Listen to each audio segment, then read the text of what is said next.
Yeah, I got a boyfriend.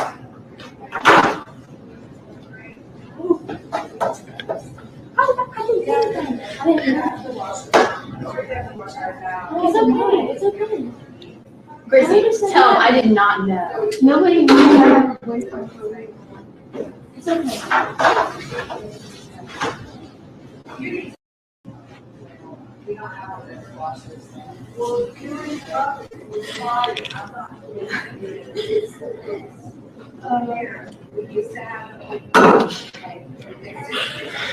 Yeah, I got a boyfriend.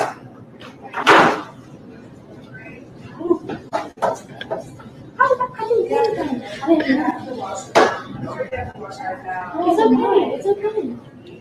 Gracie, tell him I did not know. Nobody knew I had a boyfriend.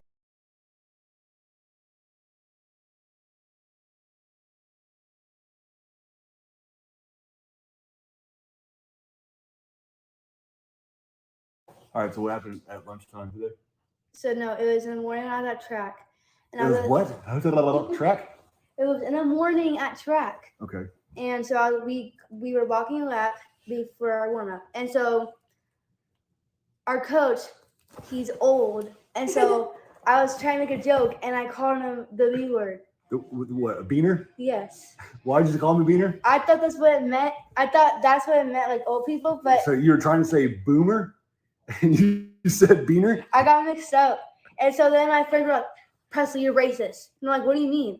They're like, that means Mexican people that like eating beans. I was like, what? I was like, so I could call myself a beaner because I like eating beans. Daddy. And so then they're like, stop saying it. And I'm like, what is so bad about it? And so then later at the cafeteria at lunch, Allie, the friend, she brought up, Presley, remember that time we said the B word? And I was like, why would you say it in front of everyone? Because if it's bad, I don't want everyone to know. I was like, it was a one-time thing. And they're like, but it was funny though. And I was like, okay, and I was like, you were serious about it, but it's not funny. So you told me that you were going to get canceled? Yes, because then they told everyone, and then Melanie, my other friend, started filming everything because I was getting mad at Allie, and I was like, why would you say that in front of everyone? Even another table across of us heard us. And then in my head, I was like, I'm getting canceled for this because everyone's calling me racist. So tell them that you meant boomer and you got it mixed up. If they keep going on, call them a bunch of beaners and shut the fuck up. No, that's not End going of to story. work. What?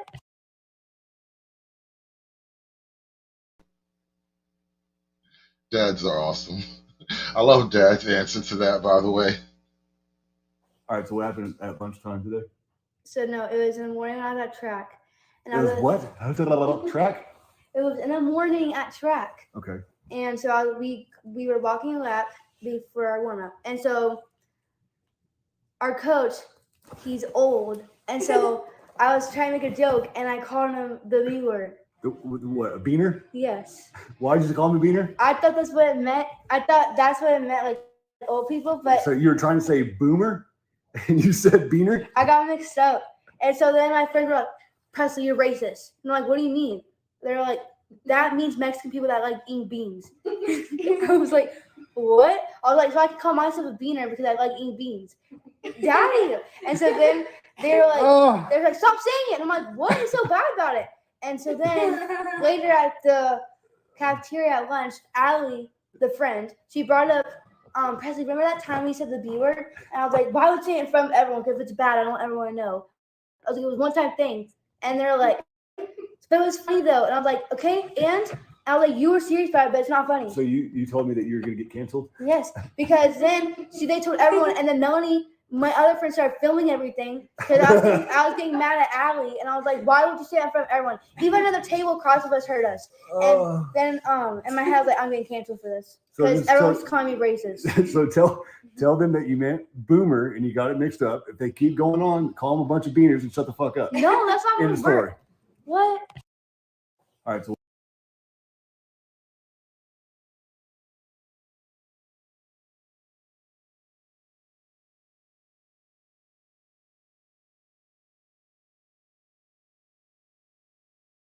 Burn that rubber like I'm Michelin. 5-star food that I dish to the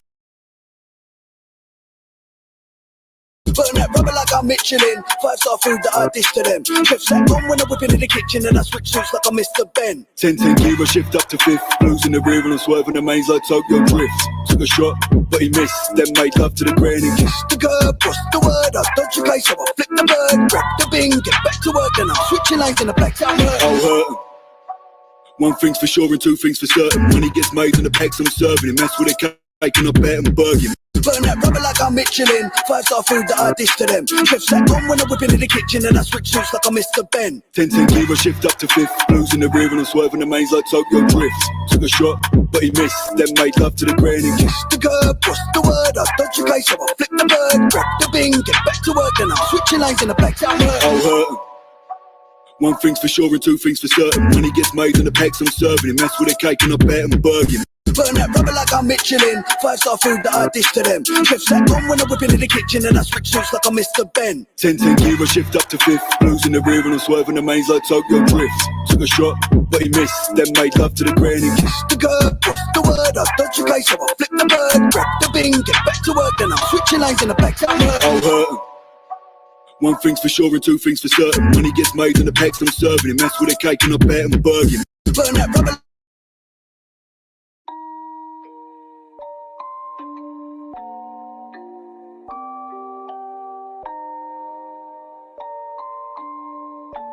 Rage on that beat, going crazy.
All right. Let's do this thing. What's good, y'all? Thank you for coming. Thank you all for listening to me one more time. Once more into the breach we go. I was I was just doing my regular Saturday appearance at the Bernard Riley show earlier, and we were speaking about Kanye and Kyrie and the NBA, and also as Kanye called them, the Jewish media. And I was kind of making a point on Bernard Riley's, and I've kind of felt this way for quite a while now, but I was making a point on Bernard Riley's about how black people have this weird sort of mental switch that we do where, like, in our minds, when we say white people, well, let me restart this. In terms of this thing called like white supremacy, systemic racism, these things like that, right? We tend to think white people when we hear that, right? When we think white people, we think Bubba, and we think Chuck and Chad or whatever. And I actually have a different conception of this reality. And I was trying to, like, in my YouTube appropriate way, I was trying to explain the connections and the interwoven threads that I can see that lead me to think what I think about the falsity of this white supremacy premise that a lot of black people are operating under. And in the spirit of that, I decided that,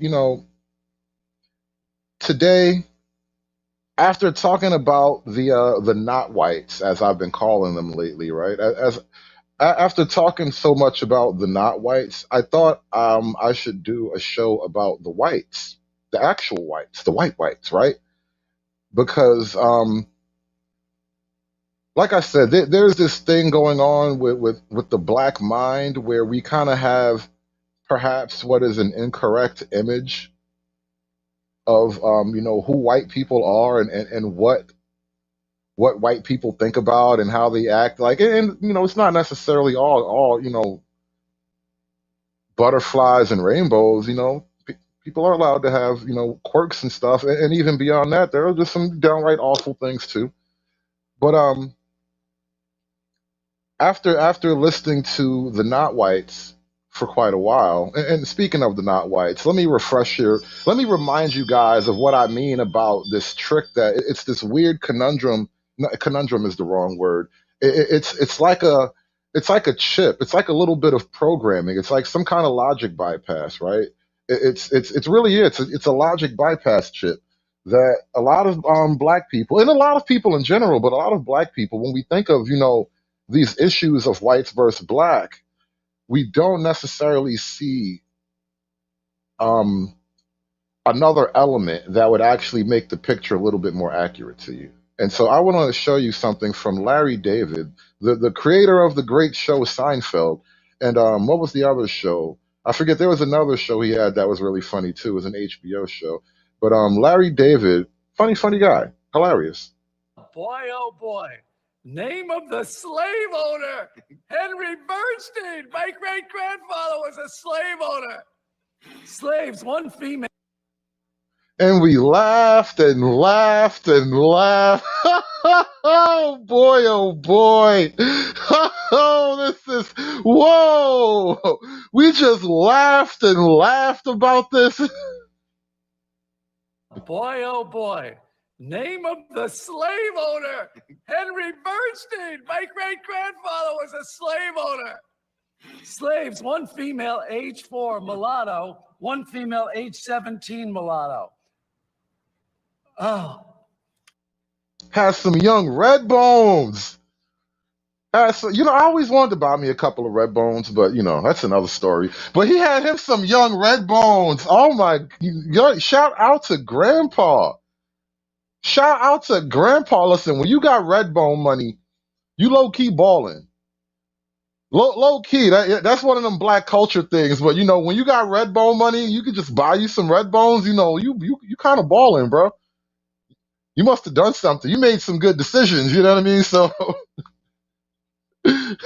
I just wanted to hey, I wasn't gonna go there, bro. I see what you mean.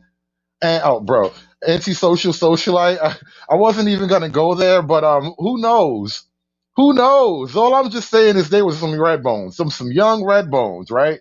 That's all I'm saying. You getting red bone money, you getting real money.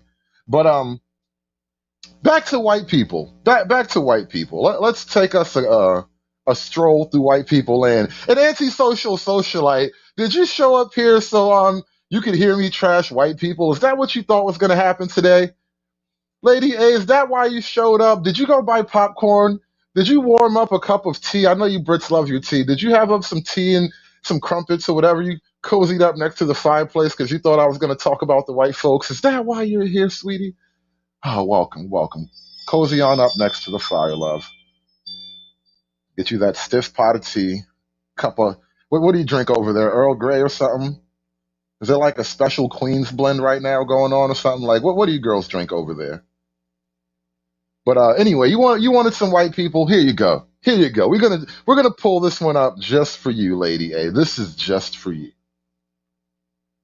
You guys are not going to get into a college. You guys are not going to get any scholarships because this is a hate crime. We all dropped out of high school. It's okay. And I still don't think it's appropriate for you guys to be doing this. It's really okay. Shout out to Stella Artois. Really not funny.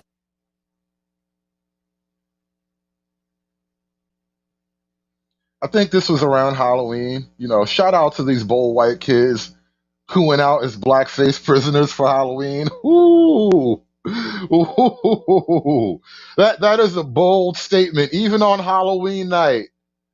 You guys are not going to get into a college. You guys are not going to get any scholarships because this is a hate crime. We all dropped out of high school. It's okay. And I still don't think it's appropriate for you guys to be doing this.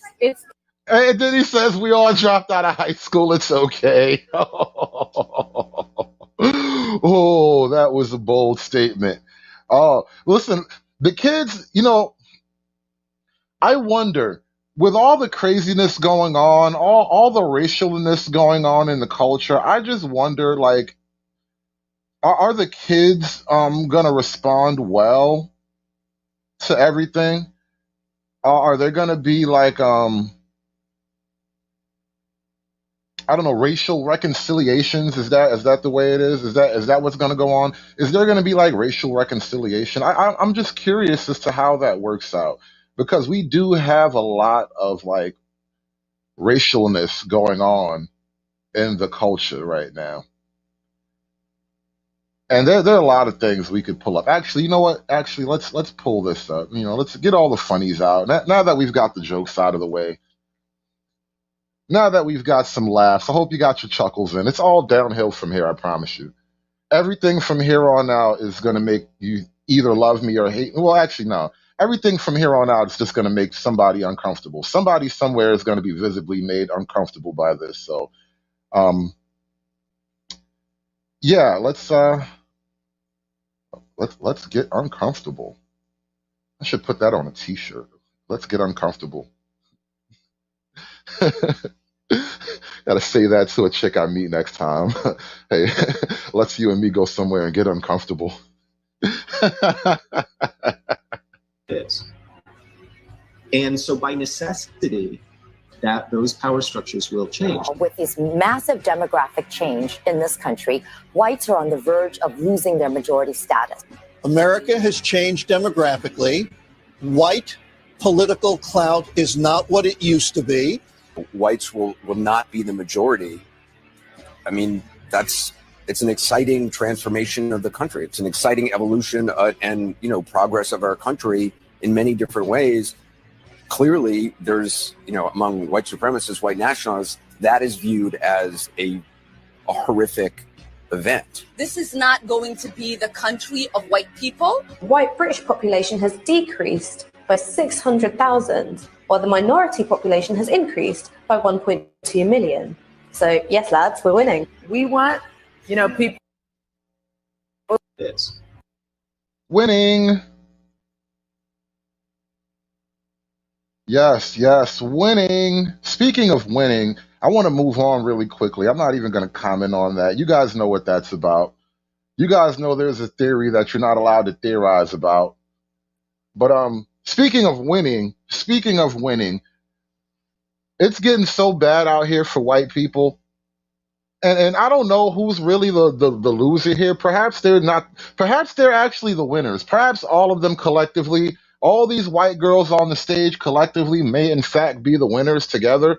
But it's getting so bad out here that white girls can't even win a beauty pageant against a trans POC of color person. Can we skip to the good part?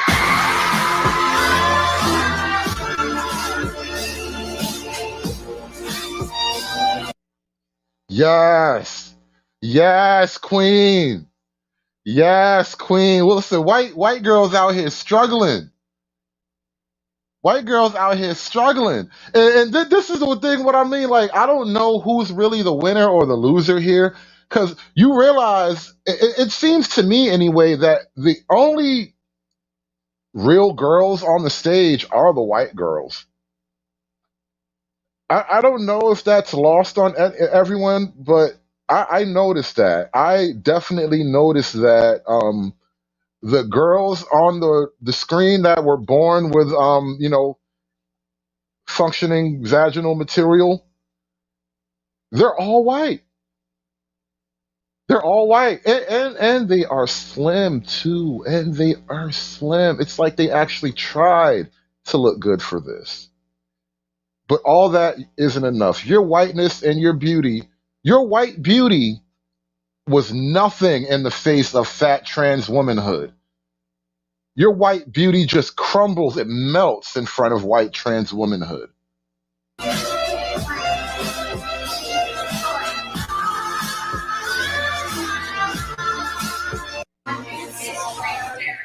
Can Can we skip to the good part?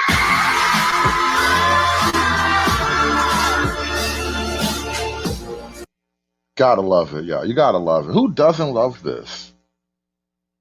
How can you not love this? How can you not look at this and just think to yourself, yes, queen. Yes. Slay, queen, slay.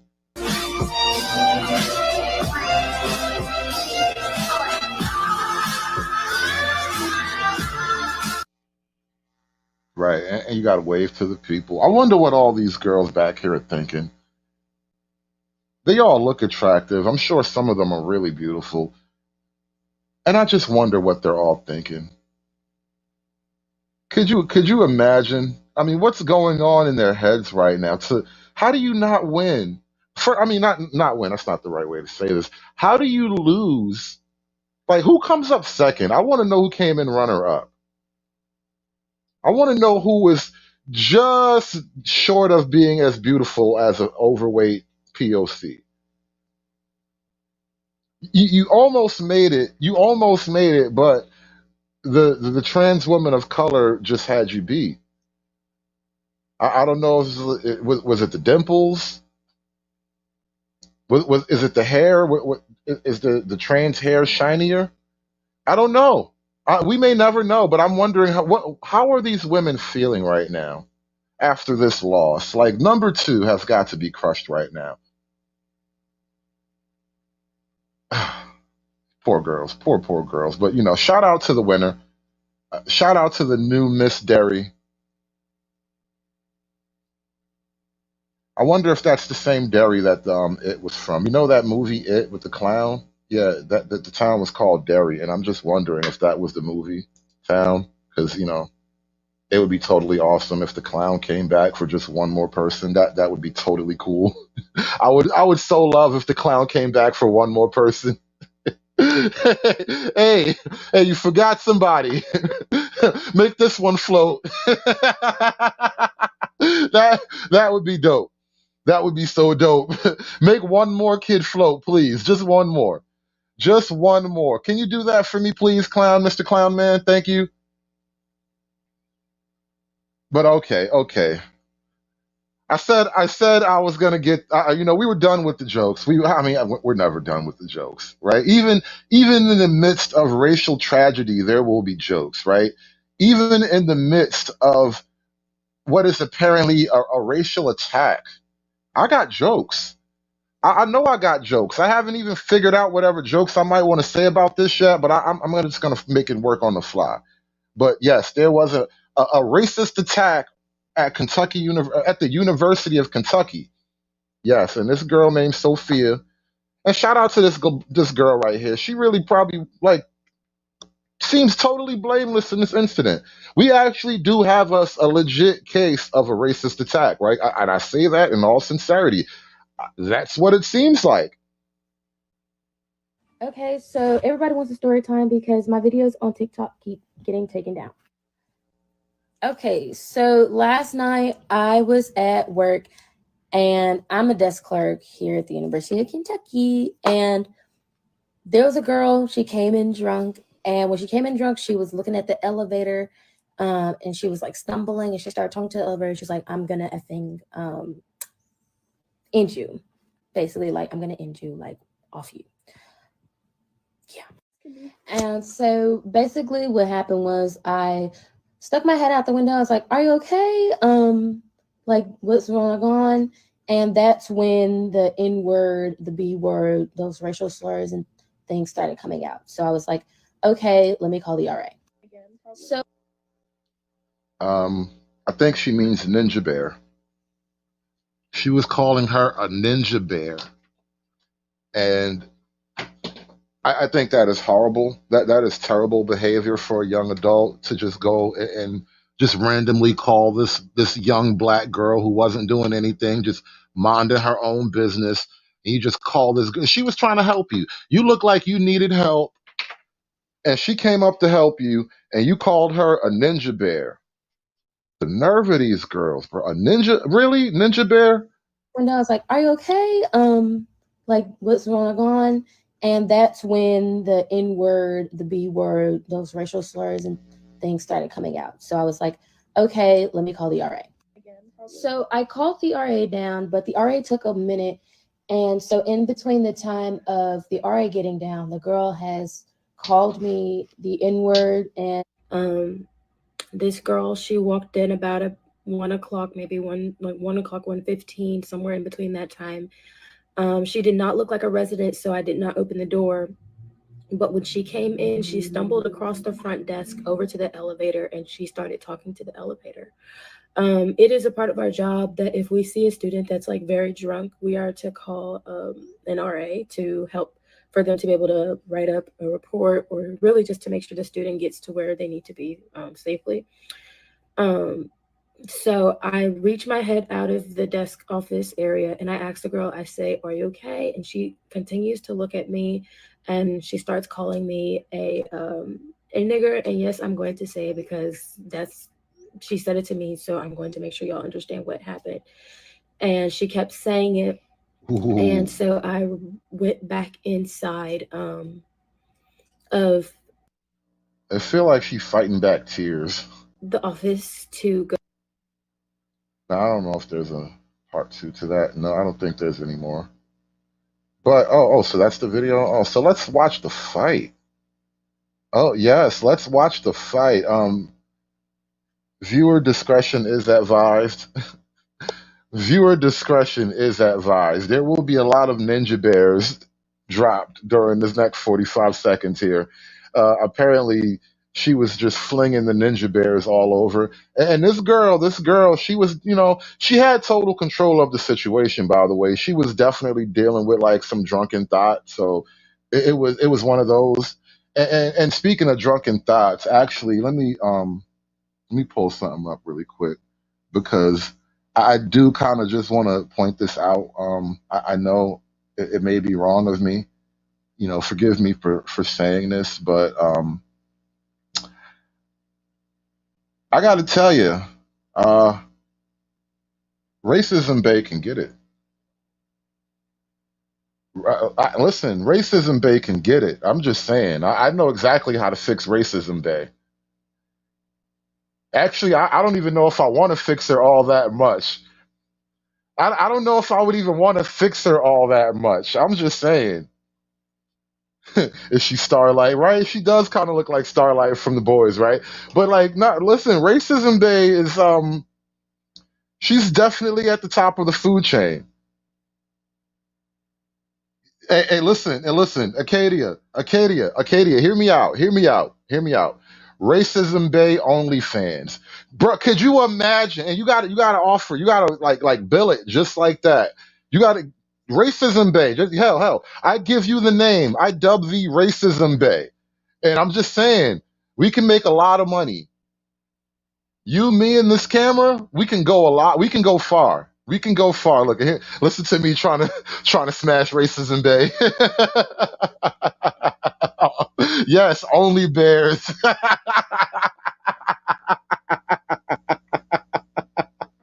Only bears. Oh my God. Yes, bro. Bro, look, I got all kinds of ideas. There are so many little weird angles we can play with this. Yes, I'm pitching it to her right now, Acadia. This is me trying to tell Racism Bay there is a future after racism, okay? There is a life for you after racism. I want you to know. Listen, a black man. I am a black man trying to tell you there is life after racism. I got you. And hell, bring your racist sisters along too. Bring your racist homegirls. Hell, bring all of y'all. All of y'all, all right? Give me all the racisms, bro. Give me all the racism. I'm a strong back nigga. I can handle it. I can handle all the racisms. I promise you. Racism like that, just throw that shit right on my back. I promise you. I got this. That's the type of racism I know exactly what to do with.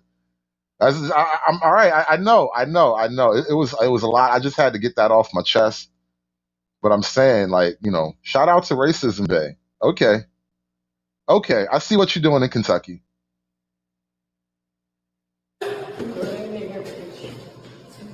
I hope. Could you stop, please? No. Could you stop? No. Thank you. I'm gonna go see the You're a nigger. You're a nigger. Oh, Jesus. I did not get paid enough for this. Exactly. And you're a nigger. Thank you. Thank you. You're a nigger and you're a bitch. You're a nigger and you're a bitch. Yeah.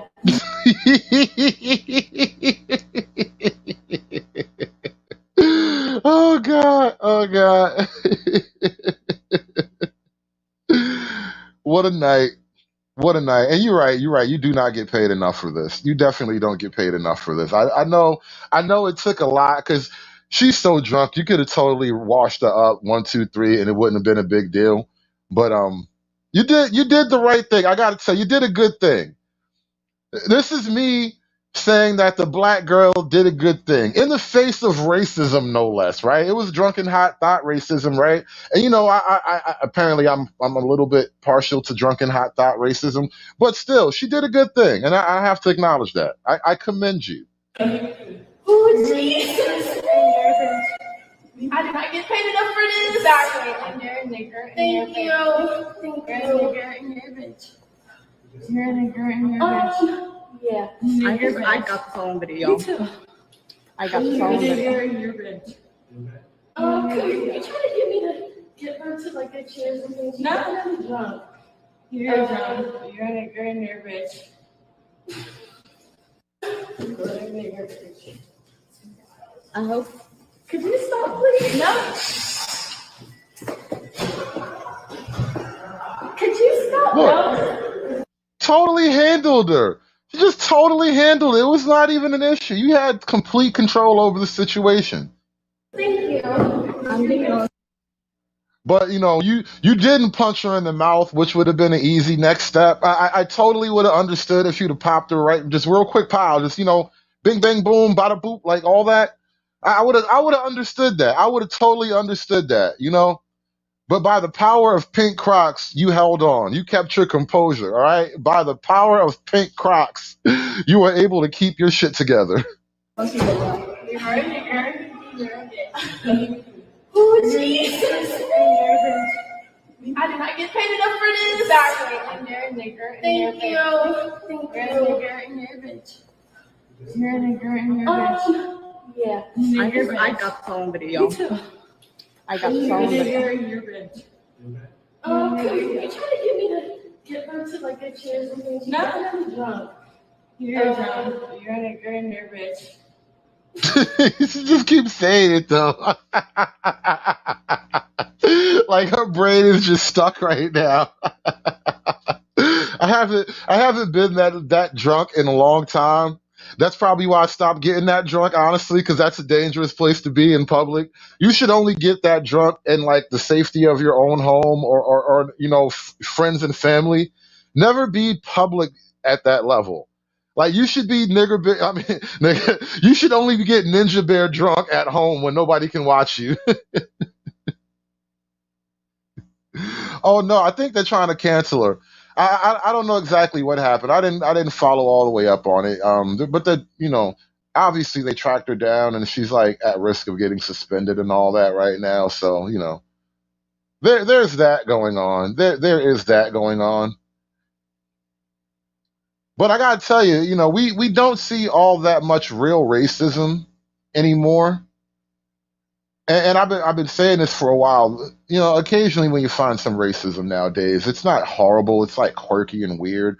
There are very few like just straight up wow, like no, that was just completely fucked up. Like there's very, very few of those things going on here. And I want to pull up another clip. Apparently these are some teenage boys on the playground throwing around some spicy language here, man. And this is why I wonder about the next generation. Like, is the next generation going to be racially tolerant, or is all this like CRT equity shit going to backfire? Are people just going to get fed up with niggas? Is the next generation already getting fed up with niggas? Nigga, nigga, nigga. Hate niggas. Nigga right there. Nigga right there. Camera, There camera. are niggers everywhere. I fucking hate niggas. Fuck them. They ran out of chicken because I'm fucking niggas. Said they ran out of chicken because of the fucking.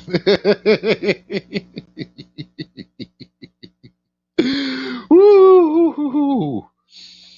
Ooh, that chicken though. That chicken though, huh? Nigga, nigga, nigga. I fucking hate niggas. Yeah, YouTube is definitely gonna make this stream like adults over 18 only. You're gonna have to like press an extra couple of buttons to watch the stream on the replay. Nigga right there. Nigga right there. Camera, There camera. are niggers everywhere. I fucking hate niggas. Fuck them. They ran out of chicken because I'm fucking niggas. Nigga, nigga, nigga. Okay, I think that's enough of that. I think we all had enough of that, right? Ninja this and ninja that. These young white boys got to be stopped. I got to tell you. These young white boys are keeping racism alive, and it is a damn shame. These young white boys need to stop. And I said, well, sit down, nigga. Oh man. But all right, do we get all the really, really funny stuff out? All right, now you know what? Let me watch this. I need to actually watch this. Let's run this one live on air. I haven't really reviewed this properly, so I'm not sure exactly where it would even fit in today's show. Because you know I have like a whole order and everything that I try to lay stuff out in, so I forgot even how this fits. So let's just run through this really quickly. I feel some chicanery afoot though. I feel like something weird's gonna happen in here. That's probably why I bookmarked it. This is Jamal. Jamal is a boy who lives in a poor neighborhood. He has a friend named Kevin. Right away, Jamal lives in a poor neighborhood. See, racism off the bat. Why his name got to be Jamal and why he got to live in a poor neighborhood? I know niggas named Jamal. They ain't poor. His mama drive a Benz. This is Jamal. Jamal is a boy who lives in a poor neighborhood. He has a friend named Kevin who lives in a wealthy neighborhood. All of Jamal's neighbors are African American, and all of Kevin's neighbors are white. Because Jamal's school district is mostly funded by property taxes, his school is not very well funded. His classroom. Bad white people. You got to give us more money to educate Jamal. All right? White people need to give us money to educate Jamal. It's your fault.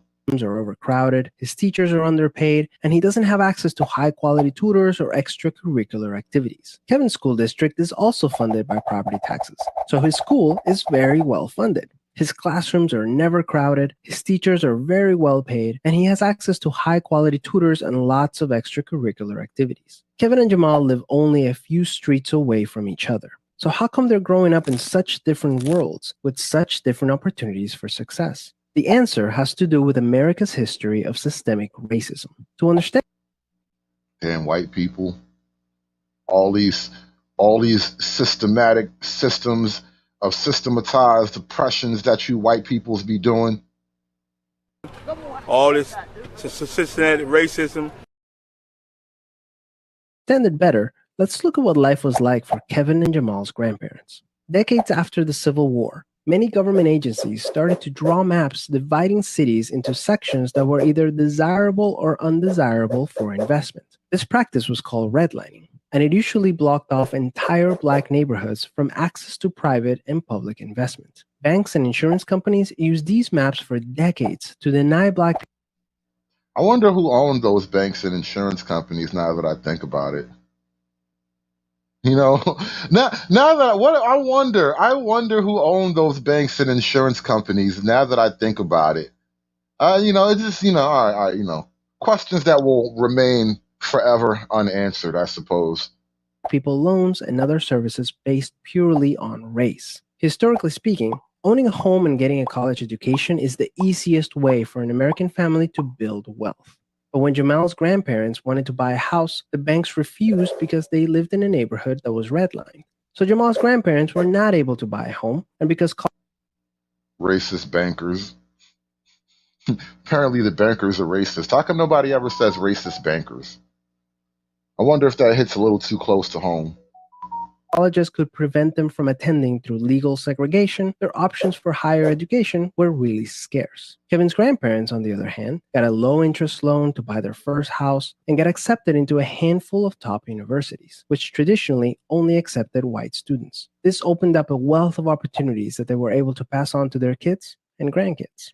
Even as late as the 1980s, an investigation into the Atlanta real estate market showed that banks were more willing to lend to low-income white families than to middle or upper-income African-American families. As a result, today, for every $100 of wealth held by a white family, Black families have $5.04. A 2017 study confirms that redlining is still affecting home values in major cities like Chicago today. This explains how Kevin and Jamal. You know what? That is a good question. I kind of want to know too, Studio Mansion, when does Kevin get arrested? At some point in this storyline, he has to go to jail for selling weed or crack or something. Jamal inherited vastly different circumstances. Unfortunately, the story doesn't end there. A big part of systemic racism is implicit bias. These are prejudices in society that people are not aware that they have. Let's go back to Kevin and Jamal. Against all odds, Jamal manages to be the only student from his high school to get accepted into a great university, the same one that Kevin and his high school friends are attending. But after Kevin and Jamal both graduate, Jamal notices that his resume isn't drawing as much interest as Kevin's, even though they graduated from the same program with the exact same GPA. Unfortunately for Jamal, studies show that resumes with white-sounding names get twice as many callbacks as identical resumes with black-sounding names. Implicit bias is one of the reasons why the Black unemployment rate is twice the rate of white unemployment, even among college graduates today. You can see evidence of systemic racism in every area of life. The disparities in family wealth, incarceration rates, political representation, and education are all examples of systemic racism. Unfortunately, the biggest challenge with systemic racism is that there's no single person or entity responsible for it. So there's no one white guy. It's all of them. All of y'all. Which makes it very hard to solve. So what can you do? The first thing you can do is work towards becoming more aware of your own implicit biases. What are some prejudices that you might hold that you're not aware of? Second, let's acknowledge that the consequences of slavery and Jim Crow laws are still affecting access to opportunity today. As a result, we should support systemic changes that create more equal opportunities for everyone. Increasing public school funding and making it independent from property taxes would be a great start so that poor and wealthy districts can receive equal access to resources. Systemic problems require systemic solutions. Luckily, we're all part of the system, which means that we all have a role to play in making it better. Peace. Okay, then. So, apparently, white people have concocted a system, and we got to take it down. And that brings me to I guess one of the major questions of today's show. And I was kind of playing around with ideas of like, how should I name this? You know, white people do this, and what's going on? What's up with white people? I was going to go with that, but that was a little bit too clumsy to feel like. So I just said, white people. I figured that just putting white people as just two blank words on a screen, that alone seems to trigger people. Something about white people in general, it just seems to trigger people. And I don't know if most people understand this, because I know I've been watching it for a while. If anybody who's been following me for a while knows that every so often I actually do sort of like dig into white grievances, I guess you could say. The things that white people are actually complaining about, these are, the social issues that they have and how they feel about things or whatever. Like I covered the whole, the school of the West and the new white education, a pro-white education and all that. Actually, there's a channel, and he and I are actually on relatively good terms, or friendly terms at least, the No White Guilt channel. And I drop into their chat from time to time and listen to what's going on over there. And it's interesting to kind of get, take the temperature of that crowd and look into that world, because, like I said, there's the narrative on TV about how things are. And then there's the real world about how things are. So like on TV, we're told that, you know, it's white people got everybody under pressure and you can't do this and you can't do that. You got to watch out and you got to watch your words and be careful and yada, yada, yada. But in reality, the reality on the ground is a little bit more complicated and frankly, it's way more aggressive too than you might think. When this is in secondary school, you should come up there. If you've got a problem, I don't do this verbal shit. See me outside. Like I said. You've been snarling us all I've day. been snarling you. Yeah? Of course I'm fucking snarling you. I've been shutting on. Little context. This is from a school in the UK, I believe. You haven't tried to make mates with us, Sam. Like, why the fuck would I be mates with a stupid white bitch? Why would I be mates with you? Why would I be mates with you? why are you racist? Why are you Be racist? racist to a white girl? Since when has the role reversed? Can't be racist to a white girl. You know, the accent's a little bit unbearable, but you know, a bunch of something, something, something white girl, something, something, something white girl. The role has not been reversed. I haven't been racist yet. I think, kids, you can't be racist to a white girl. You can't be racist to white people. Shut up. No, Yes, you you can't. can. How you can't. You can't be racist to white people. Shut up. I haven't been racist yet. I think, kids, you can't be racist to a white girl. You can't be racist to white people. Shut up. No, Yes, you you can't. can. How you can't. No, you can't. And so, you know, there are a bunch of little examples of stuff like this going around. Let me pull up something else really quickly here, because you know, the internet is sort of like, it's like we all get to have 1,000 eyes now. And there are things that, you know, you start to notice things. You start to notice what they say is real and then what's really real. Never said that white lives don't matter. No one ever said. I did. Out of my best friends, one of them is white and the other one is half white. I don't give a fuck. And they know I hate white people. Never said that white lives don't matter. No one ever said. I did. Out of my best friends, one of them is white and the other one is half white. I don't give a fuck. And they know I hate white people.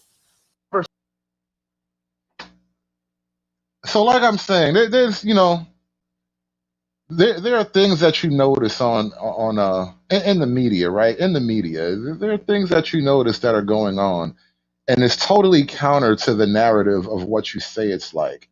And a lot of it is basically like this. For all that Kyrie is and Kanye, for all that they have said about, you know, anti-Semitism. Well, for as much as they're being accused of anti-Semitism, rather, right?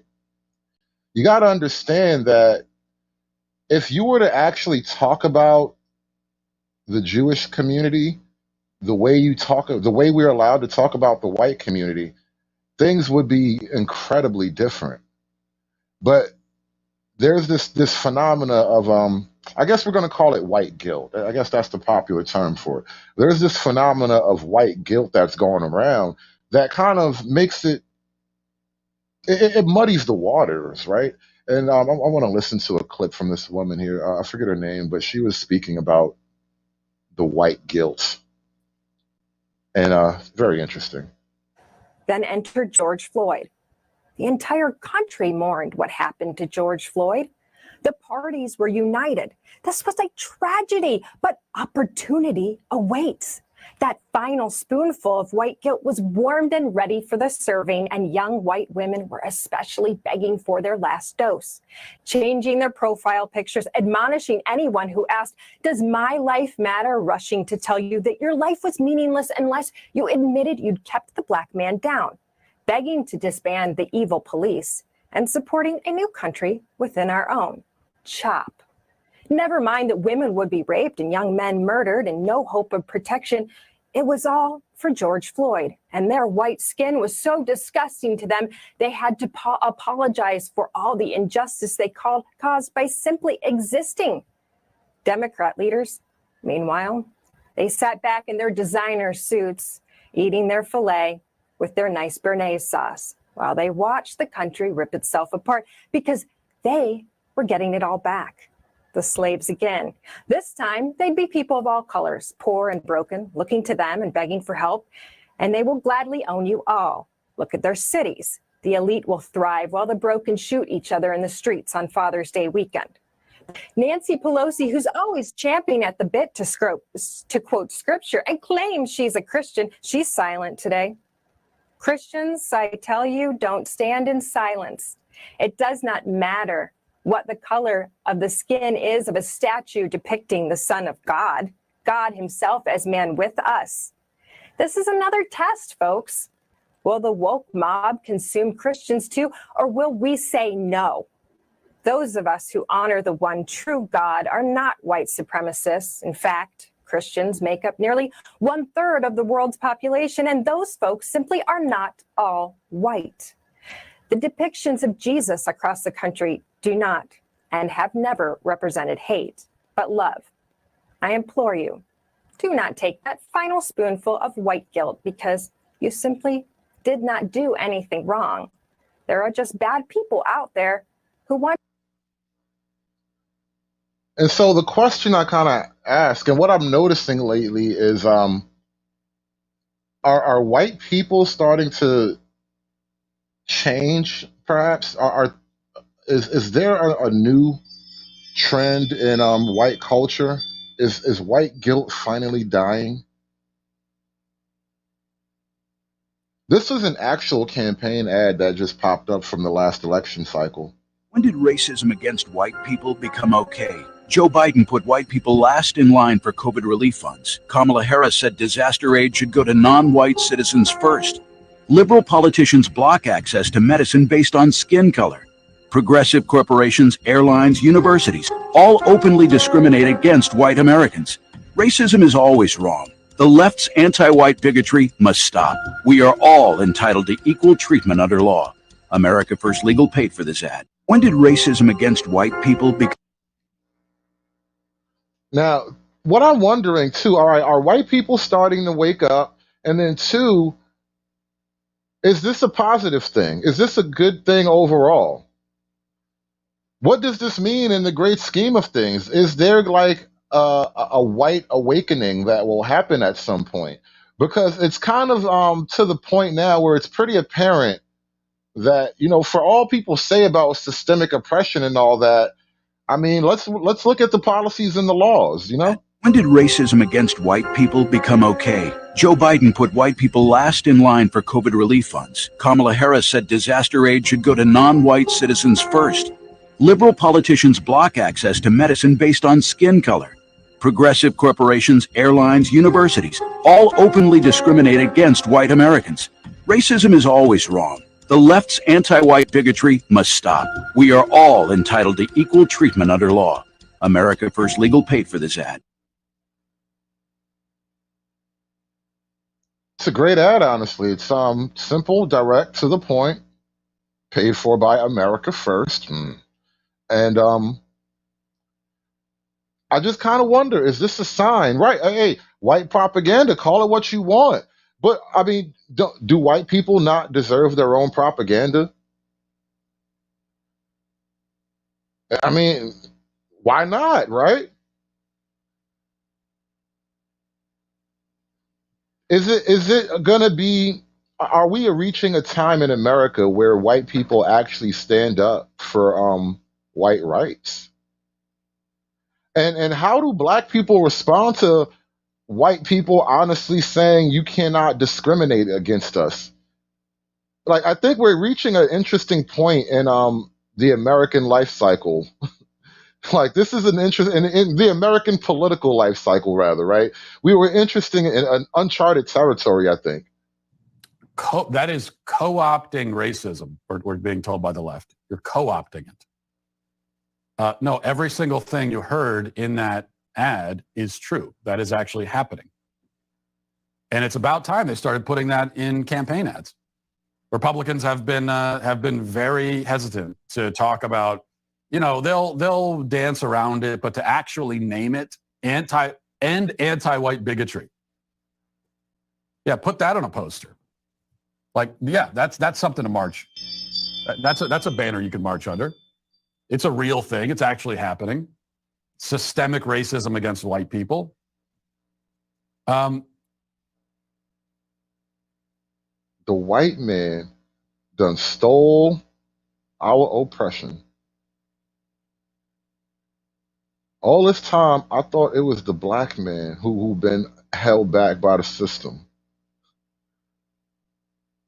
All this time, I was told it was the black man who had laws against him. As I come to find out, it's the white man. You teach me all my life that the white man is the devil? You teach me my whole life that the white man is the devil. Now you tell me it's all right for him to come among us. And there are a lot of white people in this country, a lot of white voters. And there's nothing wrong with letting them know that, hey, by the way, if you vote for a Democrat, you are voting for bigotry and racism, systemic racism against yourself.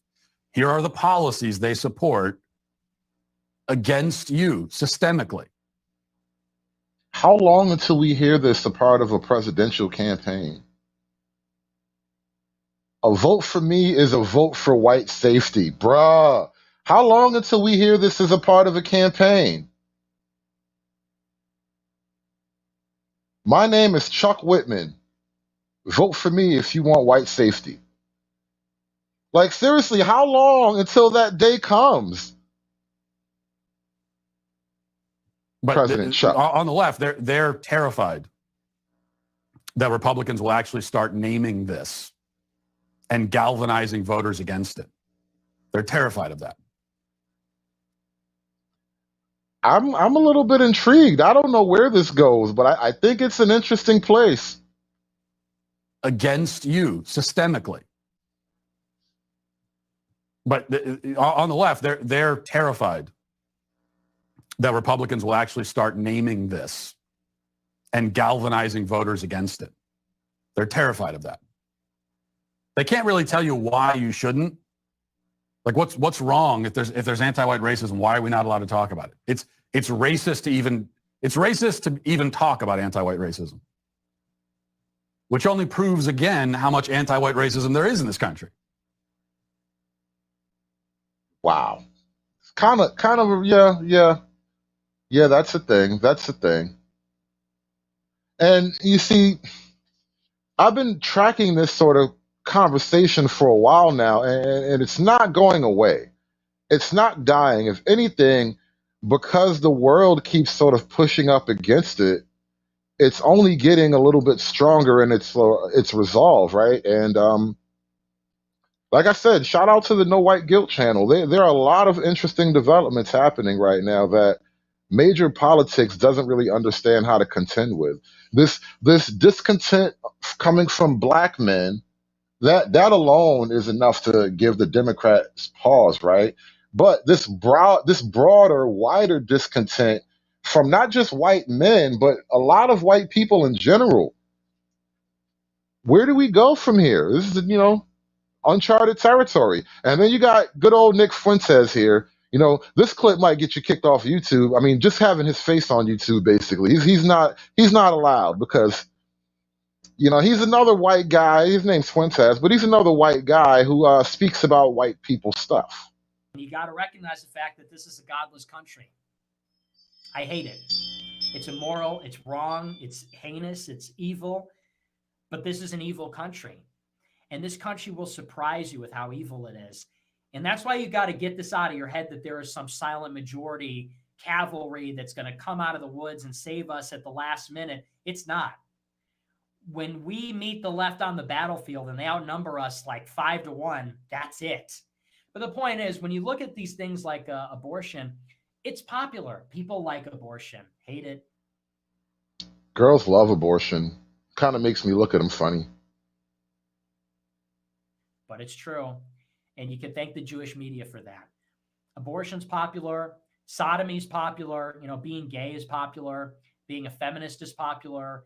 Sex out of wedlock is popular. Contraceptives it's all popular. That's all. That's not to say it's good. That's not to say I like that. Popular means the people support it, which they. You know, I was told that Nick Fuentes is a bad dude and I shouldn't listen to him, but the times that I have listened to him, he's not totally out of bounds. You know, you may not like the subject matter per se, but he raises logical arguments that are, sooner or later people are going to start to consider these arguments. They do.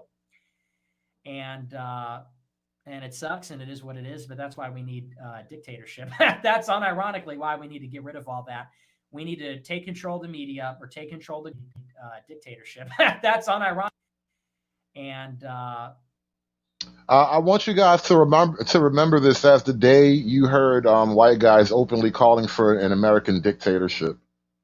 Just mark this day on your calendar, because some time's going to go by and you're going to wonder, like, where can I trace this all back to? Like, when did it really get started? Like, anyway, in your world, like, where did you first notice it? And I want you to mark this day off, write it down in your little jot, your scribble pads or whatever. Just, White Dictatorship Day. All right.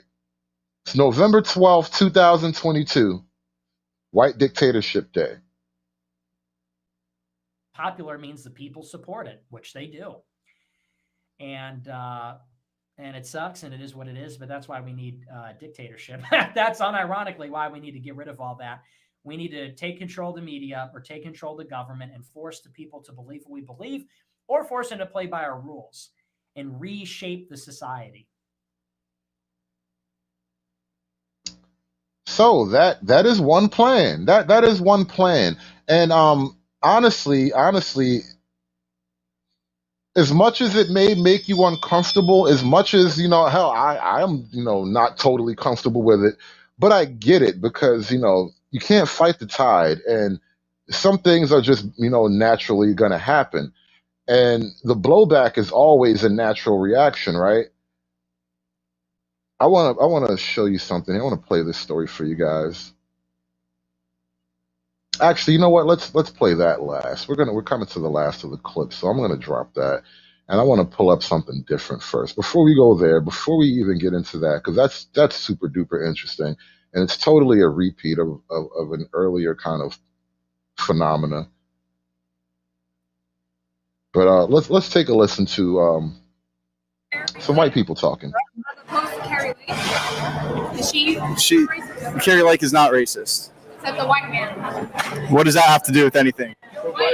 What does that have to do with anything? Hi, do you want to talk? I gotta get back to work. All right, no worries. All right, thank you. White man can't even point out racism no more. What does this country come to? You agree with me? Yeah. Didn't she have like a court case? Yeah, exactly. She was held by a trial of her peers and found guilty of on accounts of racism and discrimination based on race and sex. Was she fired? Did she fire one employee or? Yeah, it was one employee. Her name was Talania Adams, and first she paid her $30,000 less than other staffers that were male.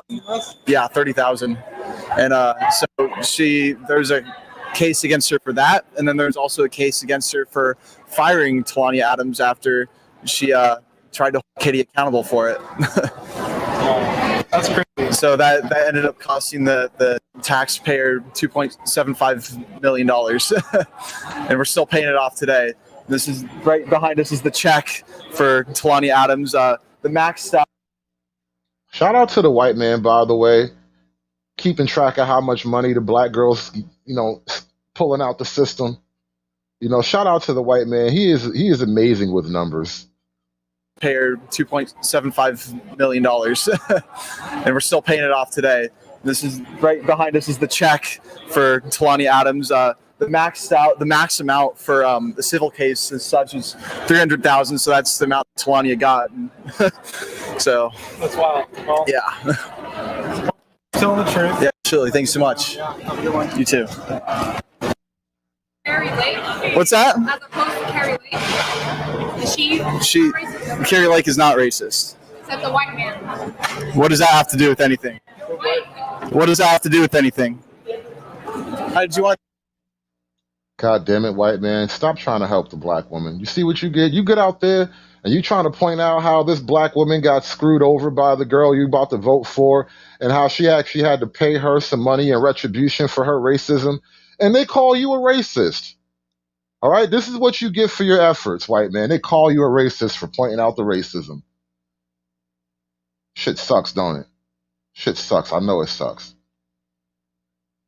But I want to get to the last clip of today's show because this story kind of reminded me of a few years ago when BLM was in its at its height, and there was a town, I forget where, but there was a town somewhere in America. This actually might have happened in a couple of places, but people started putting up little signs, writing little graffitis, "White Lives Matter." That's it. Just writing up "White Lives Matter," and they treated it like a bomb event, like a terrorist, called in a bomb threat or something. And people on the news were like, "Oh my God, I can't believe this kind of thing would happen in my town. We're not that kind of people." This sort of thing. I'm surprised it still goes on in this day and age. And people were really losing their minds about that kind of thing. And then, like I said, that was a couple of years ago, and now we have racist sign was this found story. at Bellingham High School, and frustrated parents want to know what's happening inside the school. WBZ's Christina Hager's live in Bellingham tonight. Christina, the school says hate has no place on its campus. Elisa, the superintendent sent out an email. Thank you, Ragnarok. It was the "It's Okay to Be White" scandal. That's what happened. People wrote "It's okay to be white" on signs and billboards or whatever. And just those for "It's okay to be white," people were like, "No, how dare you? What makes you think it's okay?"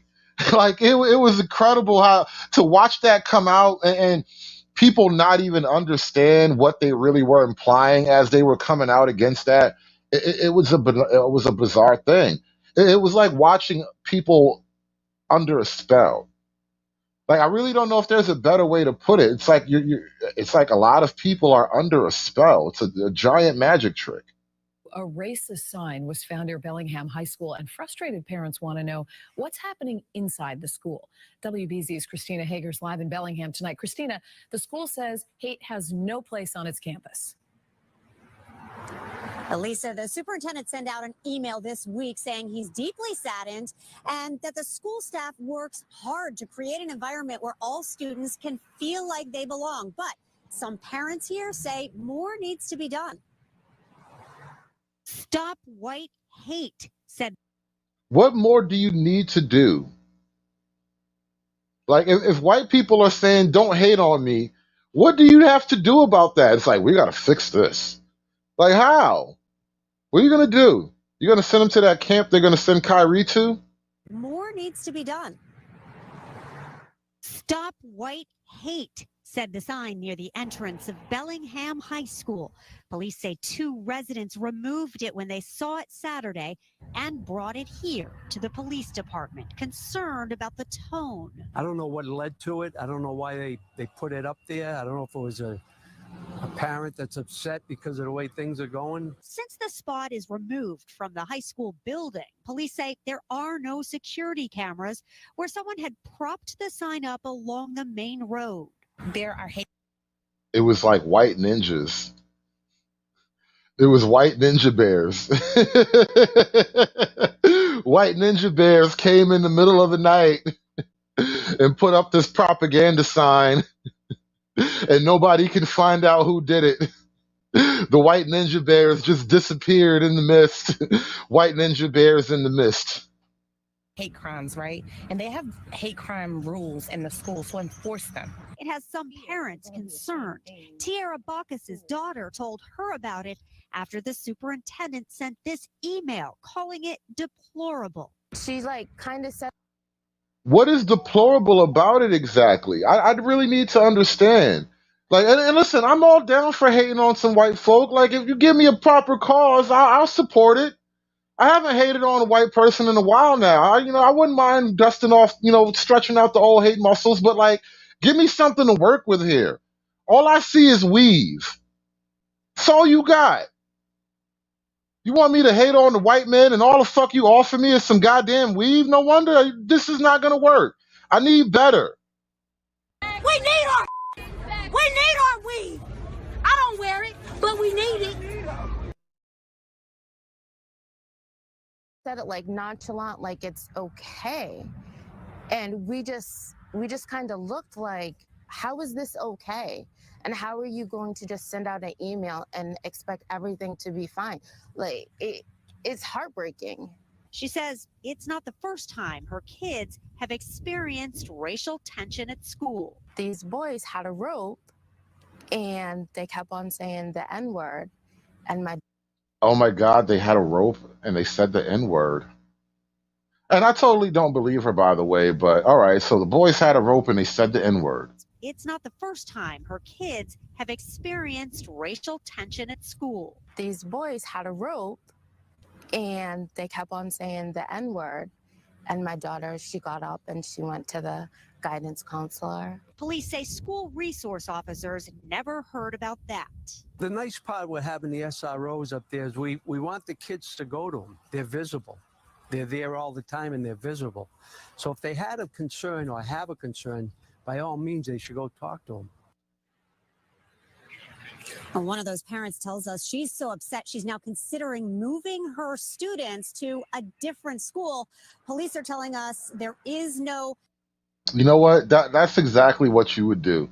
You see, the one thing you want to really help your daughter's future is to send her to a school with less white people, more black people. That's what she needs. More black people. She'll be like on the honor roll. She'll probably have all kind of like great field trips to like, science museums and factories and all kind of cool stuff. Maybe watch Teslas get made. Like, yeah, send them to a black school so you can have all those cool experiences. Wait, no, they don't do none of that shit. Danger to students or the general public. In Bellingham. Yes. I need to know, though, what is the solution to stop white hate? Like, how do you solve this problem? A racist sign was found near Bellingham High School, and frustrated parents. What makes it racist to even say stop white hate? Like, don't racism me. What? How is it even racist to say, hey, bro, I'm a people too. Don't racism on me. You don't want me to racism on you. Why would you racism on me? Parents want to know what's happening inside the school. WBZ's Christina Hager's live in Bellingham tonight. Christina, the school says hate has no place on its campus.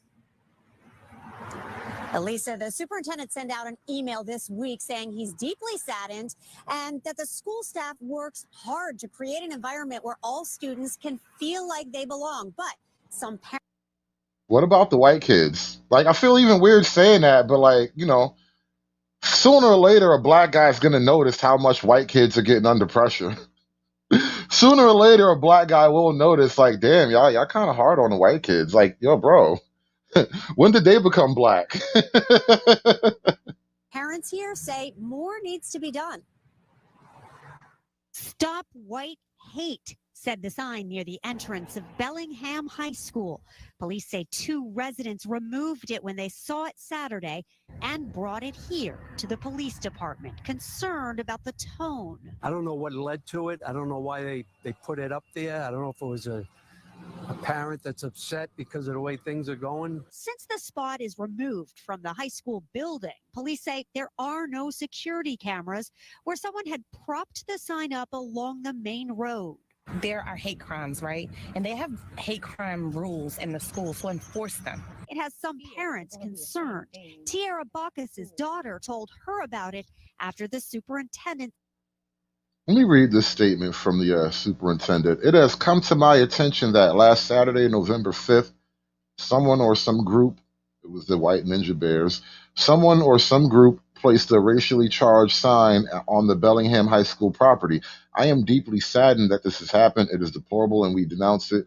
We as a school community stand for respect and inclusion. The sign certainly does not represent the core values and beliefs of our school district. We work hard to create a school atmosphere that promotes a positive learning environment for all students, where students are free to achieve their academic goals and successes, and a place where every student feels like they belong. The Bellingham Police Department is aware of the incident and is investigating. Again, what's racially charged about saying stop white hate? I need somebody to explain it to me like I'm 3 years old and I just got here. Like I'm a 3-year-old foreigner. sent this email calling it deplorable. She like kind of said it like nonchalant, like it's okay. And we just Whoa, Anunnaki, the one? Are you saying what if it was actually black ninjas?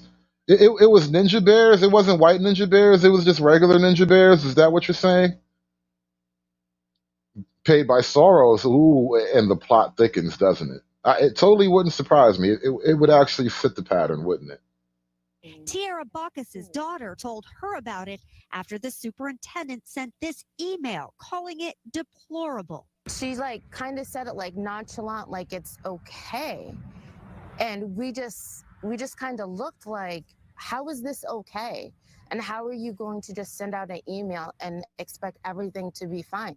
Like it's heartbreaking. She says it's not the first time her kids have experienced racial tension at school. These boys had a rope and they kept on saying the N-word. And my daughter, she got up and she went to the guidance counselor. Police say school resource officers never heard about that. The nice part with having the SROs up there is we want the kids to go to them. They're visible. They're there all the time and they're visible. So if they had a concern or have a concern, by all means, they should go talk to them. And one of those parents tells us she's so upset she's now considering moving her students to a different school. Police are telling us there is no danger to students or the general public. In Bellingham. And now we have our first guest of the evening. And the link is in the chat, by the way, if you want to come up and join the conversation. Give some predictions about the future of whiteness. Ooh, that's what I should have called it, the future of whiteness. All right, we'll save that for another show. But we do have apparently the White Devil on the show himself, and I gotta say, White Devil, thank you for coming to the show. But just before we get started, We didn't all agree. You all agreed. Nobody asked the whites how they felt. Nobody cares what the whites have to say. so what do the whites have to say? Well, I think this has been going on for about 15 years, and it's about time it's come to some people's attentions. Okay, speak up, speak up. Well, my first interaction with this anti-white type narrative, I was in the 4th grade. I was being bullied and attacked for being white at a minority white school. So whites were the minority. There was an inner city school. So I go up to the teacher, who's white, mind you, white female.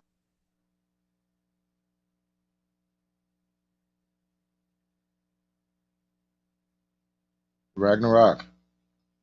Can you hear me? Oh yeah, no, you just zapped out for a second. Yeah. Can you hear me now? Yeah, go ahead. Yeah, white female teacher.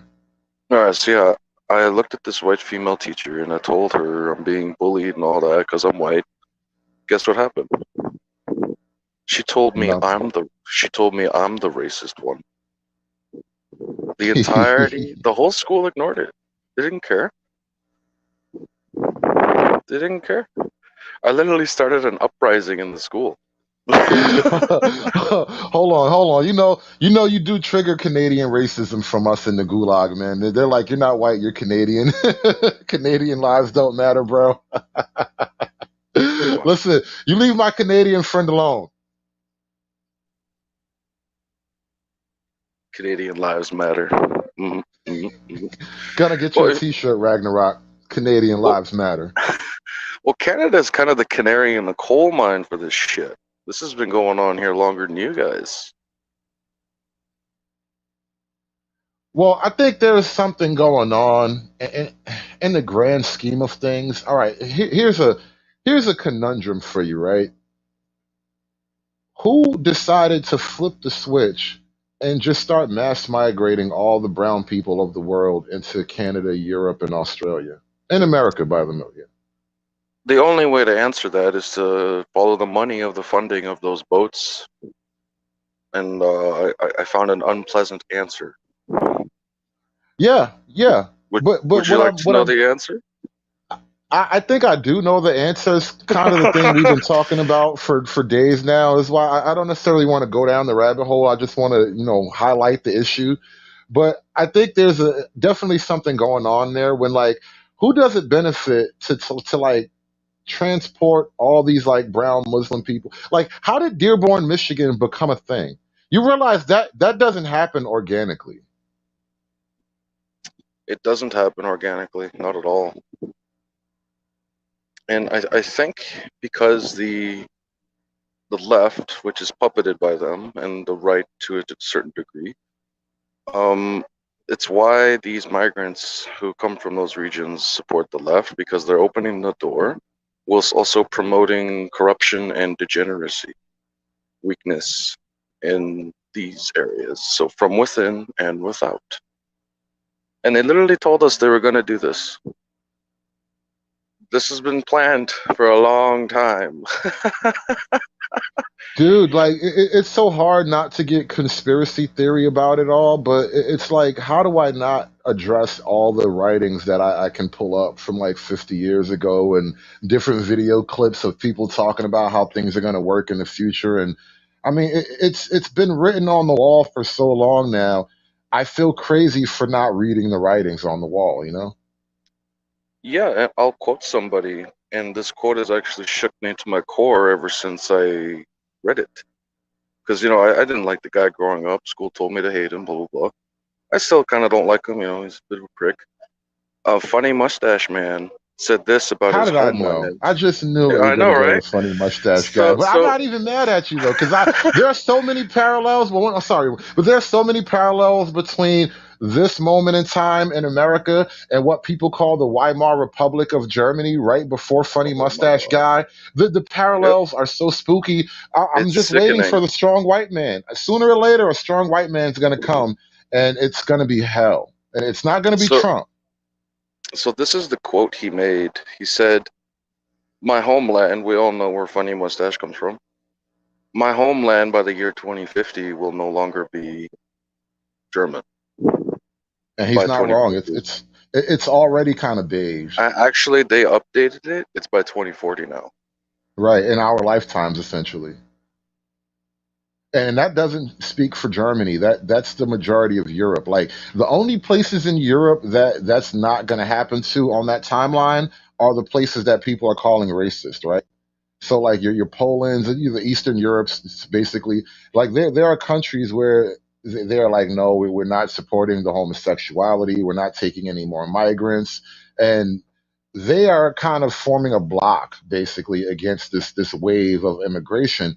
But generally speaking, the browning of all of these European nations is just it's happening. It's a nonstop flood, and I frankly see, sooner or later, people are going to start to notice, like, damn, we surrounded. Like, I remember years ago, I was with one of my cousins, and we were all drunk, stupid, doing dumb shit. But I was with one of my cousins, and long story short, a fight broke out, and it was my cousin was fighting some dude, and we all kind of knew each other. It wasn't like a bunch of strangers or whatever, but it was a thing where I was looking around, I was like, damn, it's me and my cousin, and all of them, and they all kind of like related or whatever. So it's like, damn, we outnumbered like hell. Oh shit, we about to get jumped over here. So I popped on somebody. I don't even remember. It was a big drunken mess, but I remember I popped on somebody, and now it's just a big rumble out there. Cause like I was just looking at the math, like, yo, there's already a fight breaking out, and we outnumbered already. And win, lose, or draw, I'm probably gonna get sucked into this. So you might as well go in on your feet. And it was like that. And so now I think of like the reality is like, bro, sooner or later there will be conflict. You can't get around that kind of shit. Well, there's already conflict. Like right now, it's not really like out there. Like I told kid in Sweden, Sweden, bro, Sweden is bro. There's hell. groups of people. There's groups of like this is saying, in Sweden, it's not apples that fall from trees. It's grenades. Like, Well, apples come they, from America. I know, right? So what happened was, in Sweden, there was a very hardcore Viking style faction group of people, pretty much like the Swedish mafia. They straight up put hundreds of bodies of known rapists under a bridge. That they weren't alive, mind you. Oh yeah, no. There's already a secret war in the underworld because you have the Arab gangs, like all these gangs that come from the third world. We're moving in, trying to do their own gang shit in territory where White Boy Gangster was already doing his thing. They're already at war. They're already killing each other. Like it's full blown. You have blonde women dyeing their hair black because blonde women get targeted more. It's that bad. You can't even be Aryan over Well, this bitch. blonde hair was a thing before. Well, not before, but blonde hair was a thing in was it in Iraq recently? Like what was that? Some Christian tribe or some tribe of like blonde The hair, blue eyed, Yazidis. the Yazidis. Yeah, I was thinking that, but I didn't have it. I didn't think I was right. But Yeah, the yeah. What those Yazidis were terrorists did to the Yazidis was so bad, bro. yeah, just essentially breeding out the blonde hair, blue eyed gene. And so like I'm just saying there are definitely patterns that you can notice around the world, but they're not the ones you're supposed to notice. You're supposed to think it's, black people are under pressure and it's all these other fake stories. But there are things happening that are definitely not a part of the narrative. Yeah, and I brought up to Kid yesterday on his stream about South Africa and how you literally have white kids who never lived during apartheid now being forced into these ghetto camps, like being segregated into these swampy camps with next to nothing. And he told me, well, isn't that karma for like the past? I'm like, yeah, but that little white kid, he's gonna have karma as well. It's like, why am I Right. here? Right. Like, Like, so aren't you saying that in the future he has the right to conquer and oppress now because y'all did it to him? And so it doesn't ever stop when you put it on those terms. It's just a nonstop cycle. It's, Hatfields and McCoys all the way into the future. And pretty something much. else I wanted to point out too, Anunnaki the One says, and this is when you start really getting down the rabbit hole here. Anunnaki the One says, Iraqi Yazidis, they are Assyrians by origin. You understand the root word of the word Assyrian? It's Yes, I Aryan. do. The root A lot word of of the word Assyrian is Aryan. And we get told Aryan is like, evil white people. But from a historical context, Aryan means something radically different. And I'm going to stop there. But, what we understand history to be is not exactly what it is. yeah, like most people don't even understand what Aryan means. Even the funny mustache man had it wrong. He had it wrong too. Like if you look at um the European language family tree, it goes from India, Iran, Assyria, all of Europe, parts of Central Russia. Like we're spread all over from Asia to Europe, like literally Eurasia. Well, the word they use is called Indo-European. Yeah, yeah. And that's like the majority of that's like the majority of popular like English speak, not even English speaking, it's the wrong word, but that whole swath from say India to all the way up to Europe. I mean, not Europe to Britain and Ireland. Like that whole swath of territory, the language families seem to all have a one common source, basically, which is what they call Yeah. the Indo-European family And languages. that common source is sourced just north of the Caucasus. And you want to know what's special about the Caucasus? See, Noah's It's Ark. the home of the white man. Well, not just that. Noah's Ark landed in the Caucasus. Oh yeah. Okay, and Oh, bro, Noah, don't.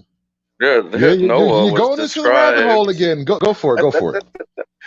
Noah was described in the recently found Dead Sea Scrolls as being white with colorful eyes. So like bright blue eyes. So Noah, God's chosen man, was white. It actually sticks because if it's true we're all Caucasian, we all come from those migrating Well, tribes that came from the mountains. We're as not I cavemen. understand it, We're as not I cavemen. understand it, well, no, I mean the cave thing is a whole nother story, and I actually played some of the cave.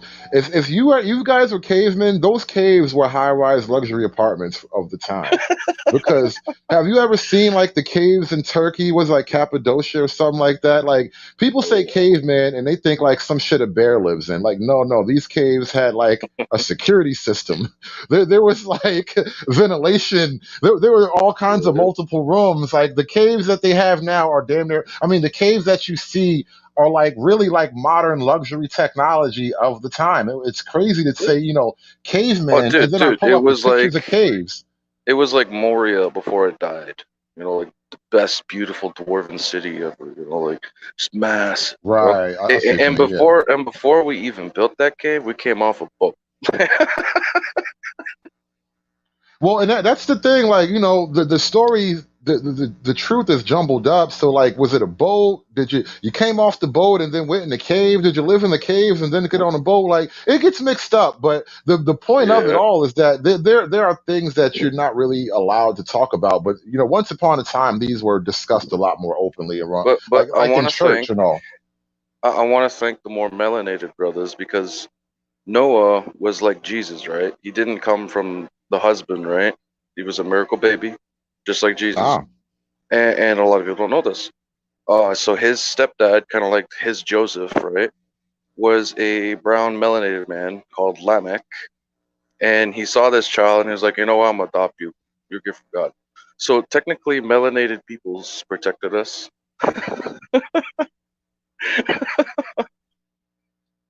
It wouldn't surprise me. I want to thank all the melanated brothers for making sure we lived. Yeah. Ladies and gentlemen, November 12th, 2022, you finally got a thank you from the white man for all he's done for him. Are you happy? Does it make you feel better? Oh man. So no, this goes back, man. It's esoteric, it's biblical. Like it's Well, crazy, yeah, man. esoteric knowledge. It's like all this secret knowledge stuff. Like like you know the lost tribes of you know, Israel. A lot of people don't Uh-huh. know is that like the true people, they're not one color. It's multiple different tribes. Like we're all shades, man. We're freaking everywhere.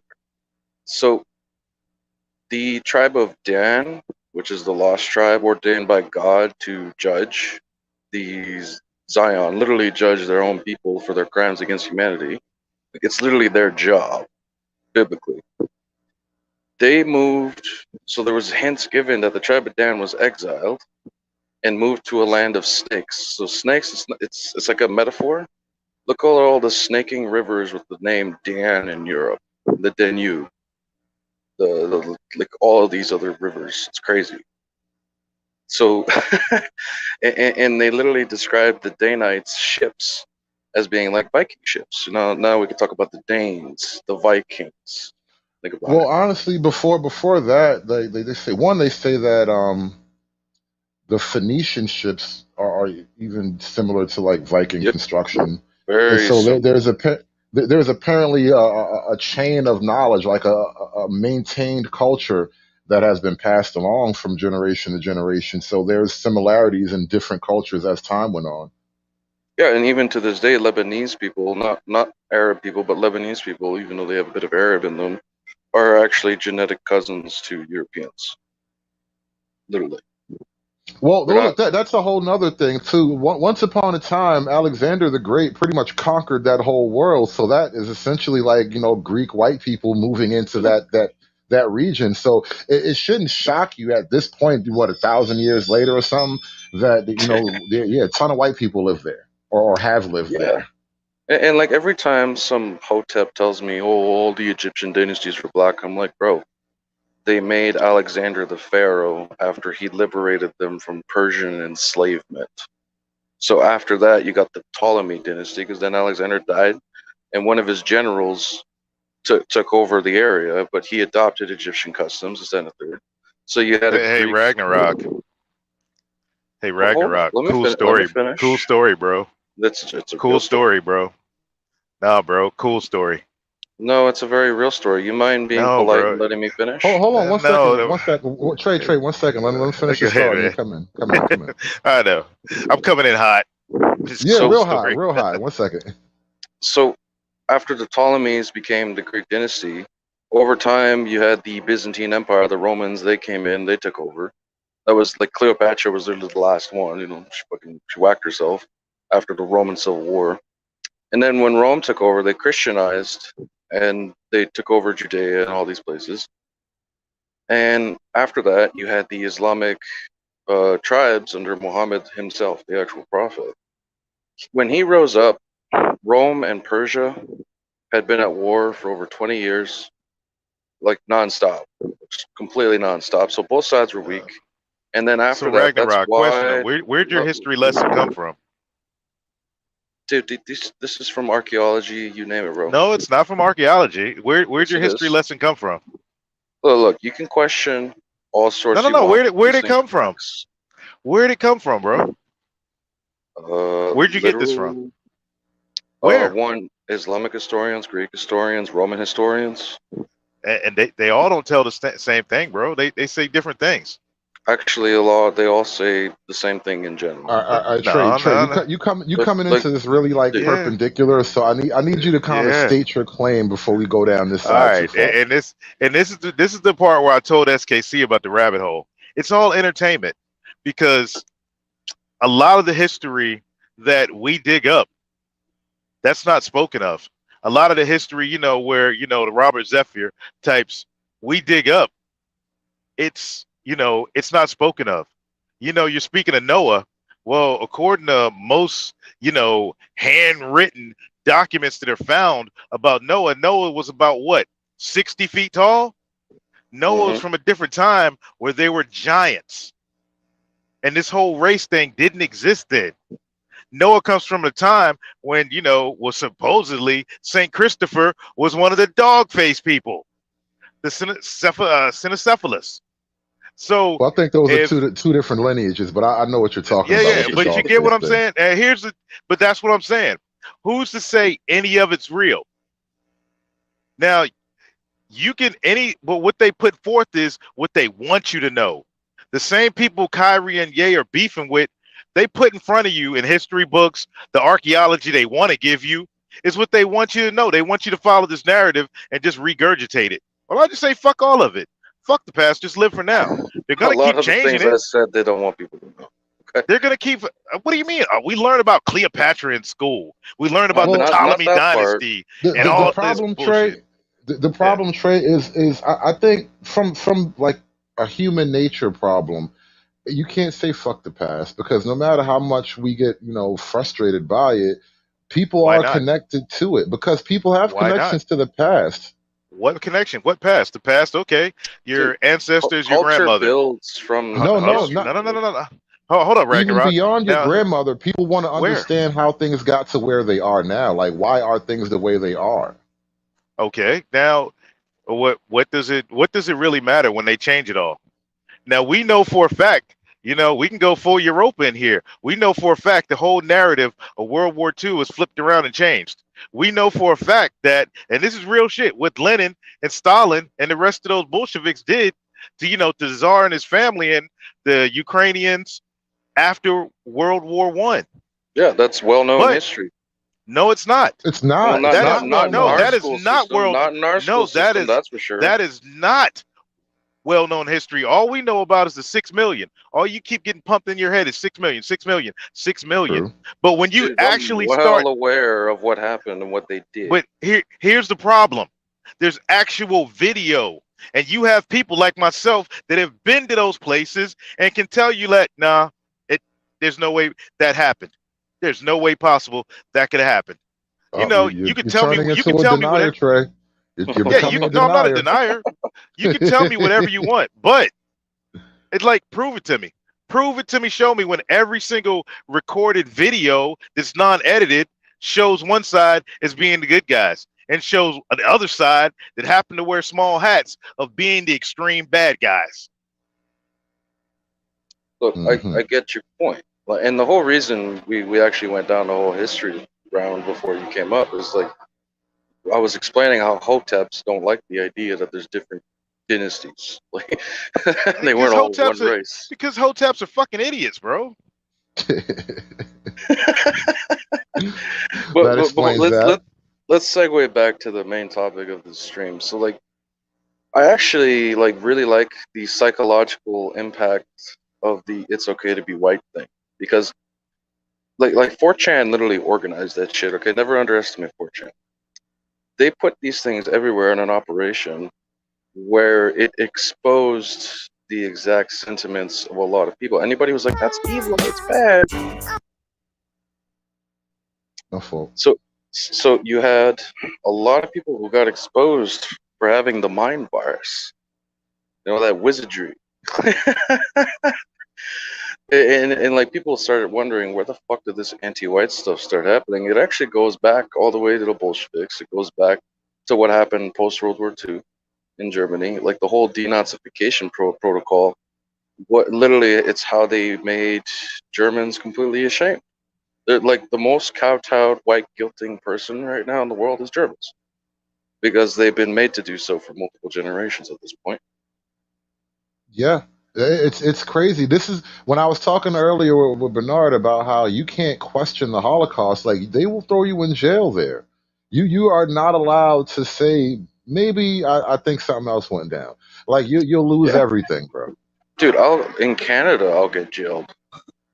Canada too, Yeah. right? This is why Yeah, we that's pick why I on don't you. talk Leave. about it. I will This is not why we talk pick about on it. you. Get out. And who are the main ones leading this whole, get rid of freedom of speech? It's the community, the pro-blacks. They want to be able to say whatever they want to say, but they want to like cut off everybody else's freedom of speech. And that's why I don't have no beef with dudes like Nick Fuentes, freaking whatever, David Duke. Let them say whatever they want. Did you see Hey, the conversation with Tommy Sotomayor and David Duke? man, I saw it. I don't remember it, but I remember it. I think I saw it. You shared it like before we linked up. I might have. I know I probably covered it at one point. Yeah, but here's the thing with that.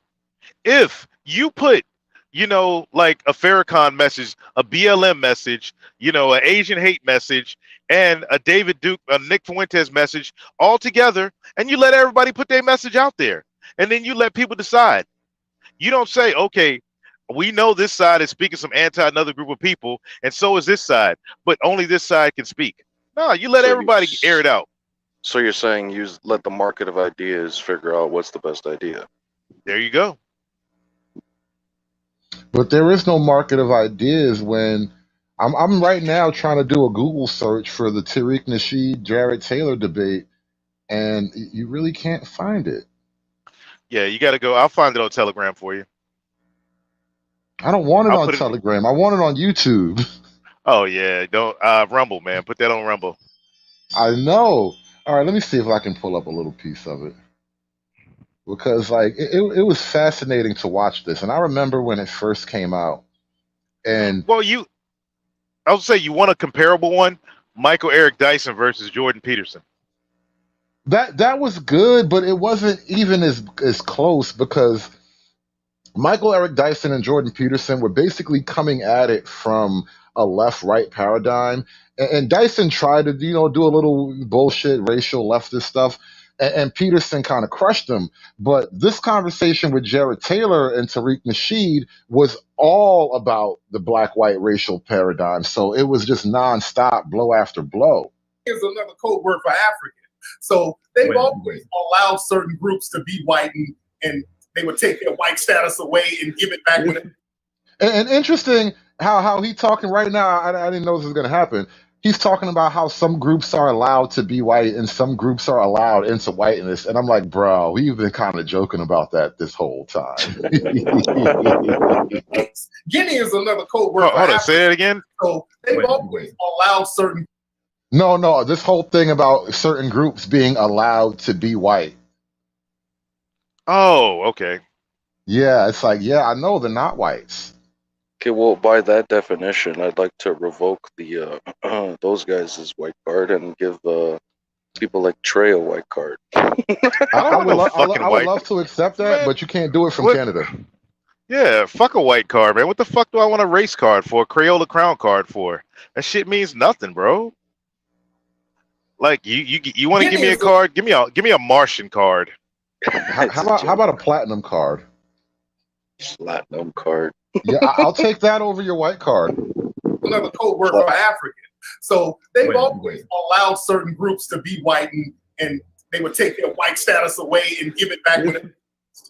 If we really cared about maintaining a white majority, why do we let Africans into the country. Africans, according to your view, Africans are the devil people. Africans are the whole reason for white supremacy. Africans are the only reason we ever care about Asians, because that's a way to put blacks down. The only reason we have anything to do with Hispanics is another way to put blacks down. Apparently, white supremacists are obsessed with black people and want to put them down. Why, in that case, have we admitted more immigrants from Africa than ever came to the United States in the slave trade? There are not that many Africans that are allowed over here. I was just in Africa. Why even one? Because certain African people, and I'm going to tell you, when I was over in Africa, they are. That is a good question, though. Why even one? And you know what's so weird right now? How many Africans are in the Black Panther film series? Bruh. Which it's in Africa. Like it's based in Africa, but like we've always used American black people to play Africans in Africa. So why go hire them now? Y'all took our job. You want the rabbit hole answer? go for it, man. We already down the rabbit hole. We know where Wakanda's really at. We know where Kentucky. Wakanda's really at. No. The main one's in Kansas, dead center in the middle of the country. Wakanda Springs, Kansas. We even got one in Washington State. But they knew, man. Wakanda. Ghetto. No, Wakanda has always been a spiritual. It's a spiritual term for the original black, Negro Indians or whatever. It was a spiritual thing for them. So Hollywood is just trolling niggas again, man. It's what they do, and yeah. Okay, well, if you get to have that, I want a Finland. Y'all hear me? Nah, you just borged out for a second. Hold on, let me run through this clip. You just borged out for a sec, Trey. Come back in a second. Screen to the point where if they come over here, they're going to have to directly work with the white supremacists to undercut black people too. Okay. White supremacists All right. bring in people, and they make sure that African immigrants do not hook up with African Americans. There were papers in. And just by the way, Jared Taylor's face during this interview sometimes is just more than priceless. Just like he's just in disbelief at how stupid this adult black man is. And honestly, me watching the clip, I was in disbelief. I was a fan of Jared Taylor. I was like, you know what? If this is white supremacy, I'm going to switch teams. Like, I can't be seen with these niggas. Hey, but Tariq Nasheed has a point, bro. Remember all the Twitter battles from earlier this year when the freaking Africans were going in on ADOS? Isn't that funny? Isn't that funny how now, after you just tried to talk shit to Jared Taylor about the Africans coming over here, look at you talking shit. Now you straight up beefing with the Africans and acting like the white man did something. African Americans. There were papers in the 1970s trying to prevent African Americans from linking up with people in Africa. Let's go back to the Marcus Garvey movement, back to the 1920s and the 1900s, when black people were trying to go back to Africa with the Marcus Garvey movement. They went in and undermined that as well. Hey, pause it right there. Hey, yeah, real quick, Trey. Apparently, the whole Back to Africa movement was kicked off by the Freemasons, but that's another story. Yeah, Marcus Garvey never set foot in Africa. And this is a hijack right here. Marcus Garvey went to Liberia, Costa Rica, and was trying to set up shop right there. Yeah, Liberia is a shit. Meanwhile, he went to Costa Rica. Hold on. So you sold them niggas tickets to Africa, and he went to Costa Rica and got him a mamacita, and he's chilling on the beach with one of those coconut drinks with the umbrella in it. Yeah, it was all at the same time. Some butt naked general in Liberia starts killing people. Like, bro, oh man, bro. Well, butt naked came years later. General butt naked didn't happen for another 75 years. Yeah, but here's where the rabbit hole goes deeper. I already showed everybody that Melville Hershkovitz and W.E. Du Bois were freaking homies. Garvey was in there too. Garvey was buddies with Hershkovitz as well. Yeah, listen, that whole Hershkovitz thing, I got to look into it more, but yeah, it kind of, that was an eye opener for me. Like, oh, so that's who the Back to Africa movement came from, Hershkovitz. Man, you know who else a Hungarian bleep Right. You know, It's like, you oh, know so y'all who been trying to get else? rid of us for a while. Good, right. You know who else was a Freemason? George Who? Washington. Well, no, a lot of founding fathers and a lot of major players in American history have belonged to one cult or Oh secret yeah. society or another. So Yep. yeah, saying that alone doesn't shock me. But there's something else deeper here. Like when you start getting into these movements and these social movements in the modern era, things take a way different turn. Because look, you can pull up quotes from like Ben Franklin saying flat out, "Don't let those people into our banking system because in a few generations they'll own us." So like the Freemasons back then weren't necessarily bought and sold. Well, they weren't corrupted. They haven't been infiltrated per se as they may have been by now. And even to some degree, like maybe there is, they were always down together. I don't necessarily know. And so here's another thing, crazy rabbit hole thing about Ben Franklin and his quotes. Yeah, another one of his quotes. There was too many German niggas running around Philadelphia. They wouldn't they wouldn't assimilate. These German niggas wouldn't, that the Revolutionary Yeah. War they brought over to fought the war, they wouldn't assimilate into American culture. And then, where did I live at? Where does the city live at? In Philly? Germantown. Germantown. It's like it's right there in front of you. But the cloud of, I don't know, Tariq Nasheedness prevents black people from just looking into this shit. When it's right there, you can Google it. It's a magic spell. I think we've all agreed on it. It's a powerful magic. I mean, speaking of powerful magic, you know what else I've come to notice? In my trouble, my travels down the rabbit hole. A lot of what we consider as like magic and mysticism and all that stuff, the vast, overwhelming majority of it is either originating in the Kabbalah or just connected to it somehow. Oh, so you ready for me to show you those So esoteric they ways of will making roll over money? African people as long as they don't hook up with us. Yeah. Babylon's banksters. I know they got a lot of money schemes. And do the bidding of white supremacists. Oh, no, okay. Now let me get this straight. Yes. The white supremacists let in Africans Yes, after they have carefully screened them Yes. to make sure that they will cooperate in a white supremacist system of holding down and exploiting American-born blacks. Is that correct? No. Didn't say all that. Okay, yes. School me on this. They don't hook up with us and make sure they're on their P's and Q's. I was over.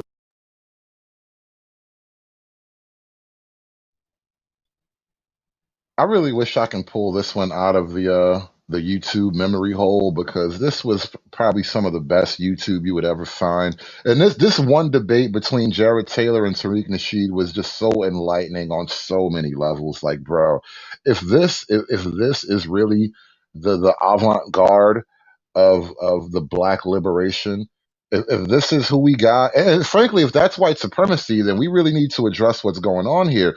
But yes, SKC, Mr. Taylor, I became a fan. I was suddenly looking at the alt right like, wait, they're not the scary boogeyman that I've been told they are. I mean, this little grandfatherly figure with his nose hairs a little bit too long, he cannot be a danger. He is not the threat that I've been looking for. And so this is why I say when you listen to Jared Taylor, you listen to Tariq Nasheed, you're like, okay, who does Trey the MBD sound more like? And I realized, damn, that's why I scored a 1 on that freaking test. Oh shit, I found it. I found it. Nice. And as silly me, I skipped right over it this first time I was looking for it. But before you pull it up, before you hit play, and it's listening. If you want to say, let's compare the manosphere at large to the black manosphere. The one thing missing easy is accountability. Somebody was talking about it the other night. What's the difference? It's accountability. And when guys like Jared Taylor talk about accountability, for some reason, the community thinks that's racism and white supremacy. Yo, I gotta get going, guys. I just want to say one thing. I'm at work. Finally got some orders in. The alt-right, honestly, with all the bullshit people say about it, honestly, like I deep dive into what the hell they're talking about.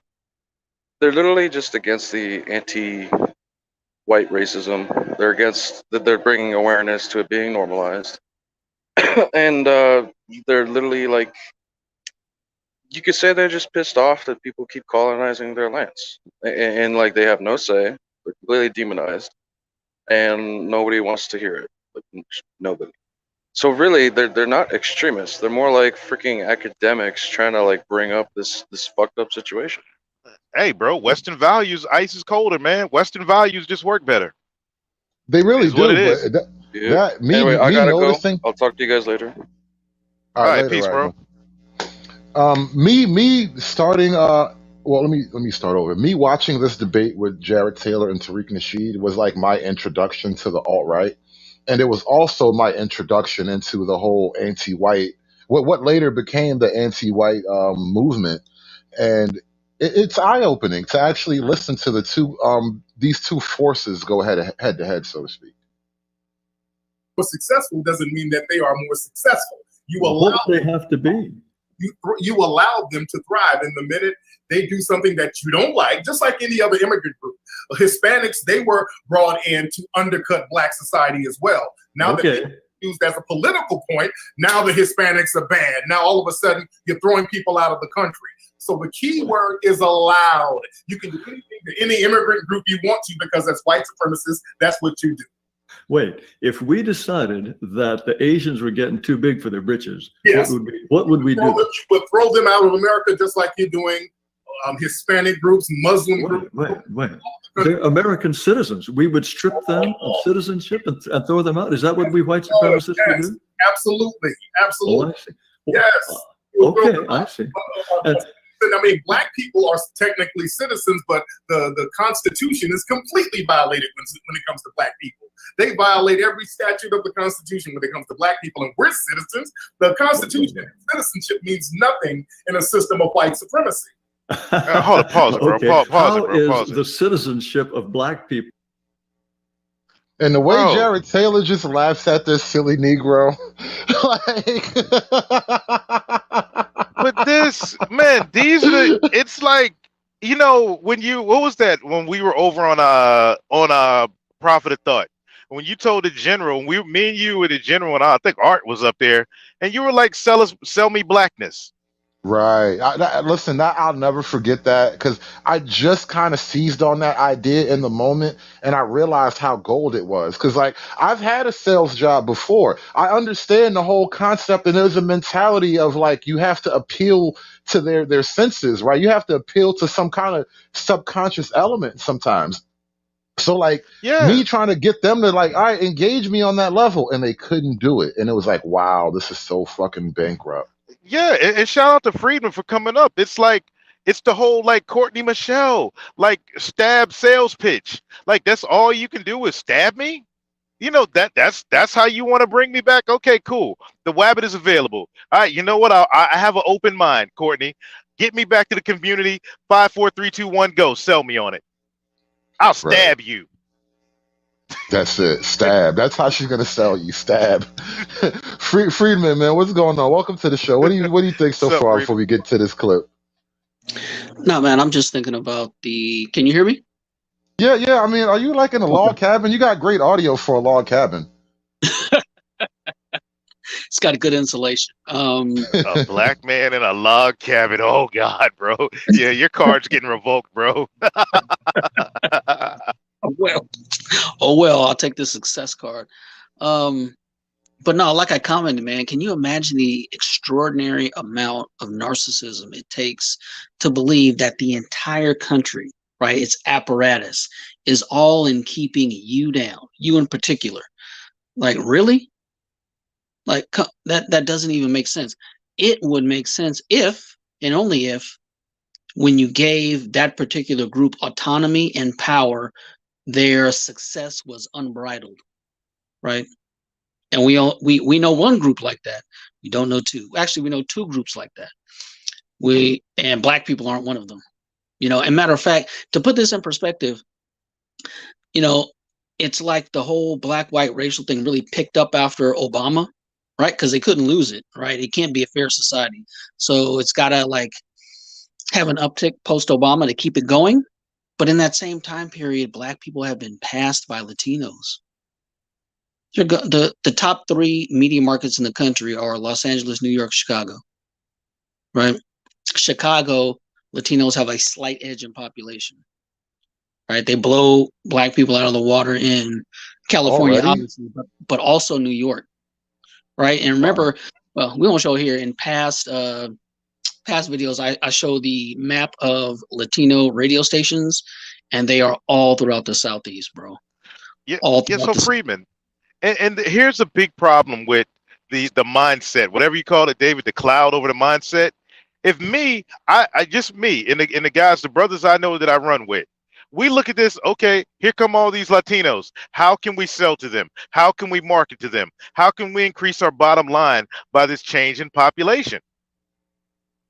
Well, that's what you have to do now. I mean, you can't fight the tide. I always say you just got to learn to swim.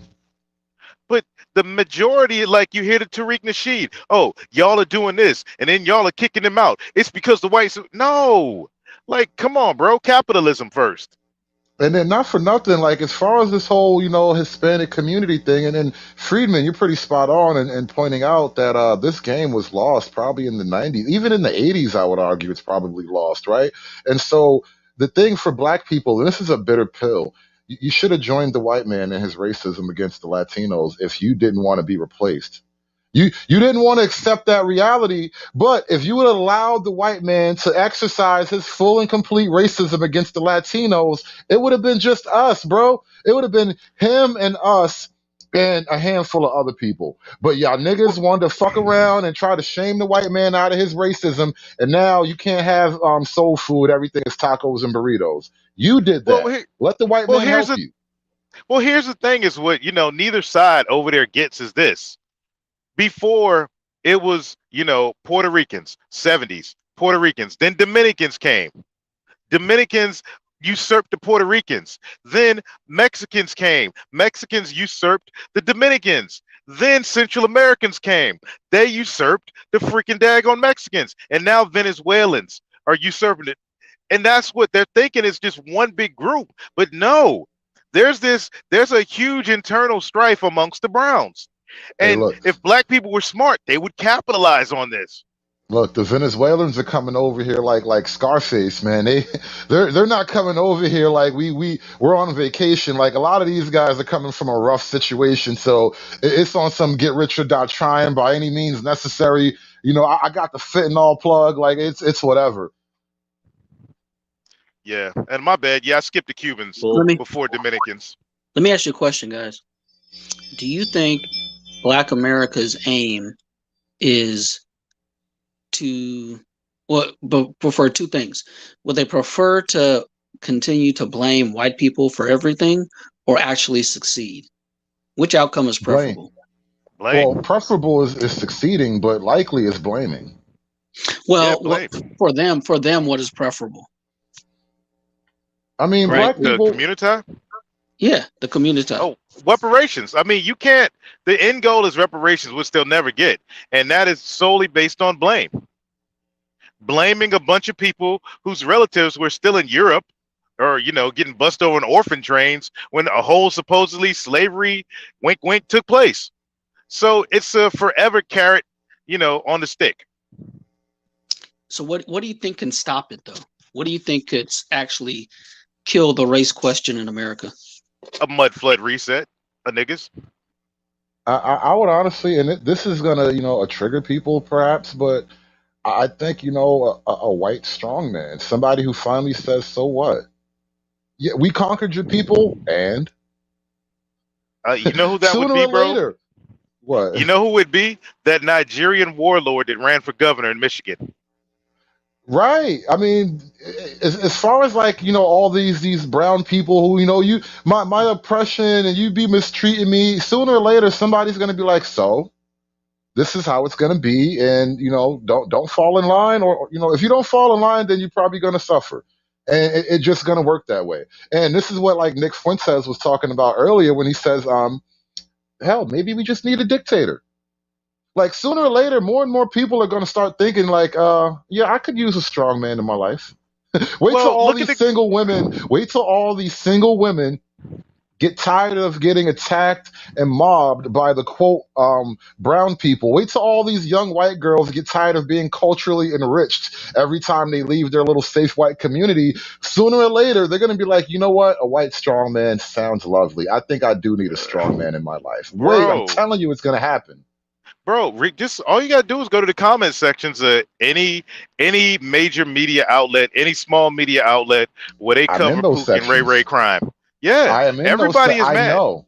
I'm trying to give y'all the fucking temperature. Like I know, bro. I deep dive into some of these racist circles, and it's like you can stomach a lot of the jokes and whatever, but then underneath that, there's a bitter truth that people are kind of expressing here, and the bitter truth is what I'm trying to get to.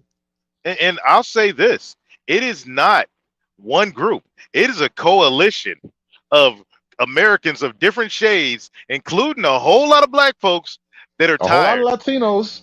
Yeah, that are You see tired of Pook and Ray. you see the Latino mayor scandal. Was it like the city council scandal when they was like these monkeys? It's like, Yeah. whoa, didn't expect that one to happen, but this is what it is. Not everybody is friends just because they're brown, you know. Yeah. Hey, Friedman, did you see the Stop White Hate sign at the beginning? David Stream before he opened it up. Yeah, I saw that. So imagine what's being said, not on the news, but at the kitchen tables of white people that have common sense. Like, what they're like, what's wrong with that? Why can't you want us to be hated on? Okay. Eventually, that thermostat is going to pop. Right. And all I got to say is this. You might want to be on the white side. You might want to be like South Park. Be on And the a side with man the will whites. a man will rise to lead them. Well, here's the thing, man. It's, bro, everybody is tired of ninjas. Everybody. Damn ninja Right? bears. Black people are. And look, here's the thing. The big thing is, you know, you're trying to hypnotize a generation into hating themselves because they're racist for this, that, or the other, right? But the difference in, you know, an individual knows that the difference between, you know, a black guy that ends up on the evening news doing XYZ and his neighbor, right, is not him, right? That's what that's kind of the unsaid thing is like, what do you mean it's racism? You know, my neighbor's black and he's just fine, right? Or guys I went to high school with even and played football and sports with, some are in prison or dead. Some are, you know, alive and well with a good paying job and a nice house in the suburbs, just like me. You're real hard pressed to convince someone the difference between black people's outcome is racism. You know, that just doesn't exist. So when you're like the strong man and coming and all that is basically just, you know, black people have to be allowed to lose. Yeah, right? I say that all the time. Black people corporately don't lose, right? They don't, right? Baltimore, nothing but excuses, racism, not enough funding, even though it's the best funded school district in the nation.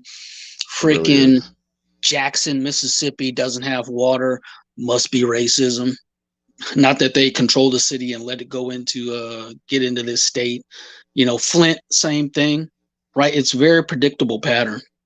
So, you know, black people just have to lose, right? And then you have to have a choice between the middle class. Either you're going to stick with the losers and let that define you, or you're just going to go ahead and succeed and let that define you. You know what? That was a great point for us to jump back into Jared Taylor just laughing politely at this silly Negro, Tariq Nasheed. Violated daily. How is for example, how is the separation of powers in the Constitution violating the citizenship of black people? Oh my God! The Second Amendment, Philando Castile, he was legally owned a gun, got his brains. I'm talking about the separate. You said every single article. I'm just giving you an example of. I can go down all the statutes: the 8th Amendment, the 13th and 14th Amendment. We don't get equal protection under the law. Black people can get legally murdered by a white supremacist race soldier, and nothing is going to happen. The Constitution does not protect us. So the Constitution is toilet paper to white supremacists. Your boy Richard Spencer even said, "I don't care nothing about the Constitution. I care about survival." Again, how does the separation of powers oppress black people? You said every aspect of the U.S. Constitution oppresses black people. How does the fact that the president has to be 35 years old, how does that oppress black people? How is it that the citizenship of black people is ignored by every aspect of the Constitution? You played a word game. I didn't say that. I said it doesn't protect black people. I didn't say the Constitution oppresses. White supremacy oppresses all non-whites. The Constitution doesn't protect black people. Watch the words, Jared. Let's watch the words. I'm very clear about the words I use, sir. Not clear to me, but and you know something too about Tariq. You were very like a really teethy grin. I thought Jared Taylor is white supremacy. You just the cheese in a way, like you talking to a chick. You seem to think.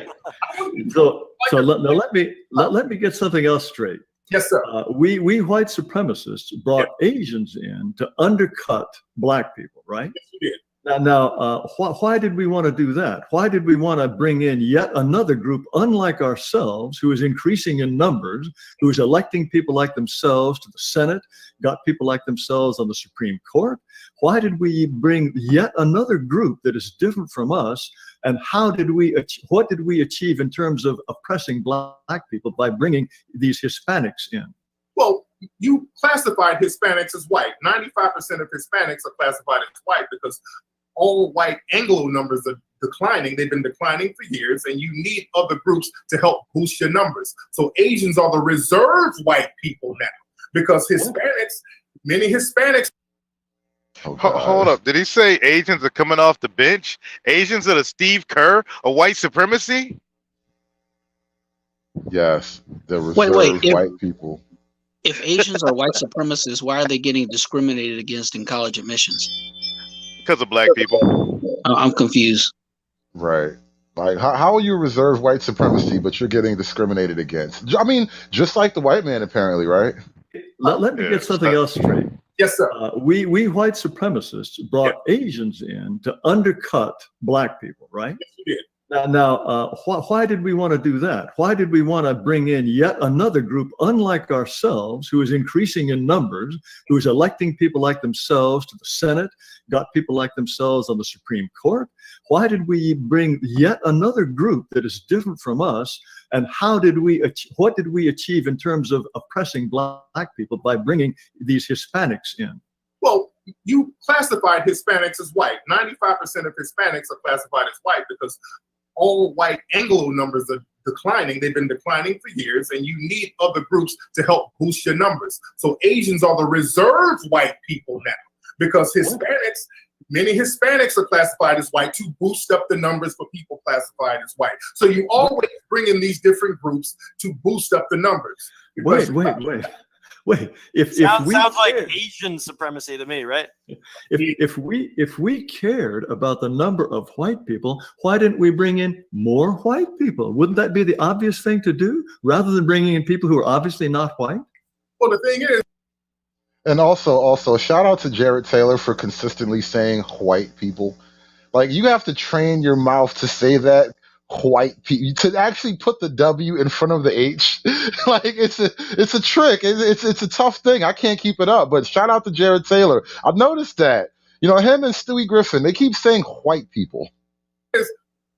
Classify a white person. What makes a white person white genetically?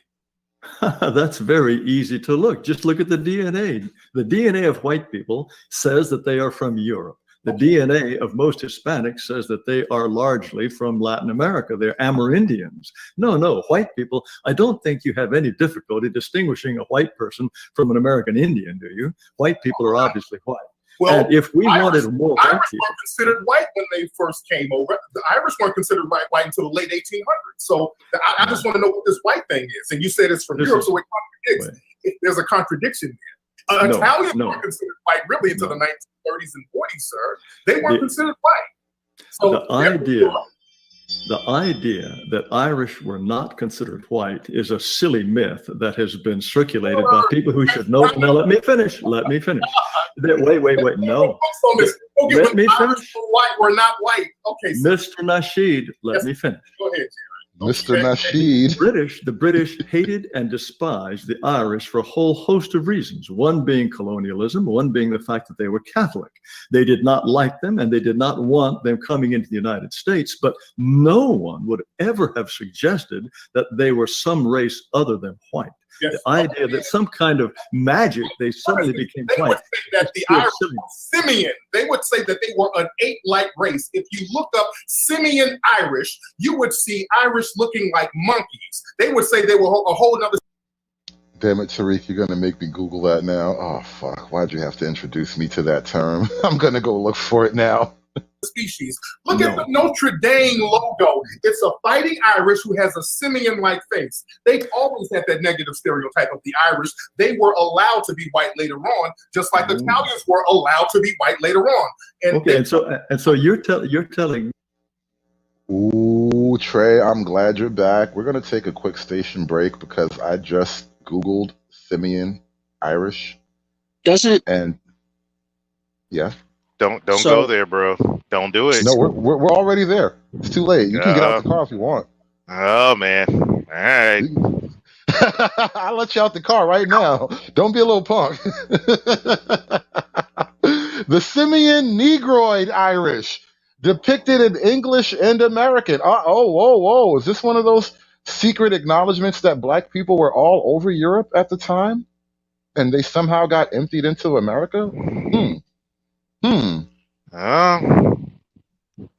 The Simian Negroid Irish. Ooh. Oh, What an interesting time in American history. So you want to put something funny? Put somebody speaking Gaelic next to somebody speaking Patois.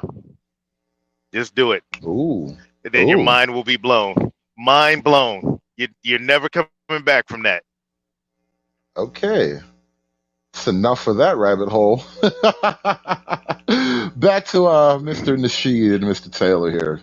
But shout out to the Simian Irish. I had no idea I had Irish cousins. But when I tell people these things, I got the receipts. Anthony Johnson is on the manifest. All those stories of the wild white men coming from the Caucasus Mountains, pushing the black people to the coast to the Irish Highlands and Scottish Highlands.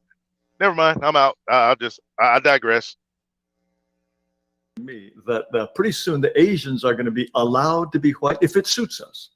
Sir, according to the white supremacists, they determine who gets to be white and non-white. Asians weren't considered white. The Greek weren't considered white. There's a reason why they call Italians Guineas. Guinea is another code word for African. So they've always allowed certain groups to be white and shout out to True Romance. That was a great scene, by the way. Who was that? Dustin Hoffman. It was a movie. Basically, these kids took some mob money, and the mafia catches up to the guy's dad, and I think his name. I think that was not Dustin Hoffman. I forget that guy's name, but it was some guy. He was a semi-famous actor back then. But anyway, he starts to tell the mob guy, who was played by what's his name? King of New York guy. Oh, help me out here. What was that guy's name? Christopher Walken. He was played by Christopher Walken. Right. And so he tells Christopher Walken the story about how come the Sicilians are dark and the Italians used to all be blonde-haired, blue-eyed until they got invaded by the blacks. And so, long story short, he was like, so that means each one of yous is part nigga. And at the end of that, they all had a laugh, and then Christopher Walken shot him in the face. Great story, great story. They would take their white status away and give it back. If we really cared about maintaining a white majority, why do we let Africans into the country? Africans, according to your view, Dennis Hopper. Africans Thank are you. the devil people. Thank you. It was Dennis Hopper. Absolutely, Dennis Hopper. Africans are the whole reason for white supremacy. Africans are the only reason we ever care about Asians, because that's a way to put blacks down. The only reason we have anything to do with Hispanics is another way to put blacks down. Apparently, white supremacists are obsessed with black people and want to put them down. Why, in that case, have we admitted more immigrants from Africa than ever came to the United States in the slave trade? There are not that many Africans that are allowed over here. I was just in Africa. Why even one? Because certain African people, and I'm going to tell you, when I was over in Africa, they are screened to the point where if they come over here, they're going to have to directly work with the white supremacists to undercut black people too. Okay. Supremacists Right. bring in people, and they make sure that African immigrants do not hook up with African Americans. There were papers in the 1970s trying to prevent African Americans from linking up with people in Africa. Let's go back to the Marcus Garvey movement, back to the 1920s and the 1900s, when black people were trying to go back to Africa with the Marcus Garvey movement. They went in and undermined that as well. They've never wanted us to hook up with each other. So they bring over African people as long as they don't hook up with us and do the bidding of white supremacists. Oh, no, okay. Now let me get this straight. I love racist Nigerians that hate black people. And I love the confusion on Jared Taylor's face. Like, I don't think I didn't think even he knew how bad it was. He knew there was a problem, but he didn't realize, like, this is really fucked up. I'm gonna skip ahead a little bit here because this is a long conversation. Up in Minnesota, but that's neither here nor there. So your next question was what, sir? Well, then let me have. I'll approach things from a different point of view. I am fascinated by your conviction that well, first of all, okay, now it's interesting that you said the reason white people are so obsessed with blacks. I mean, it sounds like everything we do has to do ultimately with black people. Mm-hmm. What we do with Asians, what we do with Hispanics. Hold on. What we do with all of these other people is merely a function of our absolute obsession with black people, is what it sounds like. White supremacists, yes. The white supremacists probably think, 8 hours of every day at least wondering what to do about black people. We're just obsessed with black people. And the reason for that. 24 hours. Oh, 24 hours. Sorry. Okay. No, we are thinking about black people 24 hours a day. We wake up in the morning and we spit on our hands. We roll up our sleeves and think to ourselves, what are we going to do to black people today? Is that how we operate? Well, the white supremacists, again, white supremacy is a religion. And that white religion. Yeah. Okay. Wait, I want to ask a question real quick. Tariq, do you believe that Jared is a white supremacist? I just want to be clear because you keep saying white supremacist. Do you believe he is in that category? Yes, he is. Of course he does. Of course. All white people are white supremacists. Oh, no, they're not. All white people are not white supremacists. No, they're not. That's why. How do you classify the difference? A white supremacist is a person who believes through speech, thought, and action that they should dominate, control, and mistreat non-white people. That's what a white supremacist is. And all white people are not like that. That's not true. That's why I don't say the white man and white people are that. No, white supremacists think like that. Okay, now who are they specifically? Honestly, that was the first time I ever actually heard him give a concise definition. That's a pretty. I mean, I don't agree, but it's a definition. I can accept that as a term. I've never met one white person talk like that except Ragnarok. In all my 47 years, only Yakubian I've heard talk like that is Ragnarok. Specifically, then, who believe that we should dominate, control, and mistreat black people? Well, the thing is, the white supremacists used to be open about who they were, but now they're not open. They have to codify their language, so we don't know who the white supremacists are. So now I use the term suspected white supremacists if I'm not sure a person is white supremacist or not, because there's no master list of white supremacists. Okay, then how come we got into a situation where white people can't be open about it? That sounds like another failure of white supremacy. No, white people can be very open about systematic white supremacy. They are open about it. Who's not? Wait, you just said they're not open. You just said we have to call them suspected white supremacists. For a long time, they couldn't be open about it because they had to codify the language. Now that we have Trump in office, people are becoming more open about white supremacy now, this day and age, right now, 2018. They are now. Who, for example, who is an open white supremacist now? Well, you're an open white supremacist. Yeah, wow. This feels like one of those scenes where like a guy is in his therapist's office and the therapist is like, is the white man in the room with us now? What is the white Show man me doing? on the doll. Right. Hey, Free Zone wants the link, bro, if you want to drop it. Oh, yeah, sure. The link's been in the chat like 30 times. Here, one more time.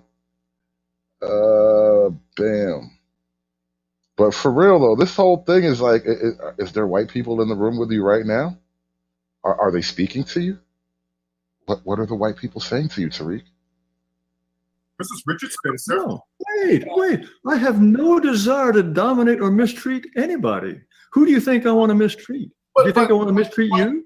But yeah, you.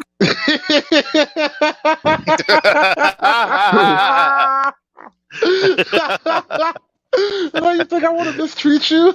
Like, nigga, you aren't even important.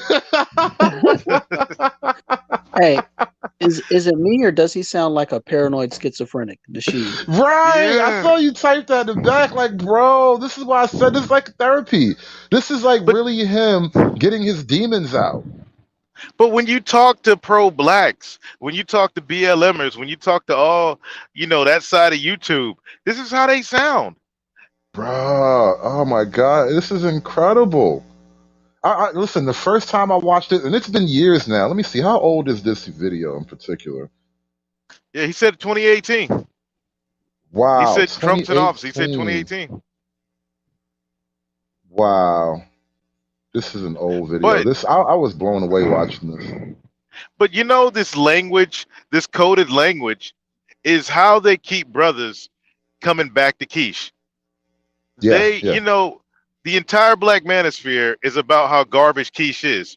But then they'll turn around and use this kind of language against a white man in order to bring brothers back to the same garbage woman that they talk about. Yeah, look how well it worked on Pastor.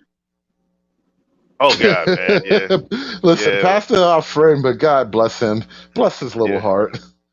Yeah, he needs the fight back moment. Boy, You kind man, of he's been justify tripping. that, Jared. And I don't justify it at all. I don't want anybody mistreated. But you say that black people have an inferior IQ, and if we have an inferior IQ, you must have a superior IQ. So that, by definition, is white supremacy, right? Wait. No, not at all. You said it means to dominate and mistreat. Those things are very important. I don't want to dominate or mistreat anyone of any race. But you justify it. I just pointed out. I'm not justifying it at all. I'm entirely opposed to it. Tariq want to be dominated so badly right now. He's like, "Come on, Jared, dominate me, dominate me harder, bro, I Jared." was just about to go there. And what movie did he made that buck breaking movie? Don't you want to buck break me, Jared? Don't you want to buck break me? I'm right here. Ain't I a buck, Jared? Like, God damn, this is bizarre. But we always wonder. Like, these dudes are always been like, but my feelings, I want to be treated better. I want to be equal. I want equal protection. Like, what?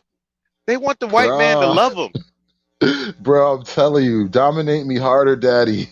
That's mistreating people based on race. That's justified Peter Liang killing somebody who was black. You made an excuse for murder. And that's justifying mistreatment, sir. Finding ways to justify mistreating black people, that's white supremacy. You can call it it's still it ultimately ends up mistreating black people, and there's always a justification for it, sir. Wait. If I look at the evidence and I conclude that black people, on average, have an IQ that is lower than that of white people, and I think the evidence for this is overwhelming. And if I say this in public, I become a pariah. Charles Murray, who has written about this, cannot speak on a college campus without being. I remember this happened, actually, and this is true. You can't speak facts. This whole day we've been talking about, the facts you're not allowed to speak. Shouted down by white people. Hold on 1 second. Now, all of those people on the campus, are they secret white supremacists and they secretly support Charles Murray, or are they really opposed to the idea of Charles Murray, and that's why they shout him down? There are many people. Oh, what are you saying, Trey? No, you remember, bro, when we first started streaming, there was this one dude. He would always come up and tell us, "Hey, you and Hood, Trey, you and Hood, guys like you, true conservative black men, are going to be the ones that save this country." And I truly believe what he was saying is that we can say the things that a Charles Murray and a Jared Taylor couldn't say because of our melanin. Well, it's like earlier we were the talking truth about out. Candace Owens. Candace Owens can do the documentary, but Ann Coulter can't do the documentary about how George Floyd died from fentanyl. Like, Ann Coulter would get canceled for that, but Candace, she'll make it. Yeah. Can't cancel melanin, because if they try to cancel her melanin, then that makes them hypocrites. Look, Kyrie in the NBA and Kanye.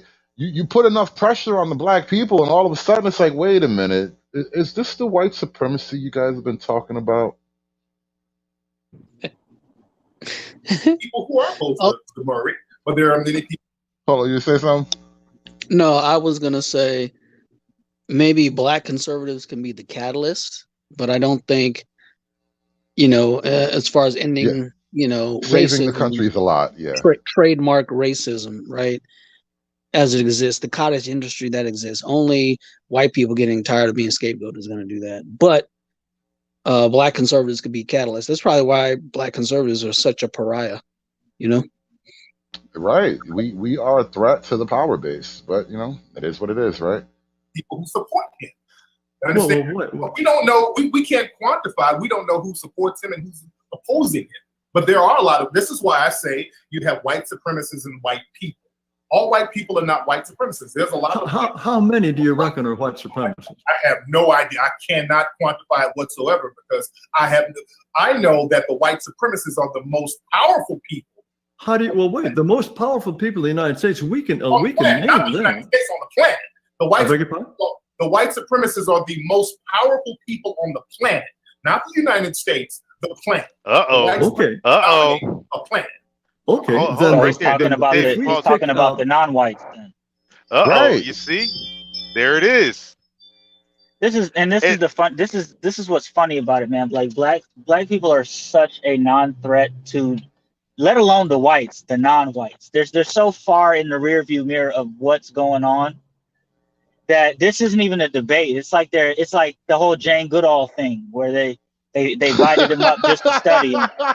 Just okay. You know what I'm saying? You're gonna make me regret making that observation. What was I watching that I said, like, God damn, this is like watching Jay Goodall with the chimps? Bro. Day 15 with Tariq Nasheed. We have yet to find the white supremacists. Bro, discovering the nation. We need the Jay Goodall clip right now. Oh my God, this is it. This is perfect for that. But Hood, I don't think you were there, man. Were you on SKC stream when we were talking about villains and good guys? And he asked who you think is a good guy that gets overlooked, and I was like Godzilla, and I said Godzilla's the good guy. King Kong is the evil. King Kong represents the community, bro, to do the bidding of the small hats. I mean, technically, Godzilla wasn't really like trying to destroy the world. Like, he wasn't really evil in the movie either. He was a reset. Godzilla was a reset. However, King Kong protected the elites, the establishment. God damn it, Trey. You know what? I'm gonna have to rewatch that with my conspiracy goggles. Hey, the simians. Most powerful people on the planet. And we can be sure they're white supremacists? Yes. Most of them, yes. Absolutely. Okay. Or suspected white supremacists. Some are white supremacists, some are suspected white supremacists. The most powerful people on the planet. Probably. They are white supremacists or suspected white supremacists. Like Donald Trump, he's one of the most powerful men on the planet. He's a suspected white supremacist. Some people say he is a white supremacist. I say he's a suspected white supremacist. His entire cabinet is full of suspected white supremacists. Okay. Now, so some of the most powerful people in the world are members of the U.S. Supreme Court. Are they white supremacists? Is Ellen Kagan a white supremacist? Is Sonia Sotomayor, is she a white supremacist? Well, let's look at the Supreme Court. The Supreme Court put down a ruling, and it's never been overturned, that a black man has no rights a white man is bound to respect. Oh, for heaven's sake. Court, sir, the Supreme. Hold on, what did he say? A man said, "Oh, for heaven's sake!" What did Tariq say? How do you respond to a ninja like this? Like, oh, for heaven's sake! I couldn't get it. What did he say? A black man doesn't what? Hold on, let me get the timestamp correct. So it's 3402. Let me go back this far and start over. Okay. Now, so some of the most powerful people in the world are members of the U.S. Supreme Court. Are they white supremacists? Is Ellen Kagan a white supremacist? Is Sonia Sotomayor, is she a white supremacist? Well, let's look at the Supreme Court. The Supreme Court put down a ruling, and it's never been overturned, that a black man has no rights a white man is bound to respect. Oh, for heaven's sake. Court, sir, the Supreme Court. Oh God, it's like working with handicapped children. It's like you need infinite patience and probably some napkins too, because there's gonna be drool and shit. Like, God, how do you deal with this type of thing? This sound like Use y'all the when I word first heard white y'all on panels. I'm like, who's this reasonable sounding guy in the middle of the jungle? Who is it? That was me, day 12 Yeah, that with the was you. Negroes. On the panel. Supremacy and black inferiority in the Taney ruling with Dred Scott, and they never overturned that. As a matter of fact, the Dred Scott decision was used in the court case a couple of years ago. So, the white supremacists, they dominate the Supreme Court as well. Look at the documents. I'm talking law. This ain't my opinion. I'm talking law. So you're telling me that a black person has no rights that a white person is bound to respect? Is that what you believe? According to evidence and according to the Supreme Court ruling in the Dred Scott decision. But okay, well, hold on. So if I walk into your house and I put a gun to your head and I say, I like the look of that chair you're sitting in, I like the look of that microphone, and I walk out with that, and you call the police are going to say, whoops, sorry. A black man has no property rights that a white man is bound to respect, and so I'll walk away free. Sir, you can come in and shoot me and kill me. And if you have a good enough lie, you can walk away scot-free. Look at George Zimmerman. Wait, why should I have to lie? Oh, a white my supremacist. God. Jesus, Pete. Heavens to Murgatroyd. We're running out of polite euphemisms for stupid niggas, bro. Like, bruh. And he's hitting them with the sir, because he knows white supremacy pays him. This is nasty, bro. Nasty. Because if Jay Taylor was T Sotomayor, he'd be calling them all types of niggas and bitches and stop cutting me off. Stop cutting me off, nigga. Stop cutting me off. But because it's a potential white supremacist, it's sir.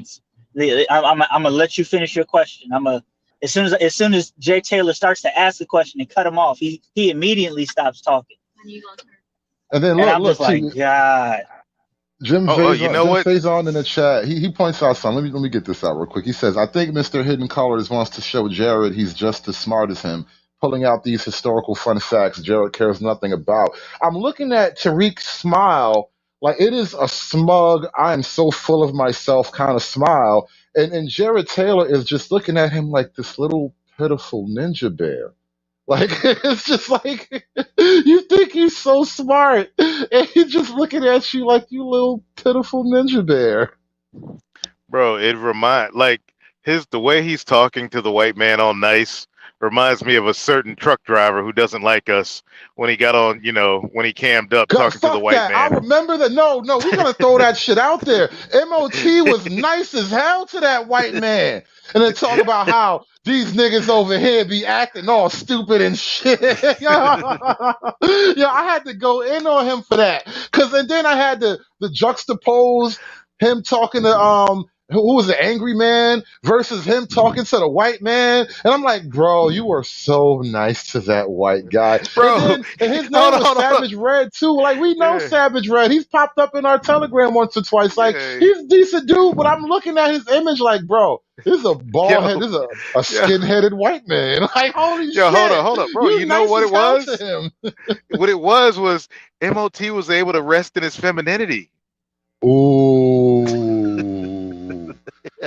Ooh.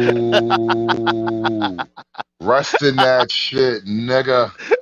Rust in that shit, nigga. He was, It's Uncle Remus spinning his warm, funny stories. Like, the man's been hijacked by fucking entertainers, conservative entertainers, by the way.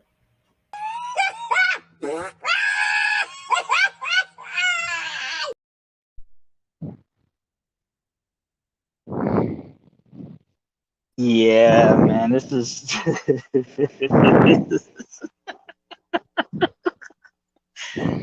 Oh man. Look, if you have no rights that I'm bound to respect, why do I even have to lie? Why can't I say, hey, I just shot the guy because I felt like it? They have done that. Well, that's what George Zimmerman did. You really believe that? You really believe that? Then he had to build a cockamamie story that he was beaten within inches of his life. So you got to get the lie looking good. Wasn't George Zimmerman Hispanic though? I don't think he was even white. Oh, come on. He was an honorary white man. Honorary white man. Honorary. He's Yes. white. Anybody who attacks a black person's an honorary white man, right? Oh, I think I just found my path to white supremacy. Hey, so Pook and Ray Ray and them, they honorary white men, right? And listen, if you deal with Pook and Ray Ray, can I, as a black man, become an honorary white man? Yes, they deserve to die, and I hope they burn in hell. I'm just wondering, is that how that works? Since they handing out honorary passes and shit. Here's my thing, man. I asked this, bro. You invite a white person to your house, and he ends up killing you in your own house. What drastic story could he come up with to get off? Let me think. Say he attacked me with a spear. Nah, he seasoned the chicken too much.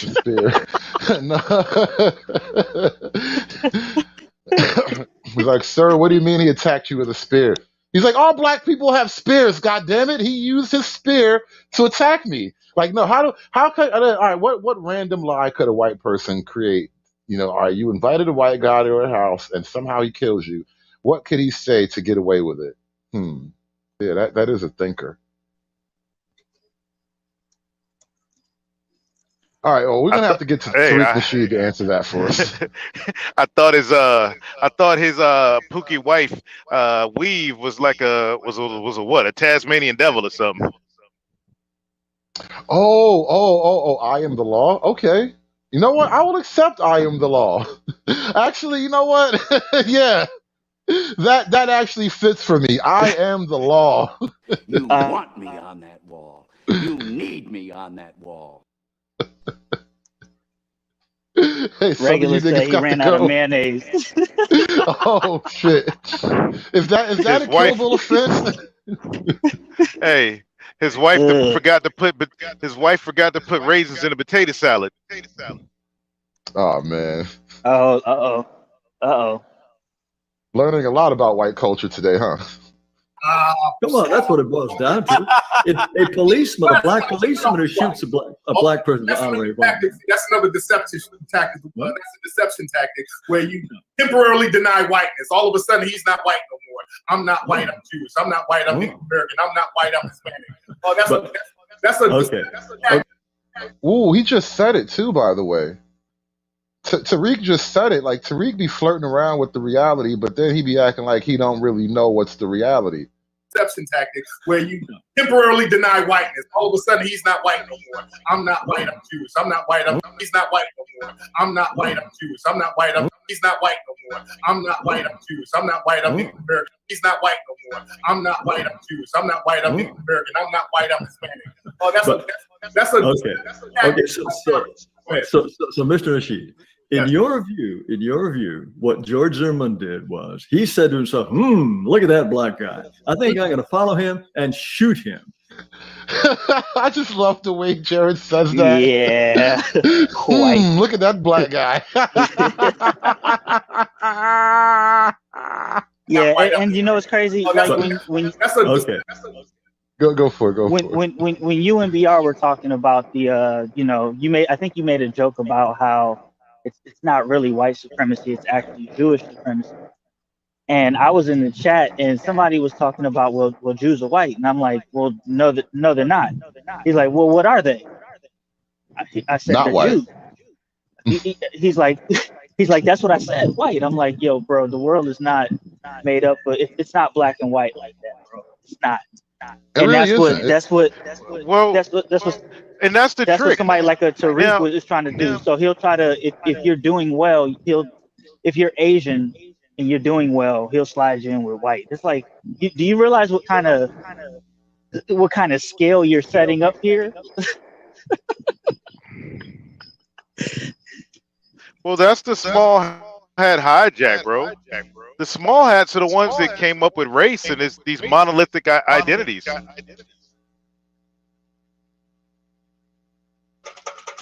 Yeah, and that's why when we go up there and try to challenge it, it doesn't survive past a little scrutiny. And Hood, I think you've got an echo.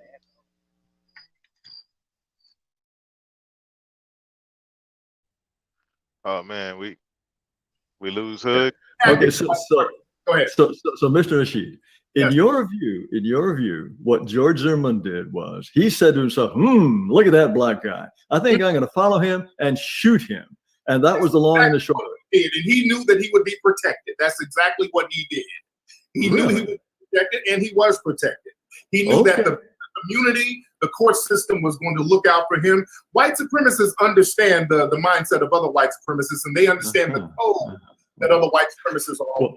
Let's get back to the Supreme Court. Now, if it really was the case that no black person has any kind of right that a white person is bound to respect, we would be living in a completely, utterly different world. And I think you must be able to imagine that that's the case. Mr. Taylor, what different world will we be living in if that were the case? Wait, if that really were the case, a white person could kill any black person anytime with complete impunity, and we know That's what happens. What are you talking about? That happens on a regular basis. That happens all the time. Wait. You're telling no. Look, if in other words, if I decide that I don't like Barack Obama, he's a black man, I'm a white man, and I track him down and I shoot him, I'm just going to say, hey, I'm white, he was black, bye-bye, and the police will let me walk free. Well, that's the president. So what? There's an exception. He was the president, so there's an exception to that. You just can't shoot a former president because. Okay, how about a former governor, Doug Wilder, governor of Virginia? Can I shoot him? Well, the thing is, we're not or a talking black about, policeman, a black policeman. Why not? Well, you can't. You can't. He hit him with the Calvin Candy. He's the exceptional nigga. It's always that one exceptional nigga. It was at 1 in 10,000. The 1 in 10,000. There's always a but. Uh-huh. But if he was any other nigga, the white supremacists would get off. Yes. Hey, you know what they say about the exceptional niggas, man. There's always been an exceptional niggas. Oh, this is a nigger of considerable talent, I assure you. Shout out to the exceptional niggas. And there have been black people who are off duty who've been killed. Wait. Why not in uniform? But the thing is, especially if you become what I call a race soldier, I won't even call them police officers. If you become a police officer and you believe in white supremacy, which the FBI said law enforcement has been infiltrated by white supremacists, they can kill a black person with impunity. And I see. And they do it all the time, right? There's a system. They do this all the time. Bro, you see how niggas parrot these points? Bro, it sounds like TVA. It's like, now I see where TVA got it from. Well, I'm looking at this Jared Taylor thing, and I'm wondering, like, how long until the majority of white people just think, maybe not the majority, but let's say at least half of black people are at least crazy, if not stupid. Bro, we said, man, I'm telling you, man, this is, and this is where you go down the rabbit hole, and I'm telling you, we are not the same as them folks.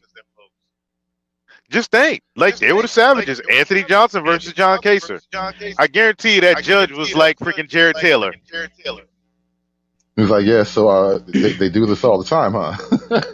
Just the utter disbelief from Jared Taylor is like, I just can't get past it. It's like, bruh, I bet you after this conversation, you probably couldn't believe what just happened to you.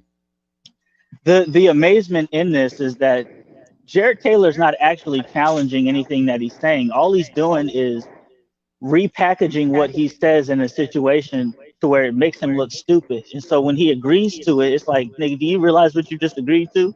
Yeah. That's all he's doing the whole time. Now, hold up. Now, what would the majority of black folks say about this interview and what Tariq did? Oh, they say Tariq washed Jared Taylor up, bro. So many black people said Tariq Nasheed beat Jared Taylor in a debate. Yeah. And this is what kind of probably brought it to my attention because I'm like, oh, really? He did something good? And then I watch it and it's like, no. You know the word they use. Free zone. What was the word that niggas would use? They use a lot of what word are you thinking? Cooked. Oh, he cooked that white boy. He talked to that white boy and all this other goofy stuff. Yeah. He cooked him. He set that white boy in his place. I think that's you, Hood. We got an echo. Yeah, I'm gonna. All right. Yeah, I meant to drop out and come back. Give me a second here. They can kill a black person with impunity, and I see. And they do it all the time, right? There's a system to protect him. The court system is going to protect him. The jury system is going to protect him. The prosecution is going to protect him. That's a reality, and that's always been a reality. There's nothing new about that. Nothing new about that. Okay, now what if I'm a mere honorary white man? If I'm an Asian, can I kill a black person with impunity too, or do I have to be white? Not if you're an honorary or Asian, and also we're talking about a lot of just hypothetical situations. Well, but you're telling me that you have no rights that I'm bound to respect. No, norm. I'm talking about the norm. Now, the norm. I find an exception every blue moon. For example, you can't find too many white officers who've been put in jail for killing a black person. It's like one every 20 years. So the exception doesn't negate the rule, Mr. Taylor. You know that. Just like for example, a lot of African immigrants. You spoke about Nigerian immigrants. Do you know what we're talking about IQ? Nigerian immigrants, they come over here and academically outperform whites and Asians. They do much better than Asians. So that kind of throws the whole IQ thing out the window. We're talking about race and IQ. Well, but why does a white supremacist society permit such a thing? Well, you can't really do anything what's going on in that person's mind. You know, a person is smart, they're smart. But well, wait. If people are smart, they're smart. You're assuming, of course, that on average, black people are just as smart, maybe smarter than white people, right? Not maybe smarter, but we have the same level of intelligence, of course. Okay, of course. All right. God, why did he walk into this? I want to cry for what's about to happen. God, why did you walk yourself into this, bro? This is painful. Yeah. He doesn't understand that the reason why this is all foreign is because the community has made a living selling the exception. So what is actually the exception he's trying to sell as the rule, and Jay Taylor's like, yo, what you think is the norm is actually an exception. Yeah, like the high IQ Nigerian thing. That is one tiny sub corner. It is literally a sliver of the entire African continent. But that's the thing, though, is that black folk, they ain't got nothing to do with y'all. They trying to Nigerians don't want nothing to do with niggas. Obi and Chaotic, all these dudes are grifting. They know that's because they're higher IQ. That's why they're smarter than you. Yeah, they know the money move. Are you saying we don't have the same level of intelligence as whites? Okay, I was just checking on that. I thought you might think that black people are actually smarter, but let's get back to the Supreme Court. But you danced a little bit. You're dancing with the stars. Hold on, let me go back a little bit longer. Smarter, but we have the same level of intelligence, of course. Okay, of course. All right, it goes without saying. No, are you saying we don't have the same level of intelligence as whites? Okay, I was just checking on that. I thought you might think that. He was trying to be so nice. He's just laughing politely. Like, okay, silly Negro. Bro, this is so brutal. And it's like you said, Trey, a lot of times black people, we kind of play to that exceptional Negro thing instead of accepting the norm. And Tariq is just falling right into that. And Jared knows better. He's like, bro, you are proof that this IQ thing is real. The black people are actually smarter. But let's get back to the Supreme Court. But you danced a little bit. You're dancing with the stars. Do you think that black people have equal intelligence as whites, Mr. Ted?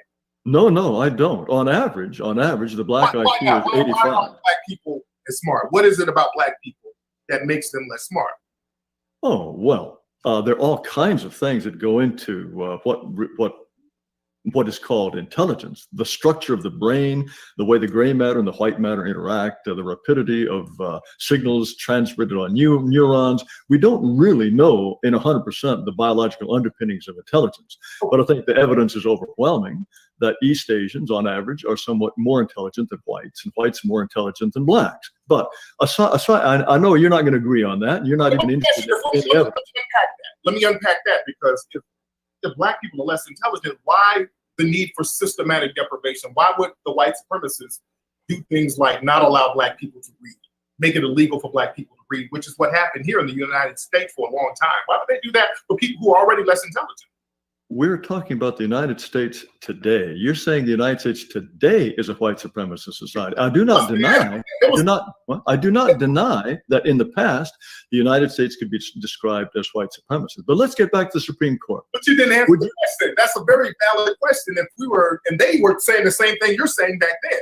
Back in the 1800s, the 1900s, they would say the same thing, that black people, our IQs are just not high. We're not as intelligent. Thomas Jefferson, he wrote a whole book of letters from the state of Virginia about how our IQs, not our IQ, but how our intelligence level was just so low.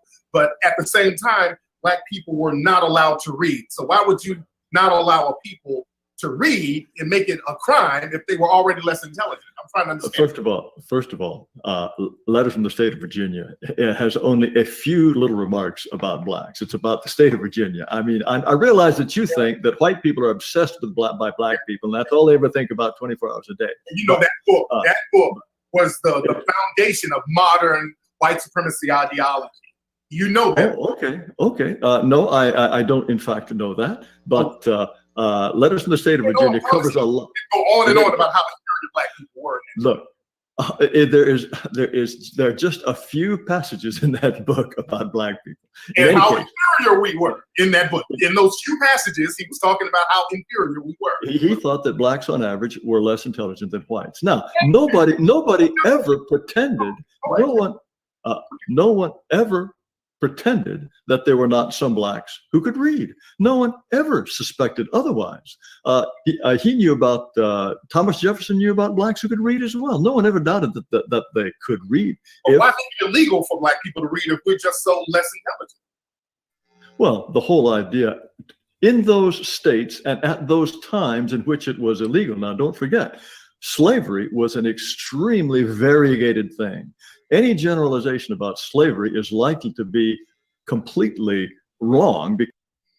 That's a good point, by the way, too. I would love to see like the Supreme Court the Supreme Court ruling that said you can't educate your Negroes. Yeah, especially, you know, when most of the slave owners were oh, never mind. I'll just get out of there. The not that's the rabbit hole. But, yeah. Yeah. No. I'm not talking about the not. Yeah. You know, and it's not most. It depends on the state. Like Louisiana had an abnormal population, but like I bet you if you went to other states, the numbers were different. No, it was most, because remember, most of the white people we see today, that their descendants didn't get here until the late 1800s. That was 1790s. This was the majority, like, you know, melanated country. Because it was so different depending on the time, so different depending on the place. There were, in some circumstances, laws against teaching slaves how to read. Not blacks in general, but slaves how to read, because it was thought that that might contribute to some sort of slave revolt or some attempt to gain freedom. But let's set that aside. I like to talk about the United States today. Well, let me correct you, though, because even after slavery, during the Jim Crow era, it was you had white supremacists monitoring black people so they wouldn't read in public as well. So reading was something that was looked down upon with black people even after slavery. And when black people started, can you pause it real quick, David? Communities, they were.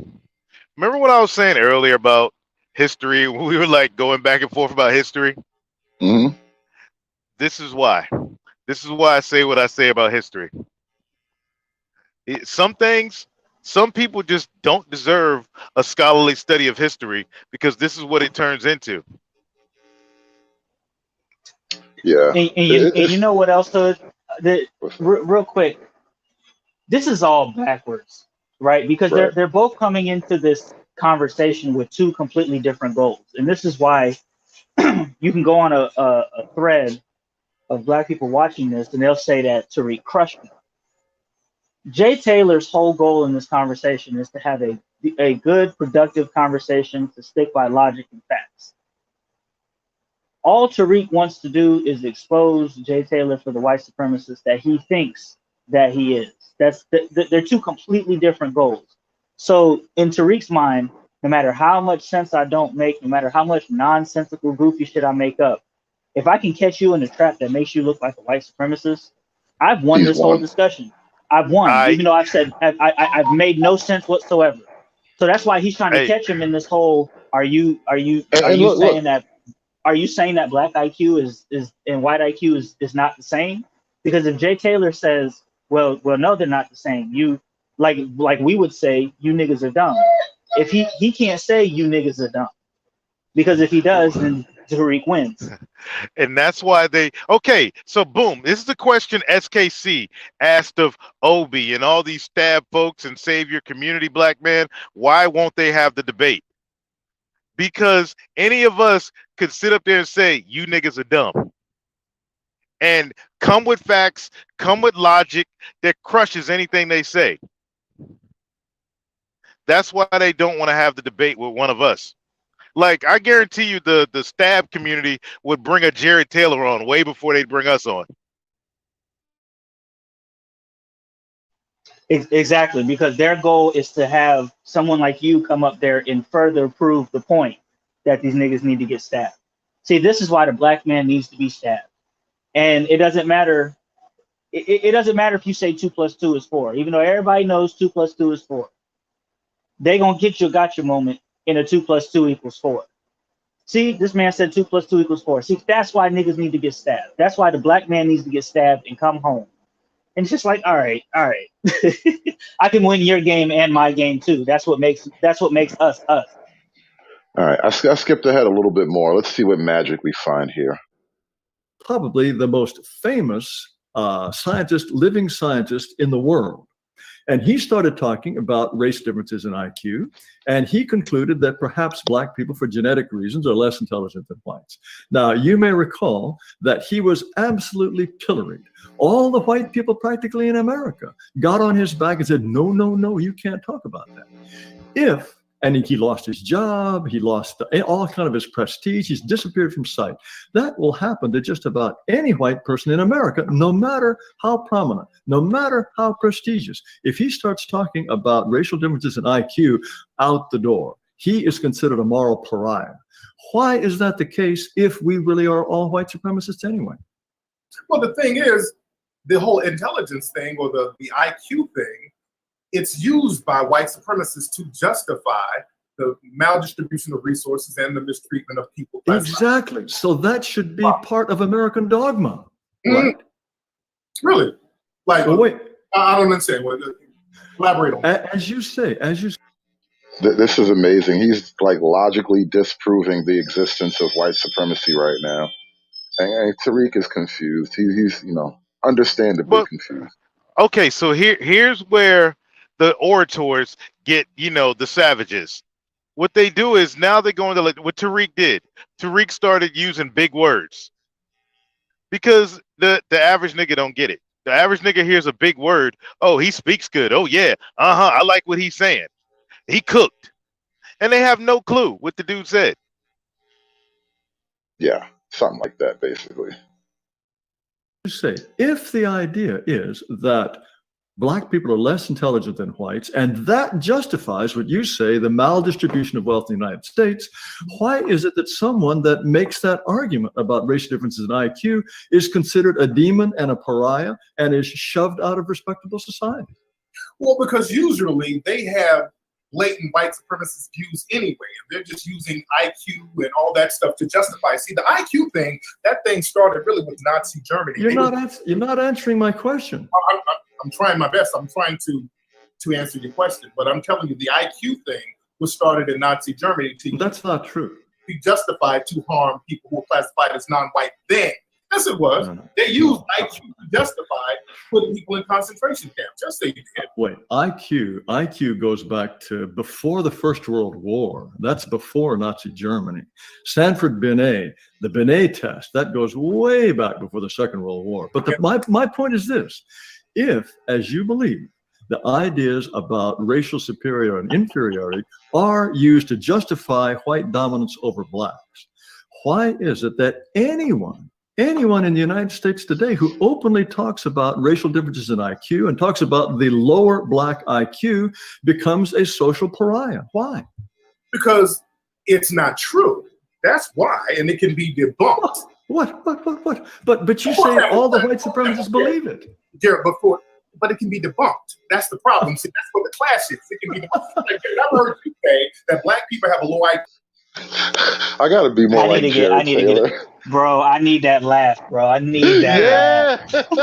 That incredulous white man laughing at a ninja bear. Oh, I need that laugh, bro. Yeah, I'm working on my technique, man. I'm learning from Jared my technique of dealing with magos, and niggas on panels. Like, and we all three of us have used this method. You keep asking them the same question over and over again, and they'll prove their stupidity. With each answer, it just gets more outrageous and stupid. Walk them down the path. He doesn't even realize his history is off. Like IQ or with concentration camps, you're talking about like the 1930s. IQ and stuff was like in 15, something like that. 15 years before. Like, but hold up, not for nothing. Not for nothing. If Hitler threw all the high IQ people in the camps, we wouldn't be in this problem today. But that's another story. But how'd they create NASA if he put them on? Never mind. Right, like real. So really, he just took the smart ones, right? No, shut up. Shut up, Ninja Bear. But there's a huge pink elephant in the room where Tariq fucked up. He said he used basically IQ to justify this whole race thing of putting people in concentration camps. Wink, wink. According to the narrative, who went in concentration camps? Them. Yeah, those white people. Wink, wink. So what the fuck is Tariq talking about? Right, but my thing is nothing. Like, right. Listen, let's not even go too far. Let's watch some more. There was nothing in Africa, and black people didn't have two-story buildings, and there was no will, and they couldn't tame beasts of burden. So all that stuff is so easily debunked. This is why people, a lot of times when they take these white extremists, we look at them as pariahs because that information is just not true. But wait, if it is not true, and everyone knows it's not true, then okay, maybe there are a few benighted goofballs like me who haven't got the message yet, but if it's generally accepted as not true, then that completely blows apart the justification for white supremacy, right? No, it doesn't, because enough people believe that. Enough people believe it's true. And the people who want to believe it's true are the white supremacists, because that's part of the religion of white supremacy. Okay. Anything negative about black people to justify the mistreatment and dominance. Okay, and those people are the most powerful people in the world. Yes, they are, the white supremacists. Okay. Then if the most powerful people in the world believe this, surely one of them, or maybe even two of them, perhaps even three of them, would have come to James Watson's assistance when he started talking about race and IQ. Why? How come not one of them put his head above the parapet and said, "Hey, Watson's right"? Well, they might not have done it publicly, but there's an old saying that white supremacists don't get fired; they get transferred. So they probably saying? Oh, I've never heard it before, but that's heard that one. Yeah, white supremacists don't get fired; they get transferred. He's fine. He's somewhere. Somebody's taking care of him. Whenever a white supremacist does something and they get fired or they get called a pariah, they get money raised somewhere. Somebody's gonna look out for them. So the white supremacists, they know not to let one of their own fall. Hey, I hate to break in here for a second, but didn't we have a black president for the last 8 years? If you're saying that the only people in charge are white people, how do you explain Obama? He hit him with Obama. Oh man, I just knew sooner or later he's gonna hit him with Obama. Yeah, and I got to make a correction. I actually had to look it up. The IQ thing didn't start rolling out till like the 1870s. And to what Tariq was saying, the gentleman that you always play with the N-word, I don't think he got transferred. I'm pretty sure he got fired, like fired, like out the Right. door, no, with no wink at all. No white man wink. No, it's okay. We got you. We know, nigga. We know. No, they just let him go. He walked out the front door with his box full of papers and achievements. That's all. Shit, they probably took his achievements away. You don't get these awards. We don't give awards to racists.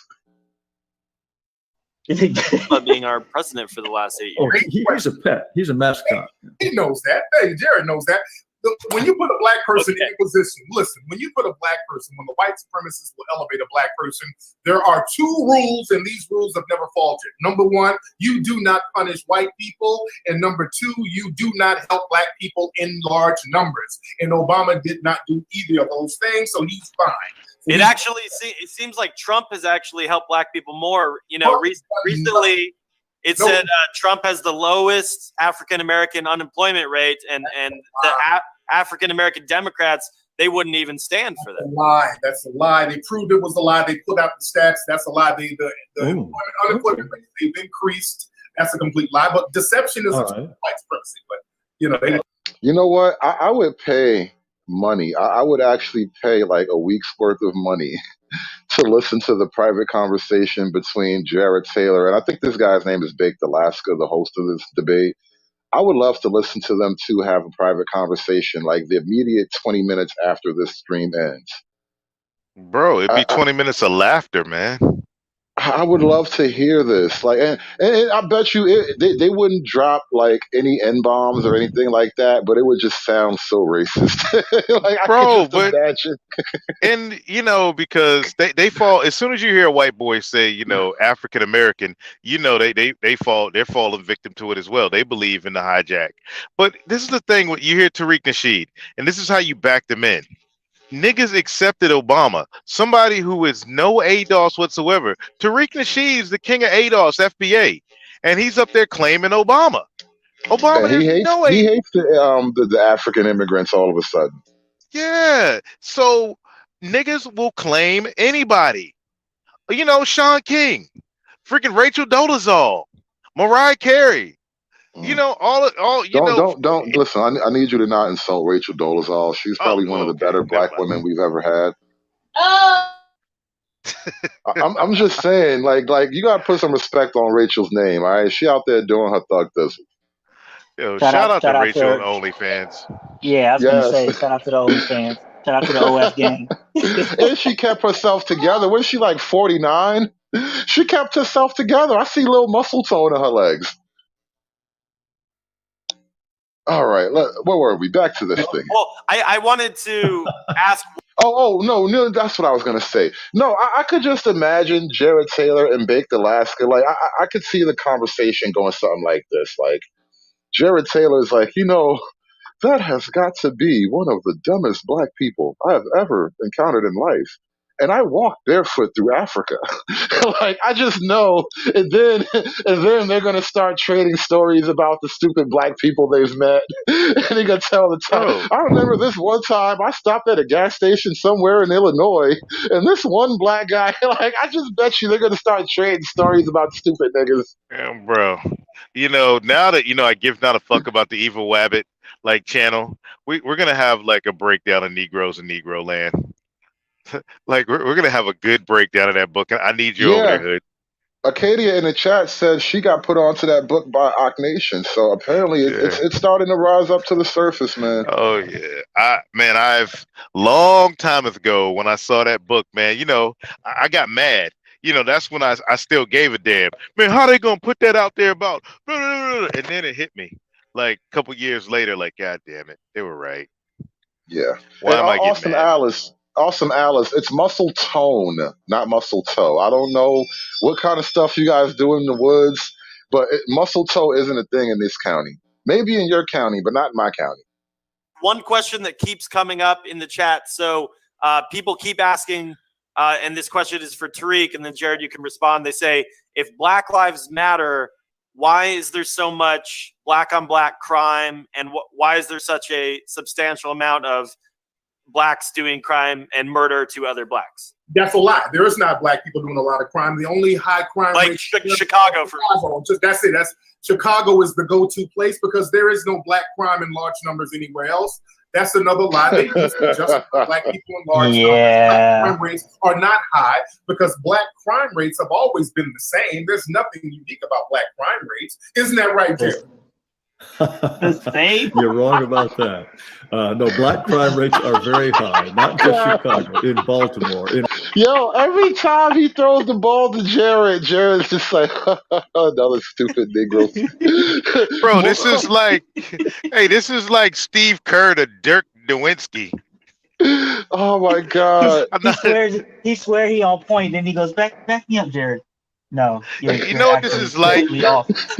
Hey, you ever like at them high schools or whatever, a college team, watching like when it was all 5 white boys just like beat up on UNLV, like all 5 black dudes. Dude, you know what's so funny man. about the No, I was just sort of looking at this like, bro, the only thing that would make this better is if Jared Taylor was actually being racist. Like, that's the only way to make this a little bit better. And he'd be like, come on, stupid nigga. Come on, stupid man. nigga. Yeah, bro. Bro, and that's why he needs a white supremacist of color on his side to come in and do it. Cause like, bro, I know. Come on, Jared. You got it right on the tip of your tongue. Like, Jared, I know you. Come on, bro, Jared, just for me.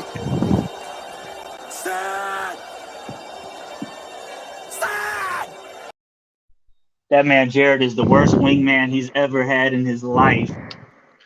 Bro. And this now you're nigga, seeing just one time. Now you're seeing why they hate us so much in the black manosphere. Because, and you know, how many daggone white boys watch the black manosphere just because of us? And they're just waiting for a Hoodservative or a Free Zone to go over to like Maximum Black's channel. Shit, they don't let us talk on there. They be on some censorship. They try to Kyrie me over on a Maximum Black channel. Yeah, man. Oh wow, Latin splaining is gonna cover FBA's Die at the Plantation. Really, SKC? Okay, I guess I'll hit the alert button for that. I never listened to Latin splaining before. She just hit my FKC dropped the link in the chat, but yeah, she just hit my radar. This is like 2 days from now, so we'll see when that comes back up. She's pretty cool though, man, even though she runs like a dictatorship. But it was funny though, you know, she's a lefty hanging out with what's his name, Radical Latino. But he even said, I think he got his what's my name moment, his Brown moment, because all of a sudden he's like, yeah, I'm going conservative now. I think his family pulled him to the side and told him stop hanging around with niggas. But even she, you know, she claimed to be a lefty and all this, and she agreed with everything I said. Everything. Yeah, bro. I have a clip of her talking about a cumulative racism, and I'm just like, yeah. Yeah, you know, she going. She's cute though. She's cute. In Washington, in New York. But why the black crime rates high? Oh, I think you know very well what the answer about that question is. I just stole I think stuff the other day, so I can't with all of the stolen stuff in my house. But go ahead. To me, it's much more interesting that you genuinely appear to believe that the black violent crime rate is no higher than the white rate. Let's just leave it at that, because you appear to believe that, and I find that fascinating. But I think there are other things that are actually rather more interesting. But wait. But the black crime rate has always been high because blackness is itself a crime. Being a black person, more things are illegal if you're black. It's always been like that. Black crime rate goes back. It's been high since the early 1900s. Oh wow! Look at the clever game here. No, so he on the one hand he said the black crime rate has been the same this whole time, but then he turns around and said it's actually been high since the 1900s because being black is a crime in and of itself. Ooh, that's some cleverness right there. Itself is a crime. Wow. That's what passes for black intelligence, by the way. Bro, but they'll say this shit on the Peef, bro. They'll do a 6-hour panel saying this shit. Bro, that stream the other night with shout out, what was his name? Prince, J Prince. J Prince. Yeah, shout out to Jay Prince the other night. He had that stream. Should we make all slavery illegal? Right. So the title of itself, sounds like an interesting subject, but he's just talking about jail. She was like, no, you don't lock niggas up. I'm like, Jay Prince, I don't think you understand. So in a world without jail, we're just gonna have to kill you. I mean, make public hands great again. Make Right. the gun line great again. There weren't a lot of prisons in the Wild West, right? But there were a lot of rope. They never ran out of rope, Jay Prince. But I don't think people understand. They've never really ran their ideas into whenever your idea runs into a brick wall, that's the test. Like that's how you test the ideas. You got to run it out and to see if it stops. It hits a wall of logic, and then sometimes it doesn't work. Tell them about the gun line, boss.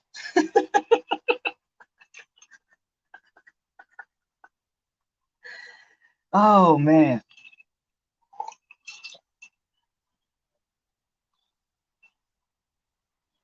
Okay, so when a black person kills another black person, that's because being black is a crime? No, because most people who are in jail are not in jail for murder. They're in jail for nonviolent drug offenses. I'm talking about the murder rate. Because that's very rare that black people commit high crimes of murder. We don't commit murder like that. That is a lie. That's a lie. Okay, and the black unemployment. Wow. Case, most black people would be in jail for murder. Black people are not in jail for murder for the most part. We're talking. They're in there for nonviolent drug offenses. Wait.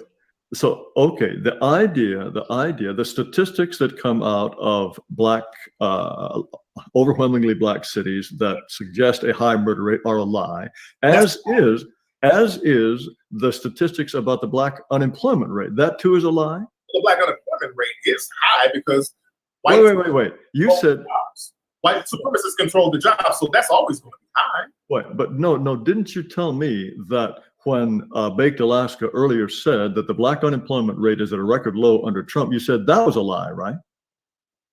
Yeah, because black unemployment rate is high. It's always been high. The black unemployment rate has always been high. Well, wait, but then aren't you disputing Donald Trump's claim that it is lower now than when it was under Obama? No, it's still high. It's high now. It's high. Okay. The unemployment rate is high. I mean, y'all can try to spin it any way you can, but it's lower than it's ever been in history. I think is the point. It's not. That's not true. That's more. I'm white and I say so. But Jared, why are black people so white? Okay, you want the answer to that question? That's more. I'm white and I say so. He's so off the mark. And I can just imagine niggas like watching this, like, yeah, man, tell him, Tariq, tell him. That's exactly what happened. People think he won this, but and it's incredible. This is one of those like Dunning-Kruger kind of things where like maybe you can track IQs by how people respond to this video. Like if you think Tariq Nasheed won this debate, your IQ caps out a certain level. Oh man, I do. I want to know the answer. It's a combination of low average IQ and high serum testosterone combined with. Oh, wait. Let's go back a few seconds because I wasn't ready for that. I totally wasn't ready for Jared Taylor to explain the reasons for black crime. So, all right, everybody, pay close attention. We're going to get it from the white man himself. It's a combination of low average IQ and high serum testosterone combined with a lesser ability to defer gratification. Because the combination of low IQ and high testosterone, no matter what the race of the person, makes a man more likely to commit crimes, primarily of violence, but other crimes as well. Furthermore, an inability to defer gratification. And you can prove this if you take a group of white children, a group of black children, and you say to them, you have a choice of either 1 marshmallow now or 3 marshmallows a half an hour from now. Asian children are more likely to say, well, I'll wait and I'll get the 3 marshmallows. Then the Asian are the most likely, then comes whites, then comes blacks. Black children want that 1 marshmallow now, even if it means they don't get 3 marshmallows in a half an hour. Hold up, pause it. He really just described how dumb niggas bro, are with marshmallows. bro, the marshmallow test, yeah. Oh man, it's really that simple. But because that is a very like famous study of like delayed gratification. But yeah, apparently it holds up with rigorous You, testing. Like you, you Negroes are so bad. You can't even wait for a marshmallow. you can't even wait. For a marshmallow. So if you can't wait for a marshmallow, how are you supposed to wait for a job? Right. That's why I said like earlier, like, I wanna cry for what's about to happen here, because like this is brutal, bro. This is so bad. And I want some Bruh. marshmallows too, by the way. Like I kinda Oh want a my god. marshmallow all of a But sudden. I but don't know see, why. and this is why I call out those dudes that you know what, like the one dude, I don't know, I think he was on Amawali Africa. I think we were all listening where he came up, a young kid, and he was all whining, talking about I was picked on by black people, I was this, I was that. The only people that attacked me and harassed me were black people, but I'm down for my people now. Like what? You knew you grew up around apes. The apes freaking harassed you. The apes took your money and bullied you. But you riding for the apes? Yeah. That's a kid with just one marshmallow. That's how you explain that. He only ever had the one marshmallow. He never figured out how to get the other No, the apes took the other two from him. two. Yo, we got dirty folks on the panel, man. First time have you up here. What's going on, bro? Man, first time caller, long time listener, bro. Well, not really that Hey, long. what's good, dirty folks? Salute What's to you, poppin', man. I've been catching your streams, yo. You killing it over there. man? Gratitude, man. Just when I thought no colors like me. Um, yo, I had the. You in I'm good gonna tell. company over here, man. We all been banned from other picnics and cookouts and Say shit. it. No, Say that's, it. that's the crazy thing. I'm not even banned from the picnics because I'm dirty folks. They're like, oh, he must be in the gang, and they let me in. They be like, oh shit. Anyway, yo, bro, let me just say something about on the delayed gratification. Bro, I call it the stripper mentality. And that's what happens when you're in a matriarchy, right? Bro, I literally had a girl tell me, you don't understand me. I would rather have $1 today than you telling me to wait till Friday for $100. Literally told me that. That's back in the day when I thought IG models actually wanted to model and they wasn't just trying to get flued out for $40. Literally told me that, bro. I blame all this on colored women, yo. I swear to God, I do. People think I'm being sexist. I'm not, bro. I'm in Chicago, bro. High crime rate. It's a bunch of dudes that really hate their mom and take it out on strangers. Like the jail is full. 70% of people in jail are in jail over a girl. They're not in jail over money or gang banging or turf or territory. Yo, dirty folk. Hold on, let me jump in real quick. Let me just add to that story, and I know this from personal experience, bro. There was a long time. There's a long time where I was I was getting money in one way or another anyway. And long story short, the handful of times I got locked up, bro, I'll be in the cell for like assault or drug possession or some shit like that, and half the fucking bullpen is in there for some domestic shit. I'm like, bro, what happened to gangsters, bro? Like, all y'all in here for beating up your girl got you locked up, your girl got you arrested. Yo, half the bullpen is in there for some domestic shit, and me, I'm sitting there like I was just selling drugs. Like, I committed a respectable crime. Not only are they in there, but the guys are blaming white supremacy for arresting them and not their girl for calling the cops. Hey, That's another thing. Black women never get called snitches. What Never, did what ever, did ever. Jay Prince say? That's just a form of slavery. Yeah, yo, that stream with Prince was hilarious too. By the way, like, yo, you really think what happens when you take the jail away? I don't think people really thought this one through, bro. I feel like Jared Taylor just ninja bears. Hey, what did DeSantis say? When the looting starts, the shooting starts. Yes, Right, sir. and that is as it should be. Because if I can't arrest yeah, you, I might as well kill you now. facts.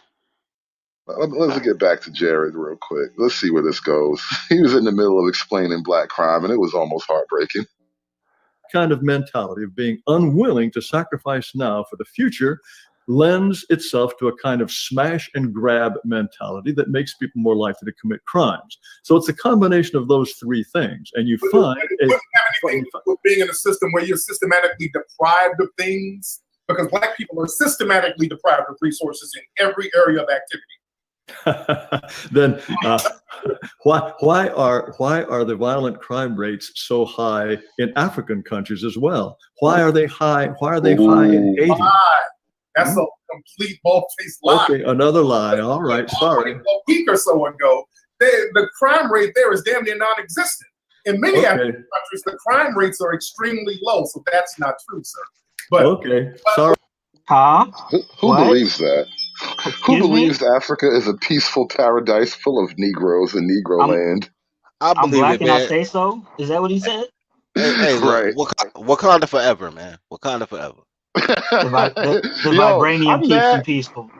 I'm almost mad that they turned that into like a thing. It should have stayed in the comic books, because it's like now we got this giant glaring Afro-futuristic city that it almost feels like we will never reach that. You know, like it's such an impossible dream, like the futuristic Afrocentric Wakanda, and it's like, bro, niggas are gonna hold on to that for a million years, and it won't be true. Yeah, it's dumb. That's the past, though. It's just like the Flintstones, the Bruh. future, the Jeffersons. I'll get out of there, Them though. niggas couldn't even make the Cosby Show happen. Just the Cosbys, let alone vibranium. I disagree, man. The Cosby Show happened, bro. I was there when everybody wore HBCU sweaters, bro. I was there. I had an HBCU Oh, the sweater. sweaters? Yeah. That wasn't the Cosby Show. That was a different world. That was the That was a hijack. different world. That They was the grew up and hijack. started thotting in college. It was a whole different show after that. They was all college hoes. Hey, they convinced niggas, hey, stop going to Michigan State, getting that great degree. Go to freaking daggone Black State and daggone 13th grade. Have fun. Have at it. Yeah, yes. Ooh, Don't be going to them white man. The white man institutions. Nope, stay in the 13th grade with the black people. Yeah, I could see that happening like that. Man, Go stomp the yard. Oh my God, I've never heard it called 13th grade, but I've never heard more accuracy. Oh my God. Yeah, man. Yet another white supremacist lie. There's a lot of lies going on here. Yeah, a lot of lying going here. Jared, okay, well, shit. What's that? Okay, let me ask you, Jared. If black people, if we do have a lower IQ, and we can't defer gratification, and hell, you're making some very good points that the testosterone level has an effect on the brain based on the environment. Whoa, did Tariq just agree with the white man? No, Hold on, that was interesting. Sorry, yet another lie, yet another white supremacist lie. There's a lot of lies going on here. Yeah, a lot of lying going here. Jared, okay, well, shit. What's that? Okay, let me ask you, Jared. If black people, if we do have a lower IQ, and we can't defer gratification, and hell, you're making some very good points that the testosterone level has an effect on the brain based on the environment, and black people just are just genetically, we're just born violent. What should white people do to black people? To black people? Well, I don't think white people should do anything to black people. And I think that the races are better off living separately. And it sounds to me as though you would agree with that, insofar as white people are incurably white supremacist. Wouldn't you be better off with your own independent country, away from the influence of all these wicked white people? Every time black people do try to do that, the white supremacists come over there, take over the country, and drain the resources. So where are we going to go in a global system of white supremacy, Jared? There's just no way out for you poor guys. Huh? Where do we go? Where do we go that's not dominated?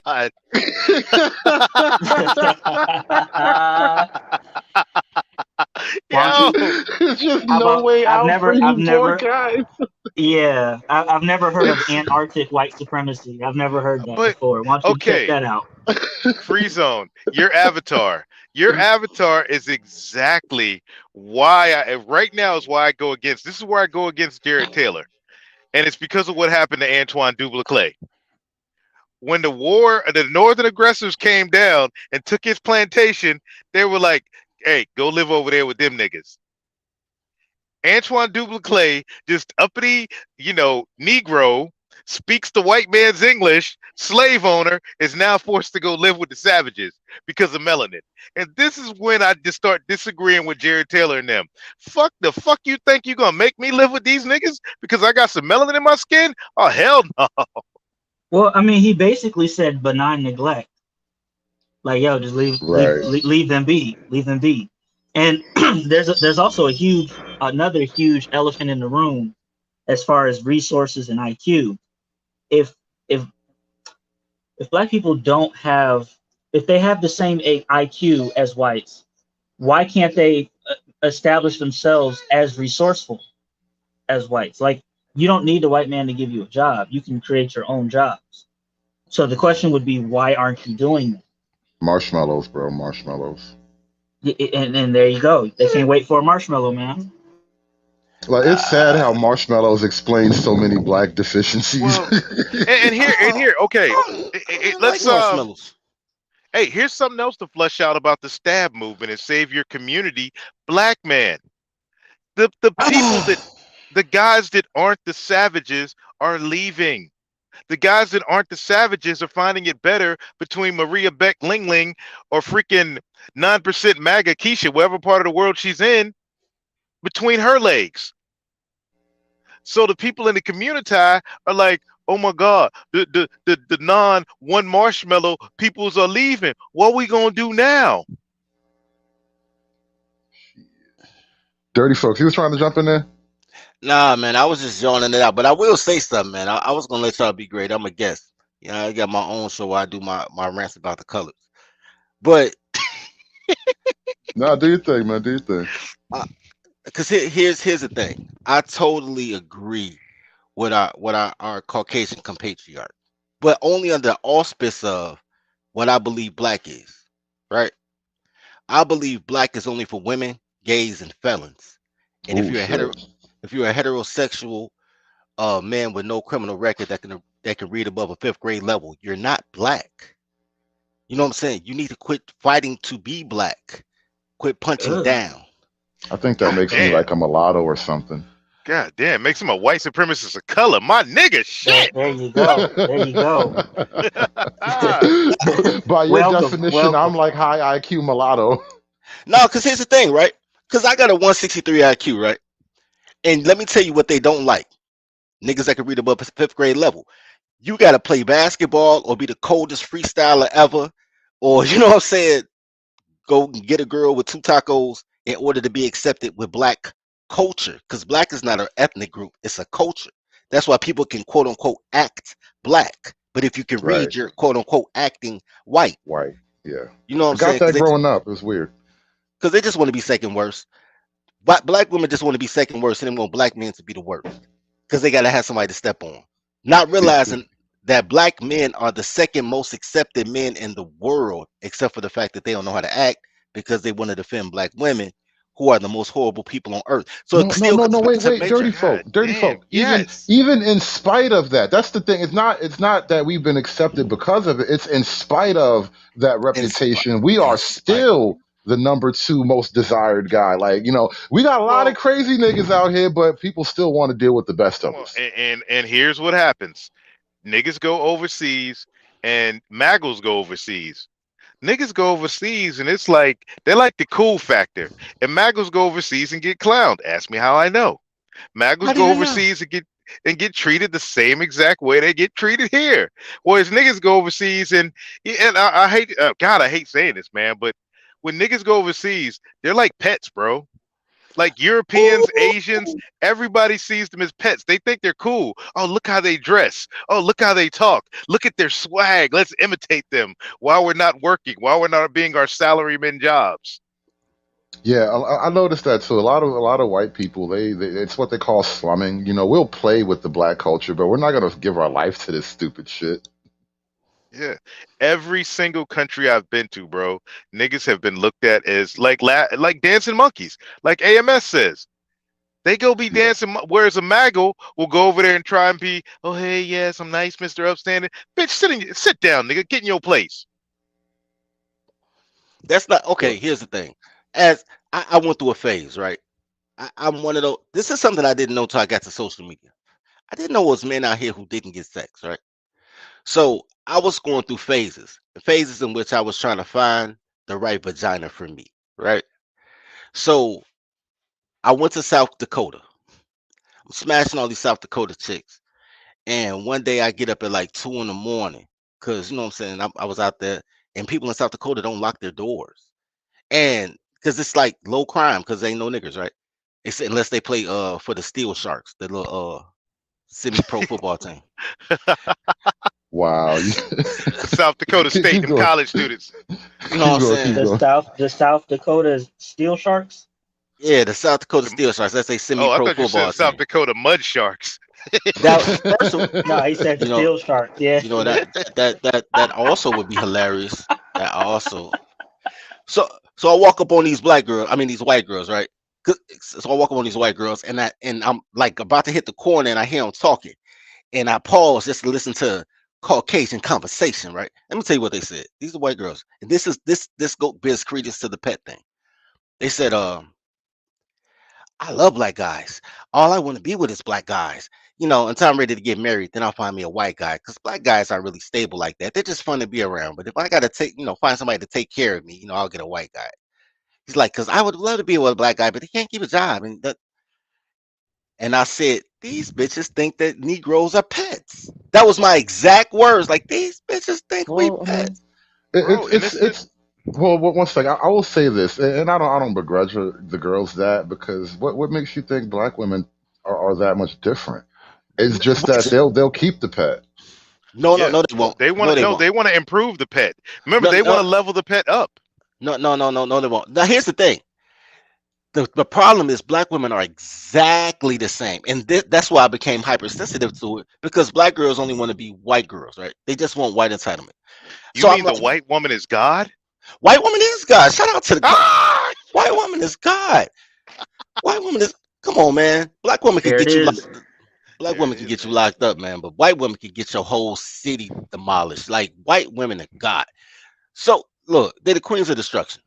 Tyler's gonna title. I haven't heard that spin on it, but I'm going with it. I'm going with it. White women are God. Anytime, let me tell you something. Black culture is nothing but what white women like. Y'all know that, right? Bro, When you you say go, no lies, man. when I'm in these meetings, because when Liberal I'm, white girls. It's not like conservative, oh Amish my white God, girls. yeah, it's No, the they're all same. the same. They're all the same. They're just, Tyler, bro. Yeah, they're just Yeah, whichever way the he's wind right. blows, He's man. right. now Tyler's gonna title. I mean, there's no difference between girls, but this is what I'm saying. This white women come into these spaces. When I say these spaces, I'm not talking about the manosphere, even though y'all letting just purely control y'all shit. White women come into these spaces, these NAACP, United League, I mean Urban League, Save the Nigger foundations, and white women tell you how to be black. White women come to your small business association, your minority business association meetings, and teach you how to be a minor. And all that's in there is black women. I be in there because I travel for free food. I be like, yo, they got free juice. I'm gonna come through, man. Let me see what they talking about. They don't talk about shit. Get a bank account and put it in your tax ID. They don't tell you shit. Shit you should have known in sixth grade. Anyway, but they got free food, so I be there. And I listen to them.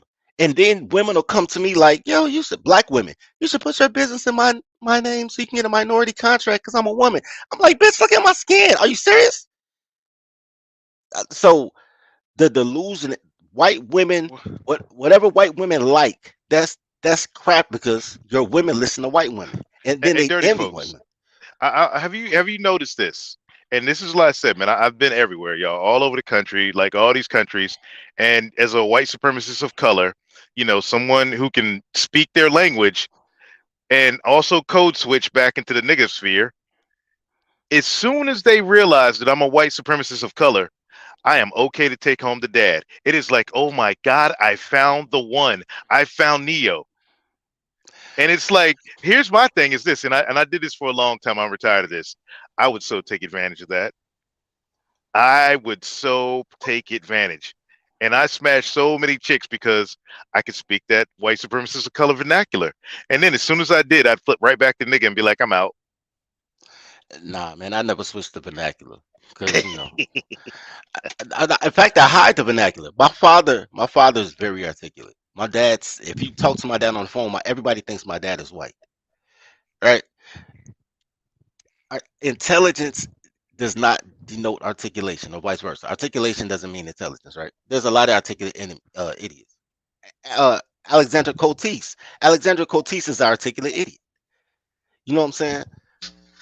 There's Well, a that's lot like of the Ibram Kendi guys or whatever. A lot of these woke Yeah. guys, they're very articulate, but they're stupid and obviously Oh, stupid. that's that oratorial skills. That's that whole, yeah, use It's like Oswald game Bates. school. But you Right? go It's like back they've to been through game school, so they know all the no, catchphrases, but none of it means anything. no, but it goes back to what white women like. Because what's a white woman compliment for an intelligent young man? Oh, you speak so well.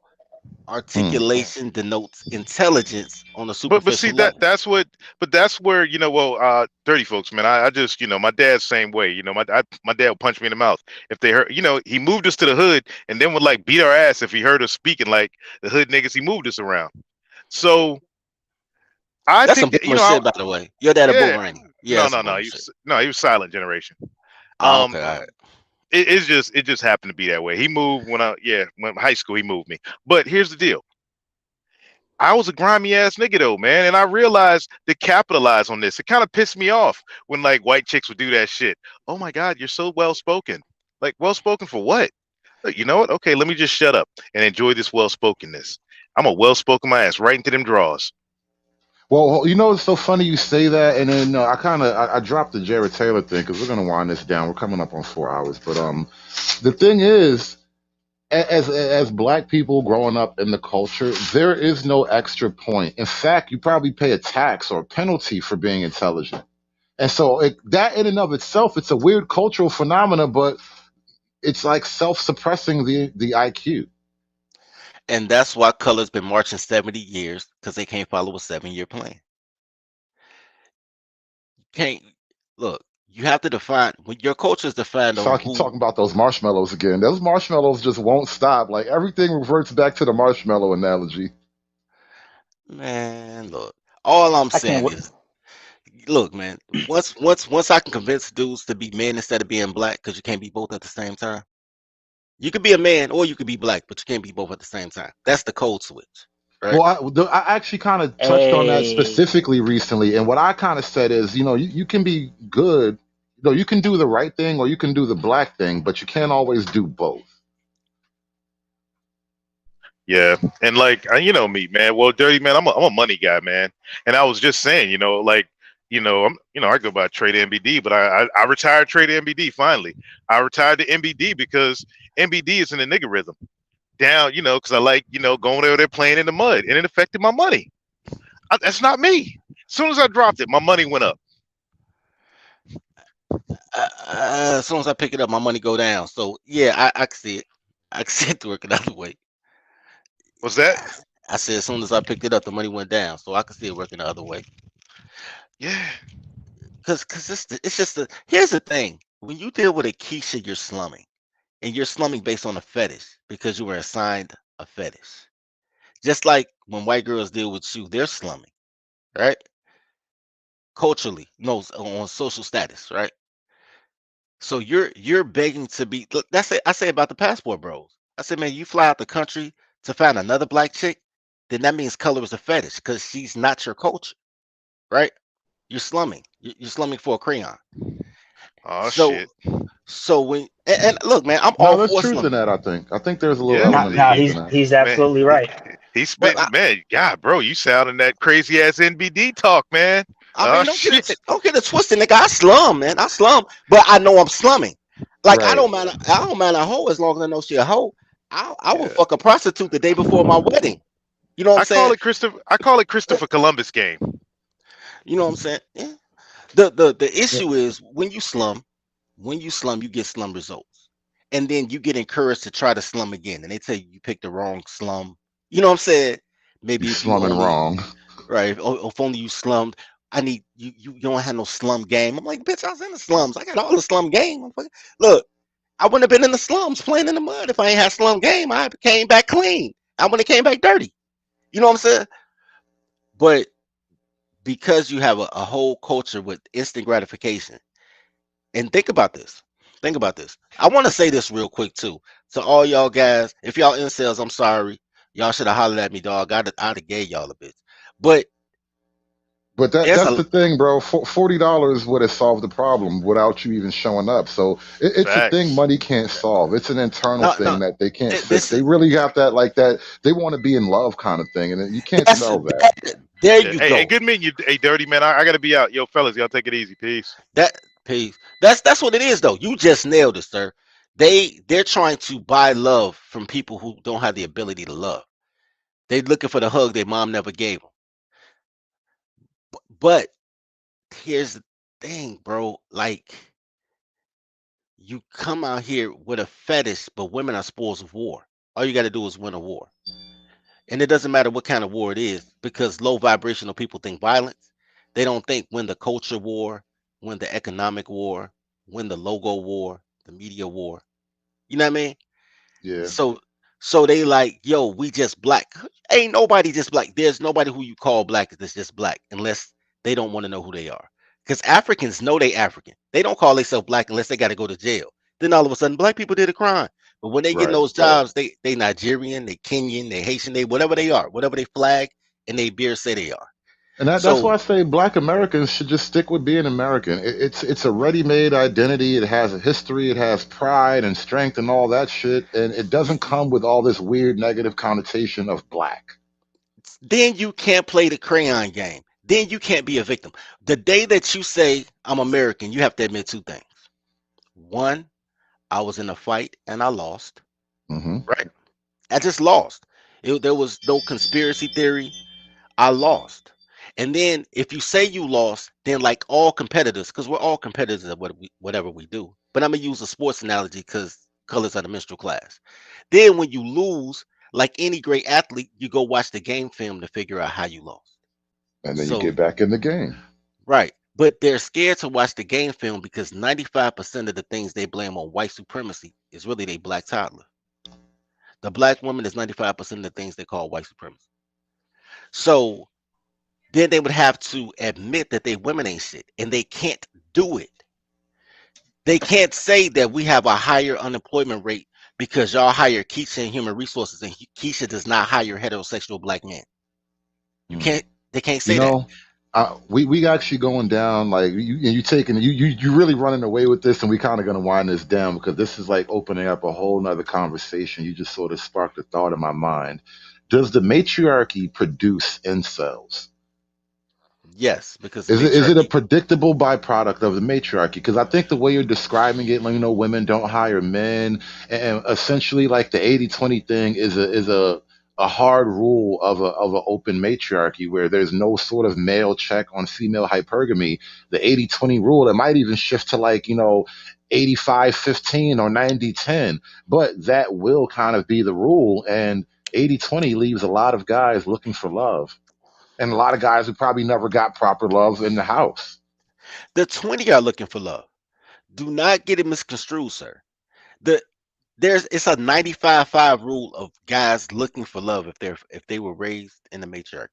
So that'll answer. But just to wind down that convo, all I'm gonna say is this: it's a self-fulfilling prophecy that that women with clothes on don't know shit. I've never listened to girls with clothes on. Not my mom, not my sister. Because a woman with clothes on will never ask you what you need. They'll tell you what they want. I need you to take out the garbage. Well, I want to go such and such. I'm hungry. What we It'll never be about me. So I don't listen to them. That way I can have benign neglect. Like, oh, I'm sorry, baby, I didn't hear you. You never listen. I'd rather hear that than actually listen and believe what she's talking about. But the thing, yeah. So you go in there, you can't say that you have that Chicago. In the 1990s, when I was a kid, we had a higher murder rate than Chicago does now. We was getting like damn near 1,000 murders a year. And there's a lot of people that's in their 40s now that felt safer with that higher murder rate than they do now. And you know why that is, gentlemen? At that time, it was the Wild West. People were trying to get territory and turf to sell drugs and to recruit Hmm. gangs. And you understood that. There were rules of engagement. You know what I'm saying? No women, no kids. You know what I'm saying? This Well, neighborhood is well, this. one thing. Correct me if I'm Hmm. wrong, because Chicago is a little bit more unique, and like a lot of places didn't have like the gang kind of structure. Like you guys have like hardcore old schools, like gang structures that were in Chicago, like outside of Bloods and Crips. And I think what happened in the '90s is a lot of that structure got wiped out, and so you basically just got hoodlums running wild. So here's how that happened. You're absolutely right. So this is how it happened. And first of all, only a Chicago or LA dude, a person from a gang culture can save Black America. There will not be anybody that's in a Greek frat that'll save Black America. But here's how that worked. You had a structure and a hierarchy, right? In the '90s. In the People don't realize this. Why they talk about all these Greeks and all these boule, the only people to really get called for a meeting with the president were Chicago gangbangers. Jeff Ford got called to the White House by Jimmy Carter, and Larry Hoover got a special indictment from Bill Clinton. And in both cases in Chicago, the gangs became their own political group, even though they call themselves Democrats because they don't like the smart kid enough to make a third party. They had 50,000 dedicated voters in it because well 30,000 because that's how many was in a mob. So you had 30,000 dedicated voters in areas where you can win an alderman slot with 1,800 votes. You understand what I'm saying? Because people don't come to the midterm elections, right?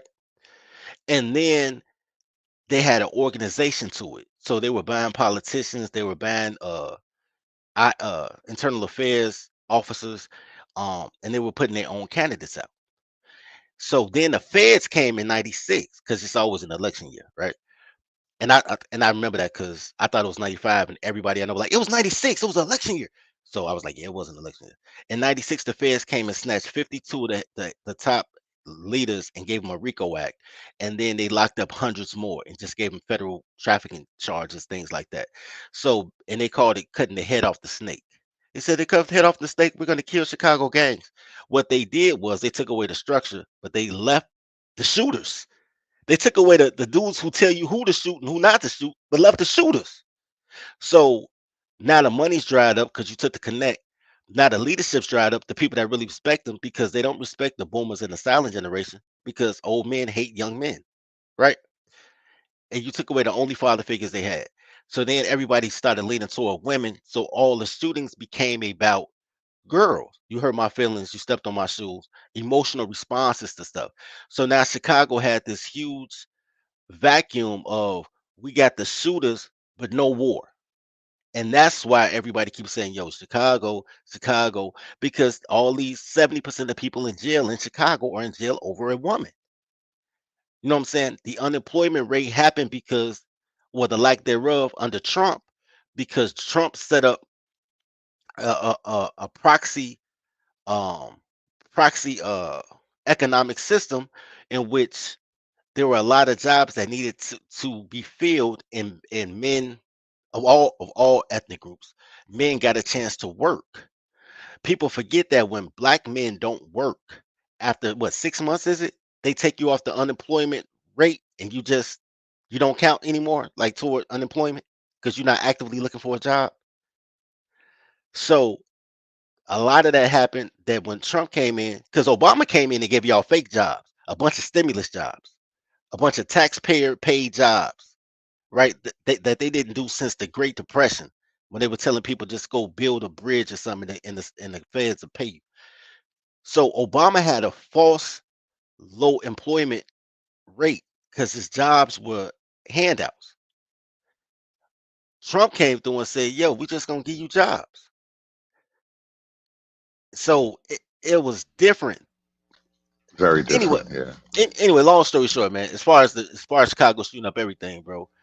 Goddamn it, man. Chicago motherfuckers shoot up everything because a dude came to my house. This is what I'm saying about it. This is everything you need to know about Chicago murders. A friend of mine who just passed like in September, rest in peace to Bill. He but he died from COVID. It wasn't a violent thing or anything. Rest in peace. He came to my house maybe last year or 2 years ago. He just popped up because he moved to East St. Louis or some stupid ass city you're not supposed to go to. Anyway, Black City. he come in and he comes in with this guy. I've never seen before or since that he says his friend, and I'm like, okay, this is your friend. And dude had tattoos on his face, and he was really animated, and he had his little gun tucked in his belt loop, you know, just doing his thing. It was like, yo, 30, this my dude. You know what I'm saying? Like, dude, this 30. So I'm chilling, I'm talking. His name is Dude, 30. my name dirty, fuck it. I'm Oh, like, dirty, dirty. he's Okay, like yeah. 30. I thought you said He's 30. like, no, he's like, see, his name might have been 30 because he had a 30 papa. Anyway, tattoo face. That's what I'm gonna call him. Tattoo face, this dirty, dirty, this tattoo face. I'm looking like this is not the type of dude that I want to hang out with in my late 30s. Like I left this motherfucker in 1997. Where the fuck you find this dude? Right. But I'm being polite. Dude say, I like your style, bro. Man, I kill for you, bro. I've never met this man before. We are 30 minutes into this relationship, sir. Like, you know what I'm saying? I like your flow, bro. I kill for you, bro. La la la la la. His phone rings. FaceTime, right? This FaceTime ring. When I tell you a short, greasy, fat black chick, now this motherfucker's talking all nigga. I did a murder here. He got tattooed teardrops. He got tattoos all on his face. You know he'll never get a job in corporate, right?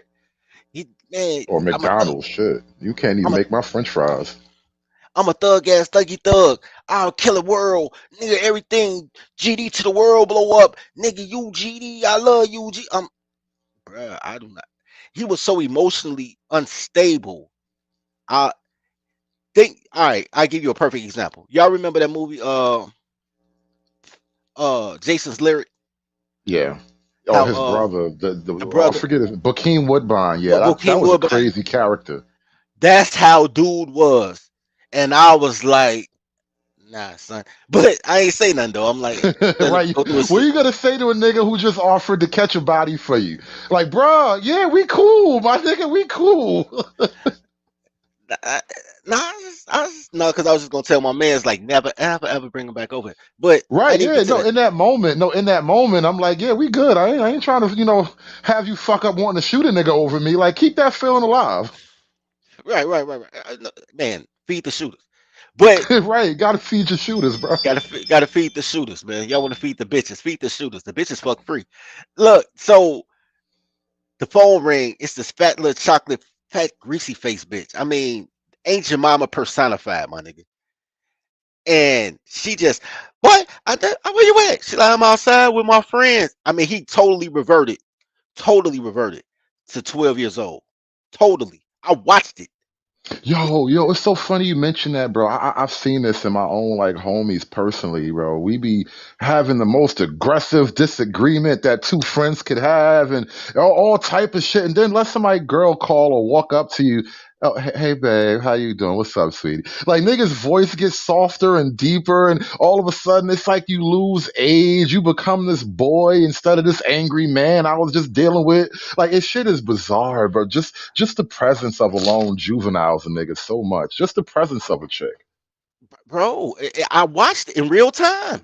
It wasn't a cool down period, a transitional. It was phone rung. He picked up. Hello. Where you at? I'm out here with my friend. I know you ain't out there doing bullshit. You better not be getting in trouble. Nick, I ain't getting in trouble. You better keep that thug shit. And then, like, after he just totally got punked out in a way that you only see women do to their children in Walmart, right? After he didn't even realize he got sunned. After he totally got punked out, he hang up the phone and go right back to rah rah. Nigga, fuck that shit, nigga. And I was like, yo, this dude is the type of dude that'll kill you over a chick. And that's my number two fear in life is to lose my life by a nigga over a bitch. Cause I don't give a shit that much about the bitch. And that's black culture. That is the murder rate. The Hey, murder. let me ask you something because I keep stretching this out. I gotta get out of here, but this is funny, and I haven't had you up before. You're an interesting guest, by the way. But do you think Jared Taylor is familiar with black women? Because you notice in his explanation of black crime, he didn't put out that angle that you just put out. No. Here's the thing. I don't I think that okay, until I became a true Tylerologist and respected, the Tyler's gonna title.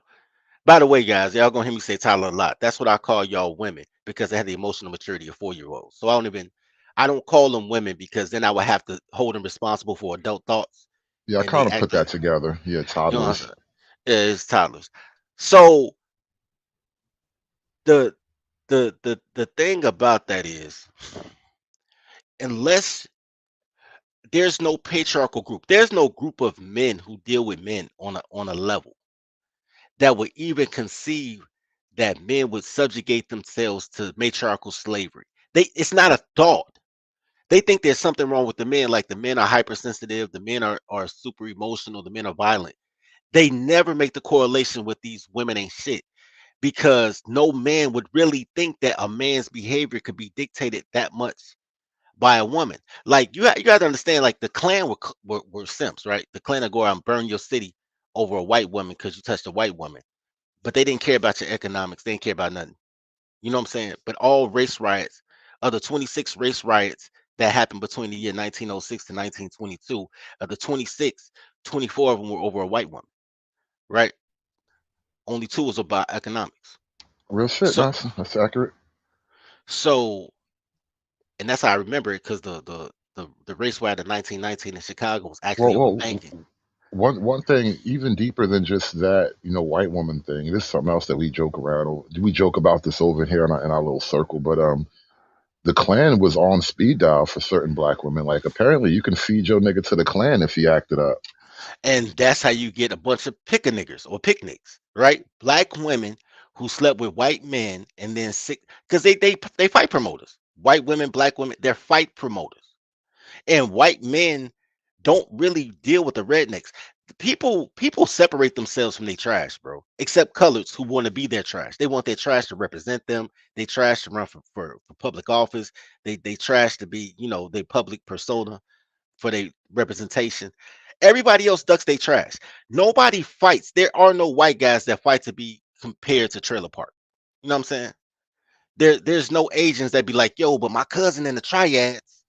Only black people want to be known for being horrible. That's why it's a cultural thing, not a color thing, right? Dude, if you meet an Asian dude with his cousin that's actually in the triads, two things will happen. Either one, he'll never mention him, or two, he'll be the source of great shame.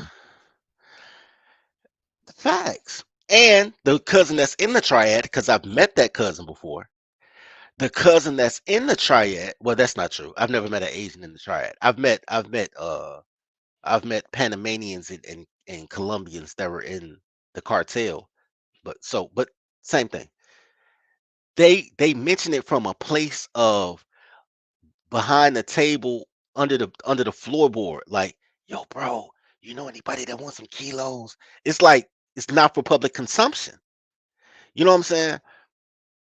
And he be like, no, thank you. And they be like, all right, you still cool, bro. But but in Right. a big boy voice, they're like, I own 3 tow trucks and I make all my money, with this police CB I got, and we just go to the accident scenes, and that's how I got this $1 million mansion. But on the low, they'll be like, yo, bro, you a real one. Yo, I got keys for 21.5. I'm like, damn, they 40 on the street. That's crazy, man. Like, like, like I don't sell drugs, but I appreciate you for telling me. Like, Nah, so that that's how it be when life is strange when you get out the black box, then you can actually operate on a different level, and you see that kind of shit though. But bro, it's been great talking to you, man. I gotta wind this thing down. We are yeah, well past 4 hours. I usually do like two and a half. man. So I told you the other day, man, you had great content, bro. I had to slide through and support, man. I like what you're doing, man. You know what I'm saying? You keep your foot on the neck.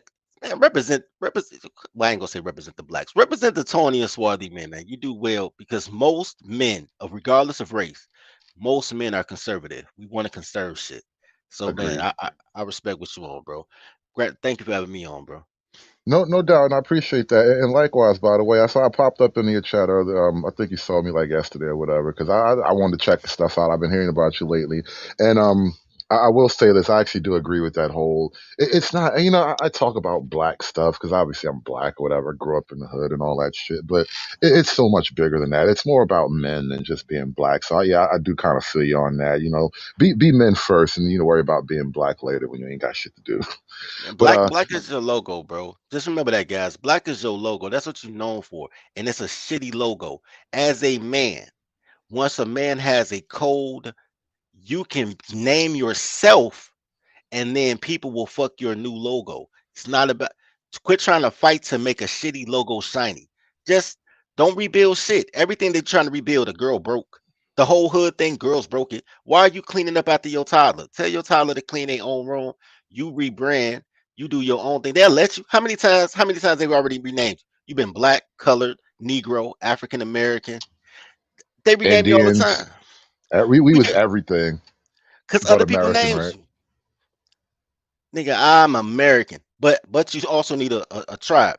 Slide through, man. Slide through my channel, yo. I teach dudes how to get out the matriarchy and become ready to be tribesmen. Get your codes, your infrastructure. You're gonna change your ethnic designation on your license. When you go, you won't click Black African American no more. You're gonna click other and write in what you are. I got y'all, and I promise you, once you get your tribal crest in order, the girls will follow you. You won't have to chase a girl or fly to another country to spend $40 somewhere else because it's stretched longer. I got y'all, man, because I love y'all, bro. Y'all a reflection of me, man. All So right, look, guys. I'm gonna make sure you get wrenched up, and guys, do me a favor. One of the mods in the chat, if you got the link to Dirty Folks' channel, please drop the link to his channel in the chat before we get up out of here. So plug my man's channel, get him some growth and some movement over there. Appreciate Dirty Folks coming through, man. And I want to address something really quick. Survival. You said something funny a second ago. Let's talk about that really briefly. He says, "Oh, damn, it just went away." Says you're gonna do a show and put a black people title just for clickbait. I don't know if this was clickbait. I definitely put white people in the title, but the show was essentially about white people. And to be fair, I think it was honestly like it was a fair look. I was actually trying to be open about stuff, right? So that being said, have at it, bro. Listen, I I want to hear what you have to say. And if you got the balls to pull it off, bro, that's even better. So go for it. Survival's going to do a Black people stream in the future. Now I'm going to hold you to it. And that being said, though, I want to thank everybody for coming out and hanging out with us. We had a long show today. We had a lot to cover, though. And blame the white man. You talk about the white man, you're going to be sitting down. As Black people, when we talk about the white man, it's a 4-hour conversation apparently. Tariq Nasheed, he got through that shit with Jared Taylor in like, I don't know, 2 hours, but that was basically because he was getting his ass kicked the whole time. He had to speed that shit up. But yeah, a lot to digest about the white man. Not just the white man, about white people in general. That girl in the beginning talking about the beaners and shit. That story was hilarious, man. A lot of stuff going on. A lot of stuff going on. But shout out to everybody in the chat. Shout out to Dirty Folks, man. There you go. Thank you for that, Anunnaki, the one. Uh, Drop a sub over at Dirty Folks' channel, man. He does a lot of interesting conversation, interesting subject matter. A guy like myself in a little bit, we kind of have the odd Black opinion. Is not necessarily the typical Black guy that you kind of hear from. So be on the lookout for a lot of interesting conversation coming out of there. So shout out to Dirty Folk again. Thanks Trey and Friedman and Lou. And Ragnarok, thank you for joining the panel as our honorary white man. I did send the link to the chat, so Angry Snowman, you don't have to send me cryptic messages on Telegram. Like, you could have totally joined the panel. You could have been the honorary white man today, but you let Ragnarok beat you. I don't know how you let a nigga from Canada beat you, but whatever. You're not America firsting, right? If you let a Canadian beat you, but anyway. I'll let you white guys sort that one out. But thanks for hanging out with me tonight, man. Appreciate all you guys here. And shout out to no cash apps tonight, but appreciate all that just as well. Shout out to the chat room gang. We have a good time, don't we? And so I'm gonna get up out of here. Who knows what I'll talk about next? But I'll catch you guys later. Oh shoot, I almost forgot. Let me set this thing up real quick. Yeah, I don't know what I'm gonna talk about later, but I will be back. But you guys take care. Once again, shout out to the white man. And I want to understand white rage, and I'm white.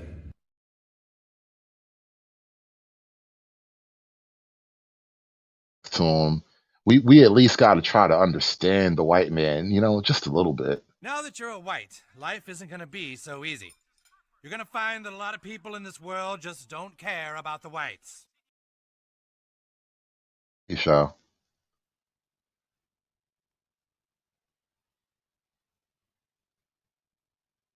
Yeah, it's done. It's done. It's done. It's done. It's done. It's done. It's done.